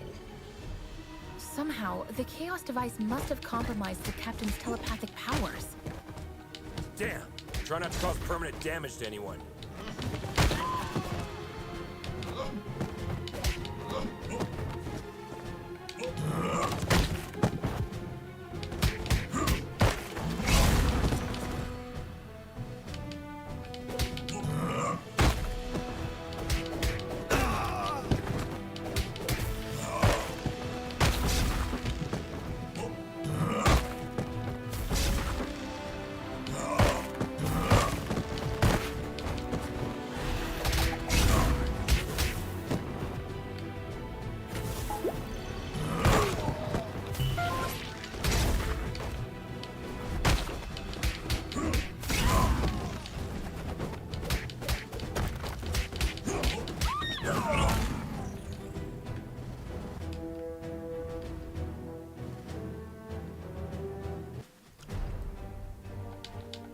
I just realized something. The newly graduated speedsters are still in here for orientation. Ah, crap! Defensive stances, everyone! Don't try to challenge their speed! Tried to block out of that.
Side, guys.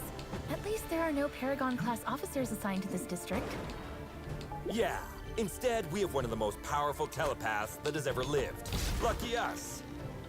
Well, I rather try my luck against 3 Paragon-class officers.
Hand over your badges.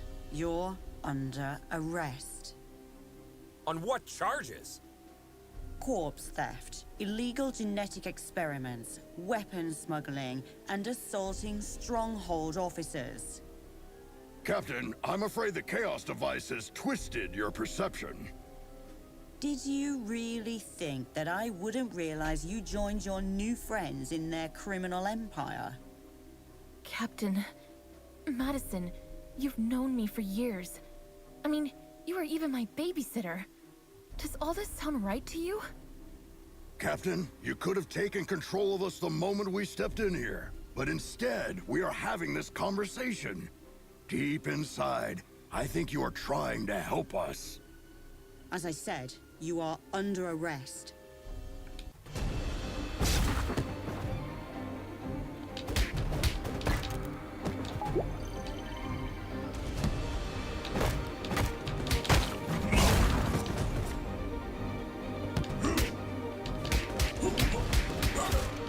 I missed it.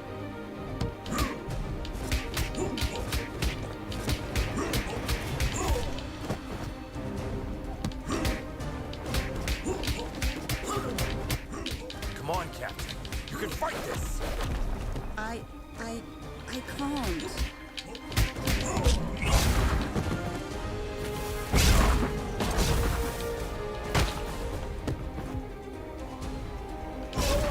Yep, there it is.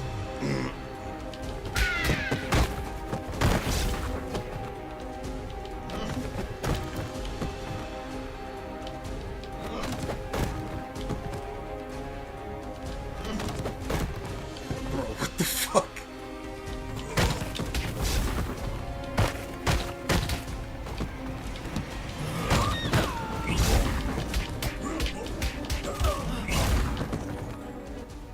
Looks like she is manifesting someone's worst fear. Okay. Who has fear of the dark? I have a constant fear that something's always near.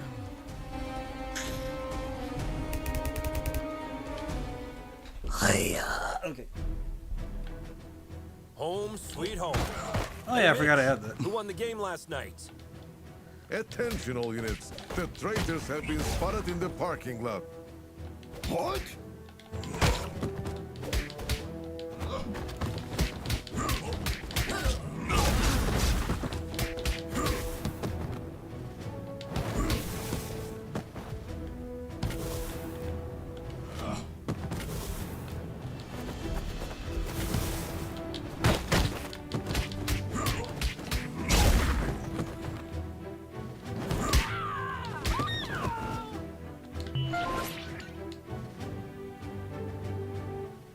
Karen, talk to me. What's going on? You won't get away with this.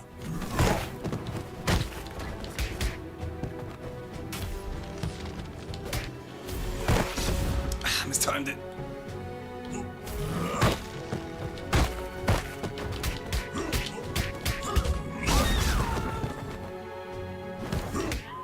Guys, I'm afraid our colleagues are showing all the symptoms of mind control.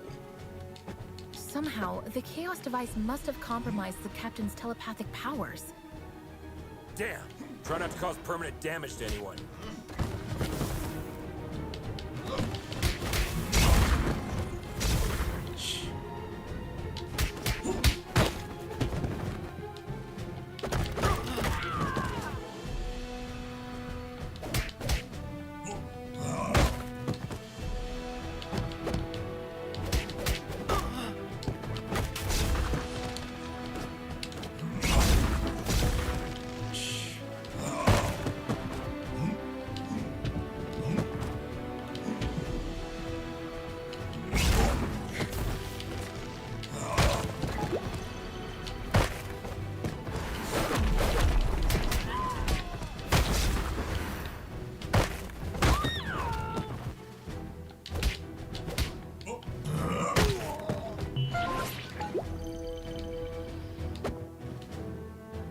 Fuck it, okay, good.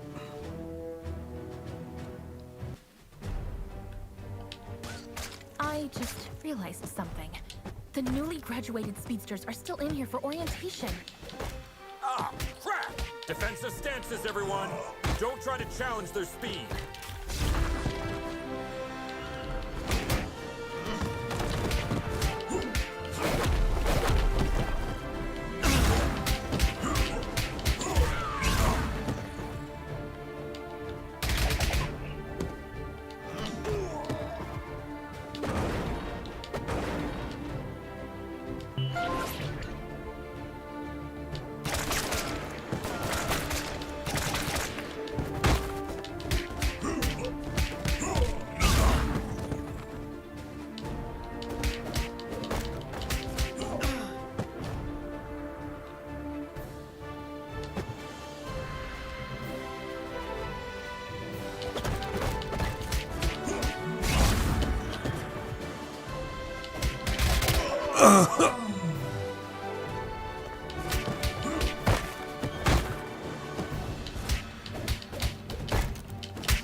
Look on the bright side, guys.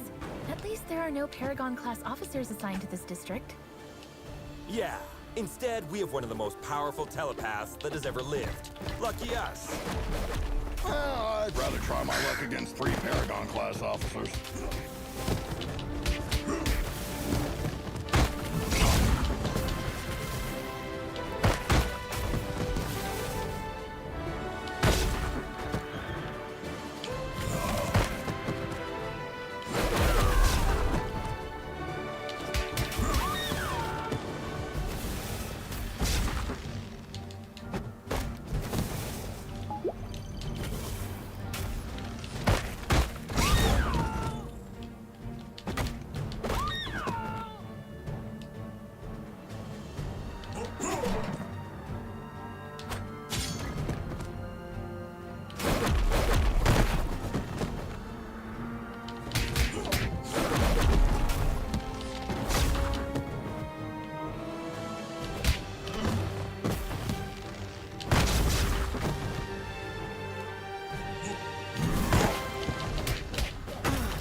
On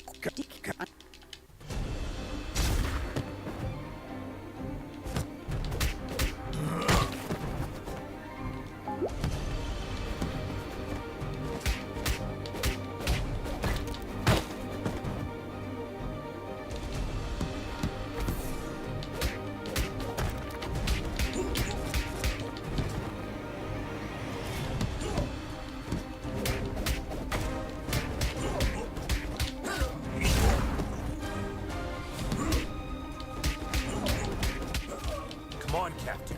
You can fight this. I can't.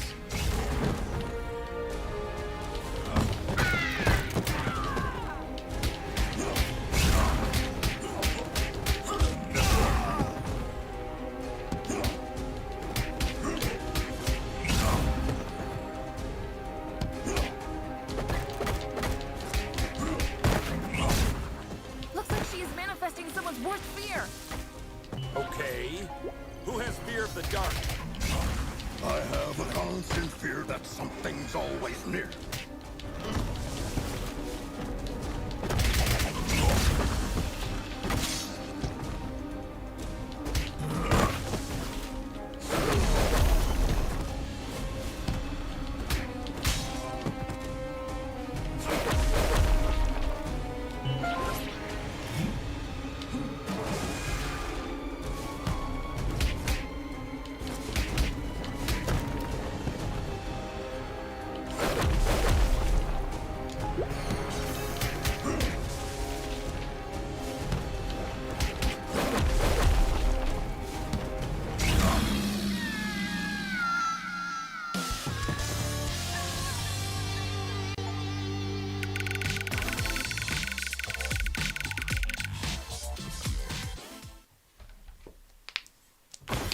My mom holds the record for most super criminal arrests for Stronghold, some of which were way above her power level.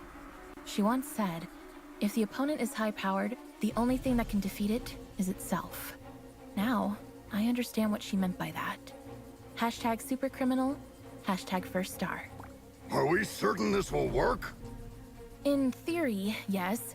When I was fighting with Valeria 2 months ago, I realized that every time she bent reality, she took back what had been done one step earlier. So, I presumed that activating the second chaos device at the same location would cancel out the effects of the first one. Looks like you were right, little star. Madison! Great job, team. I'll be expecting to see your reports on my desk by the end of the day. I'm afraid Star is still busy hugging you, Captain. How long are you going to keep this going? Just 2 more minutes. Fine.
Mr.Din. I think I recognize that guy. I believe Mr.Din is making his own beat 'em up on Twitter. The name sounds familiar. I don't know if it's the same guy though. I'll have to keep that in mind. Oh yeah. Actually, let me check this right now. It's proven again that no secret can be kept in the dark. I'm sure you all learned Valeria's story. She asked me for a Viking funeral while she was dying. Maybe she predicted what would happen. I hope she found the peace she desperately searched while alive in her death. Hashtag Valeria.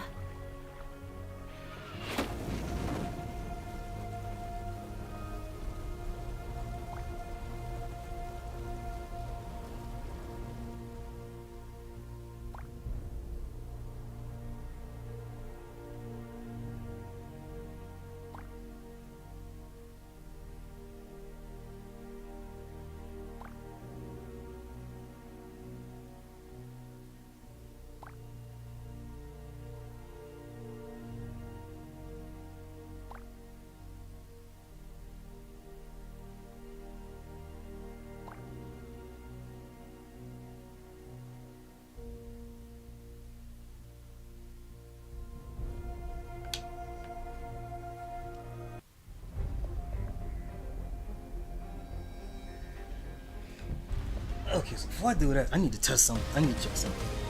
Well, I need to test something else before that. Before I do both of that. Let me check the weather. I want to make sure I got this right. Is there a couple of guys making their own beat 'em ups?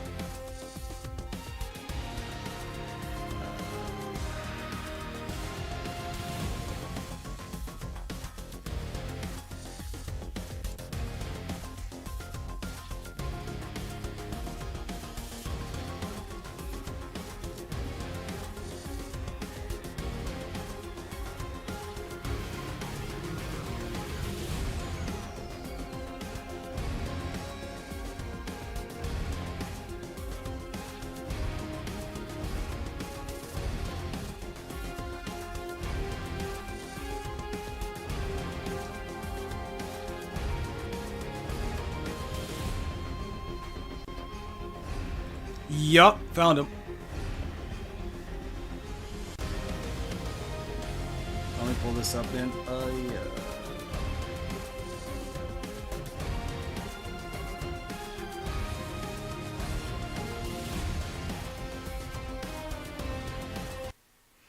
This guy, Mr.Din, he's milking his own beat 'em up called Deadly Metropolis. Looks pretty good, honestly. Another Kickstarter game, obviously. Before what I saw from the footage, it looks pretty good. A bit too much in the combo slot for me, but I remember liking it. Like I never actually played it, but the footage of what I've seen from it. Okay, mechanics, sample combos. What's this?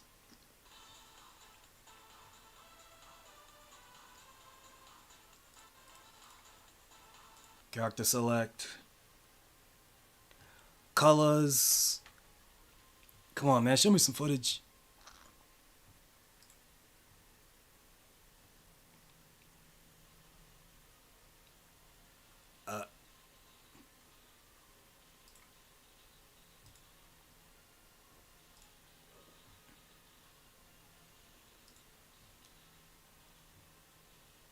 Sample enemies, yeah, but just oh, it's 20. Oh, this is old footage, 2020 footage. Hold the shit up.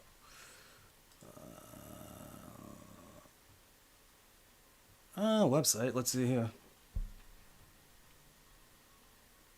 Kickstarter, Steam. Wait, is there gameplay footage on the Steam page? No. Fucking excellent. Great.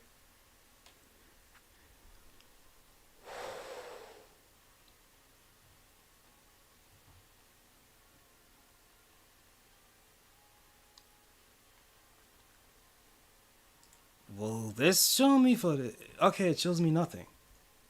This one? Takes me back here. Okay.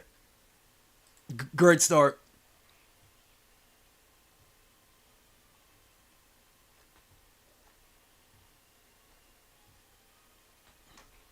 Let me go back to January. Is there anything here?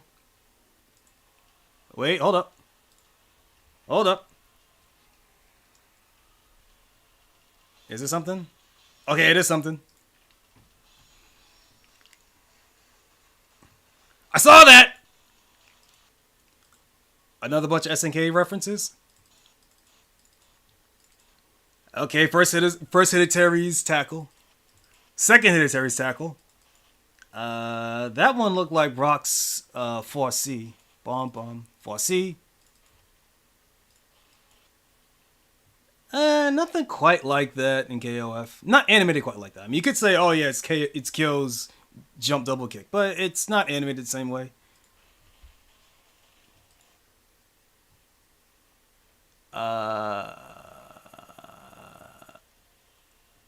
The angle of that uppercut looks like Yuri.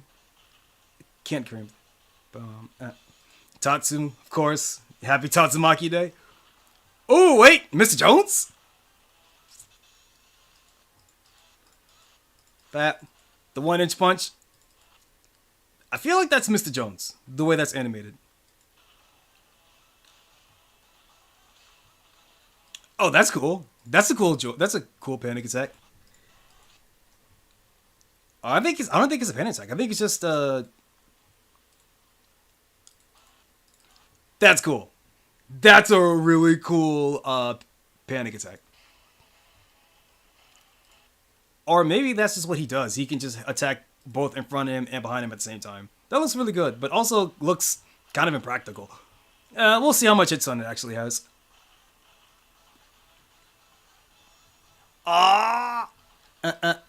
The spike down. Rocks TOP. Boom. That's always good to see, though. Tatsu. Upper. Tatsu again. Deadly Metropolis.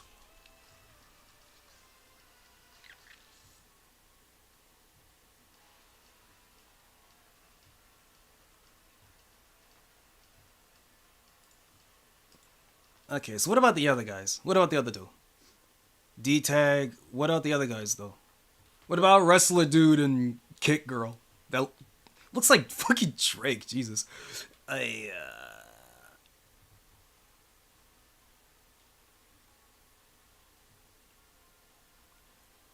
Ooh, later. I'll do it later. Okay, more foot. Does he not have one for the other two guys? They're like your trio? Your trio of dudes?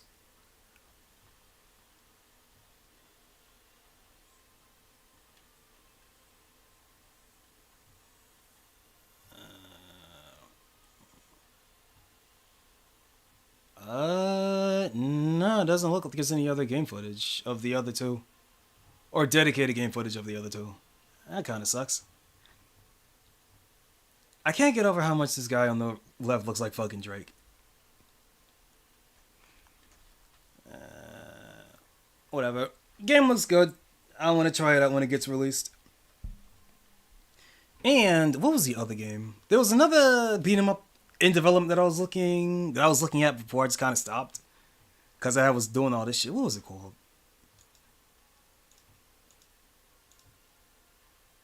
Actually, let me check Brawler's Avenue. Brawler's Avenue would have it. Either Brawler's Avenue or Flying Kick. Both of them would have it.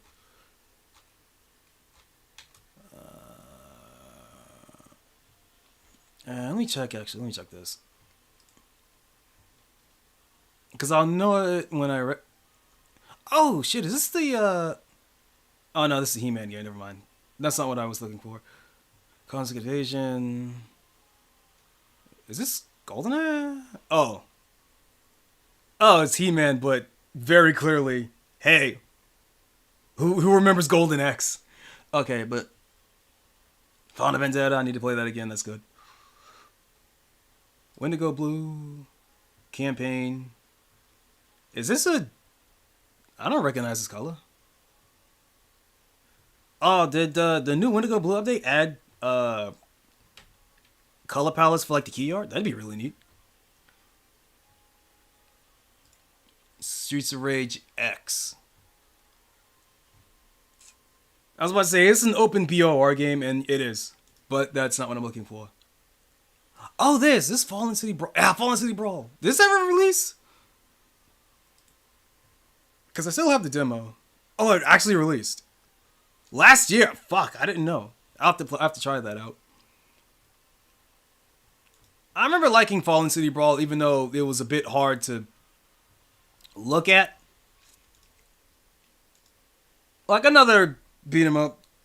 You know what? I'll have a big Brawl stream later. What the hell's this? Reality. Okay, this one is unfamiliar to me. I never saw that one. Final Fight 3. Oh yeah, fucking Rushing Beat. When the hell does Rushing Beat release? The new Rushing Beat. Dead of Disco.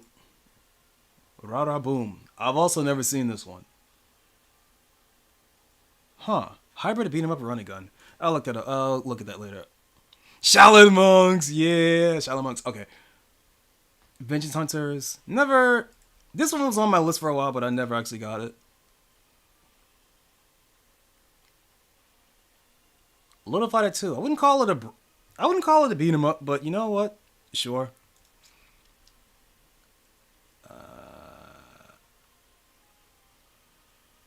The hell's Jane Silent Bob? Huh. I forgot that it was a thing.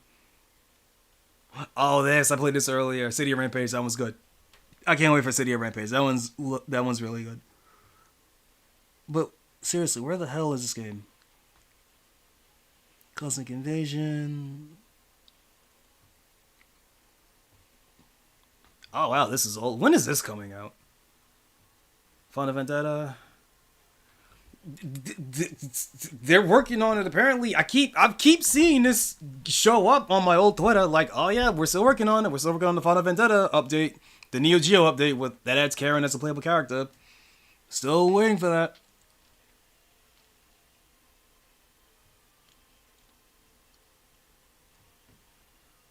We Could Be Heroes, right. I was about to say, what was this one? I remember this one. I didn't play too much of it. It has been a long time since I've been here. No, no. Fight Forever.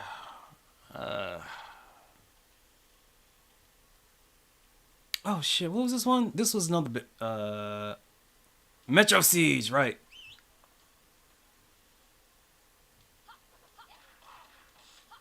Oh yeah, and it's a fucking Amiga game. An Amiga game. Man in Cups.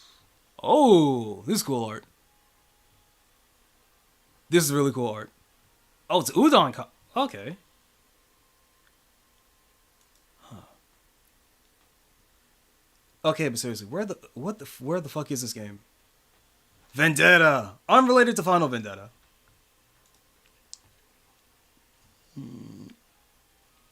Even though this guy looks exactly like the guy from Final Vendetta, from Vendetta, so I have to assume it is intentional. Red shirt, red shirt, white hand wraps, blue jeans. Like, come on. I still can't believe it's not at all related to Vendetta. But whatever. Slave Zero X. I need to play that. What the hell is this? Oh, the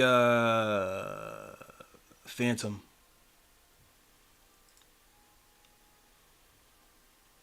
Straight up bionic arm. Alright, cool. Oh yeah, this thing. Streets of Rage 5. This is never coming out. There is no... Sega 100% canceled that fucking game. I'm going way far back. This is like 2023. Yeah, what is the name of that fucking game? Wait, was that it? Or was that... Oh, and that's just Maki.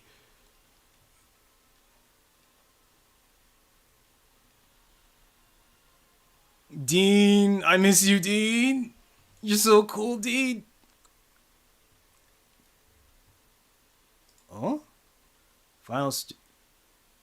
Oh, beat 'em up comics. I see. Soul Calibur Legends. I don't know if you want to grace that by calling it a beat 'em up. Fucking Paprium, holy shit. I still never actually played Paprium. Okay, I'm getting annoyed. Adam! That hairline's fucked up. Adam! It's always good to see Adam. I don't really like his redesign in Streets of Rage 4, though. Okay, scroll all the way fuck up. Okay. I need to think. Well, I remember it was a beat 'em up. The main character was like this girl that had like fire fists and cut off and like Daisy Dukes. And had like kind of like shitty sound. Like the sound design was kind of bad. Clear. What about Flying Kick? Does Flying Kick have it?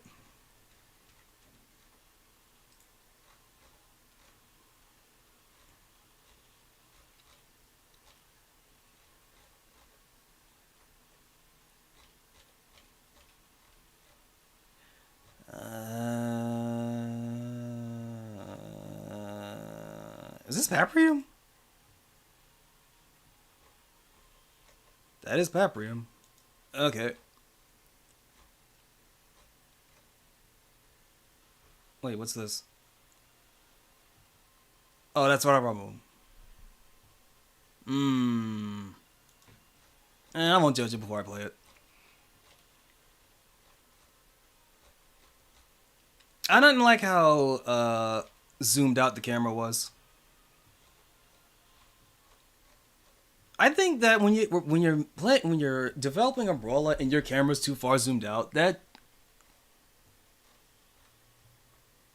I'm not gonna say it's a sign that the game is going to be bad, because I don't genuinely believe that, but I think it is.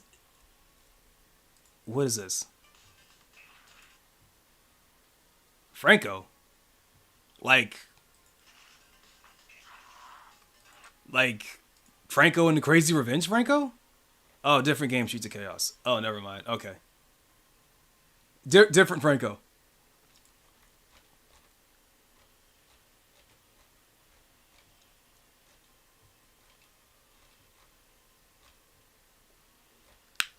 Okay, I'm getting annoyed. What the fuck is... Okay, beat 'em up. Brawler. There was a Dempsey roll. Let's start with Dempsey roll. Let's start with there. Brawler, Dempsey roll. Not lists. Great. Okay.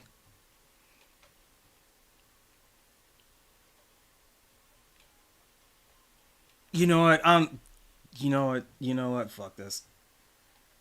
I'll search for it off stream. And I need to prove that I'm not a fucking scrub, so I need to test something here. Arcade mode, legend difficulty. And I'll play the Alley Witch. I like the Alley Witch. So it is basically story mode, but with no cutscenes. Actually, hold on.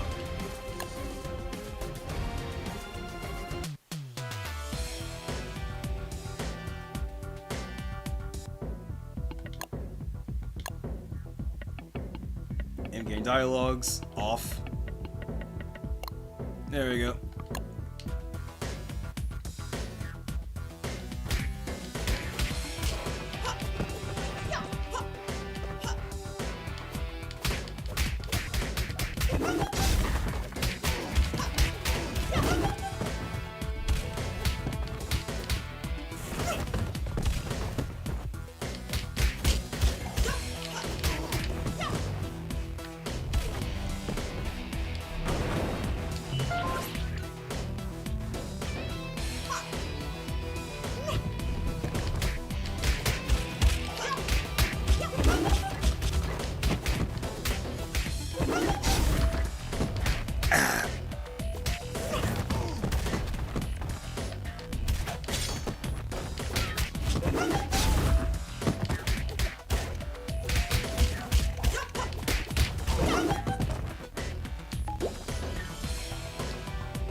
Oh, okay.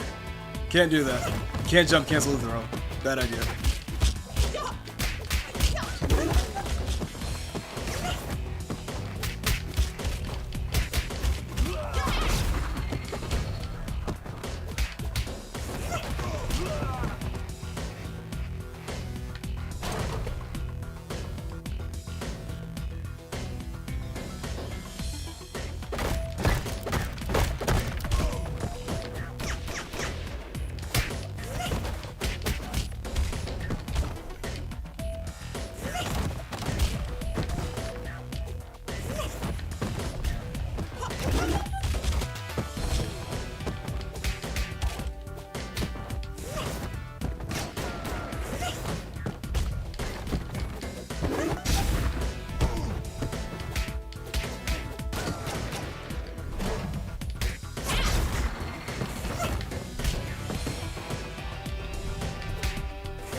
tried to walk out. Should have blocked.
Oh!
Oh, shit, right.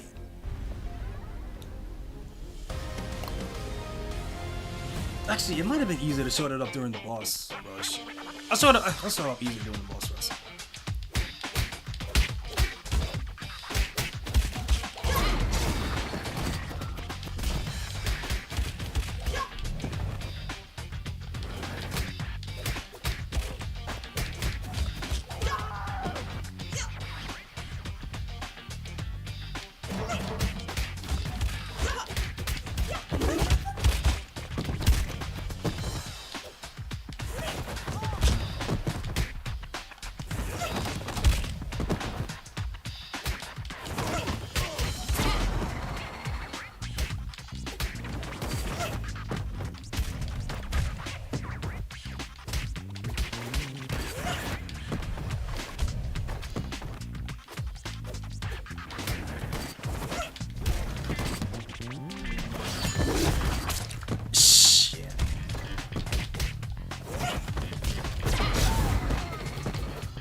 I wasn't fast enough. I tried to block. I tried to cancel out of. I tried to cancel it.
I fucking blocked that.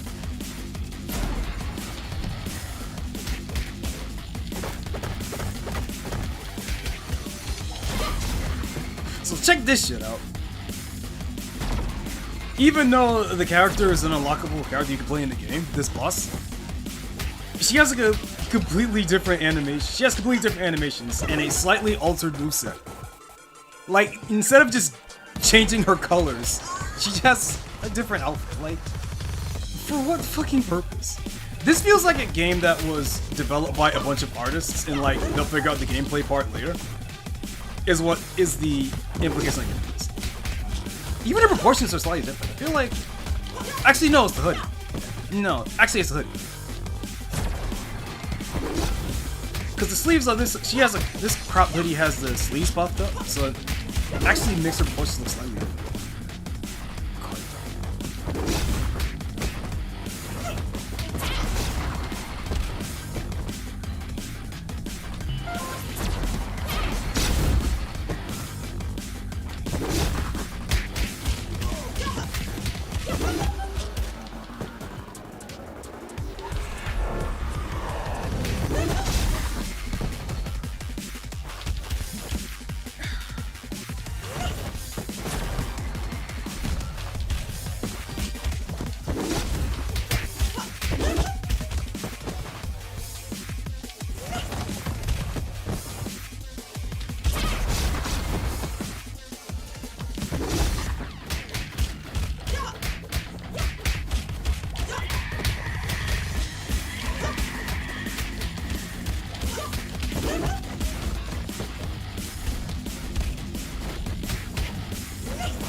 I hate that thing!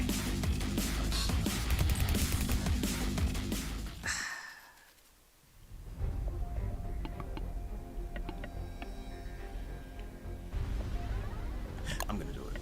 I'm gonna do it. Fuck you, I'm gonna do it.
Oh, it does OTG. Nice.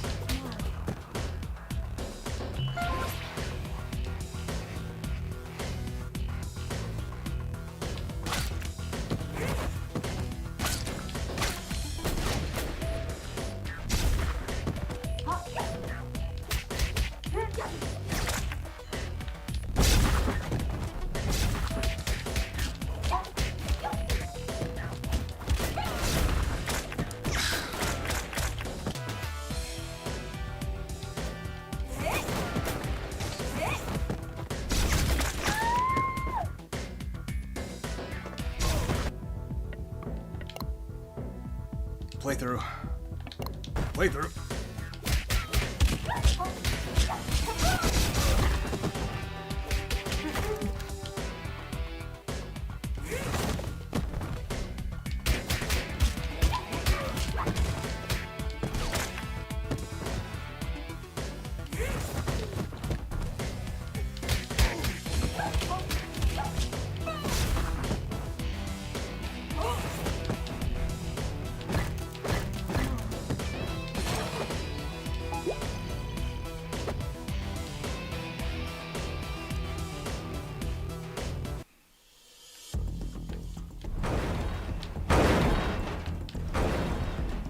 I should have used this with the combos actually.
Really? Is there a minimum fight? Is there a minimum jump height on that?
Fuck out of here.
What?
I will redeem myself, but not tonight.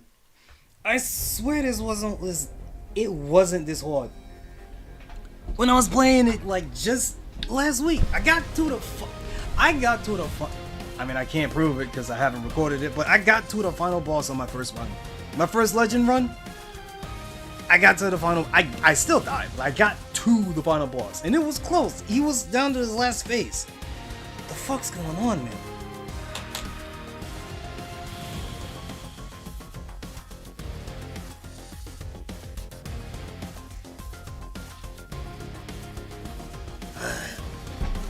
What time is it?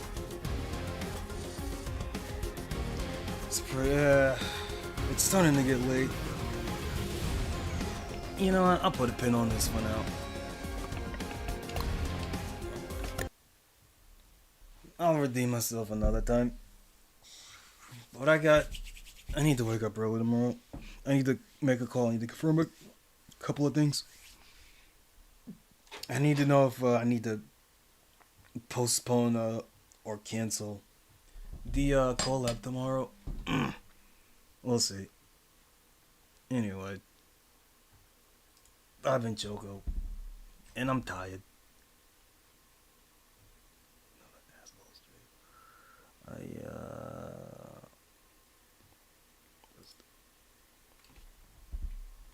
Wrong one. Wrong one. This one.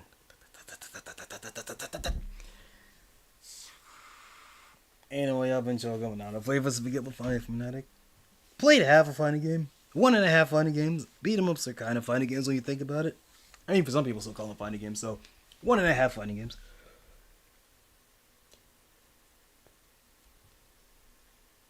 And I'm reminding you that current time is the only currency that you cannot refund. So anyone spent your time here, I'm in a second. I don't care how long I want to thank you. Not personally. I don't know. I feel like that's a bit too personal. I don't know. I'll think about it. And don't cash out too early. and make better investments. I don't know why the fuck any of y'all are here tonight. This was a bad stream, but regardless, I'm still happy any of you decided to stop by.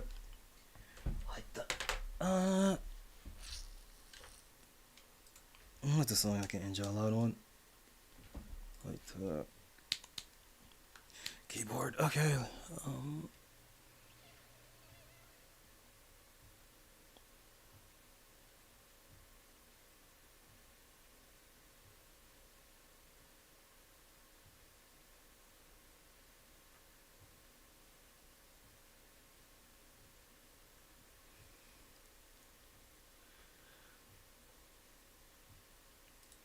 Under night.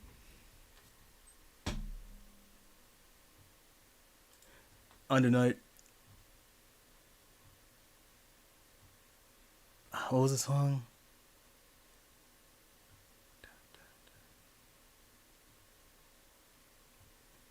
Okay, I'll see.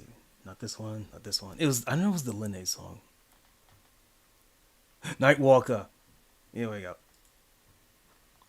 All right. I'm Choco and I'm going dark. I'll see y'all some other time.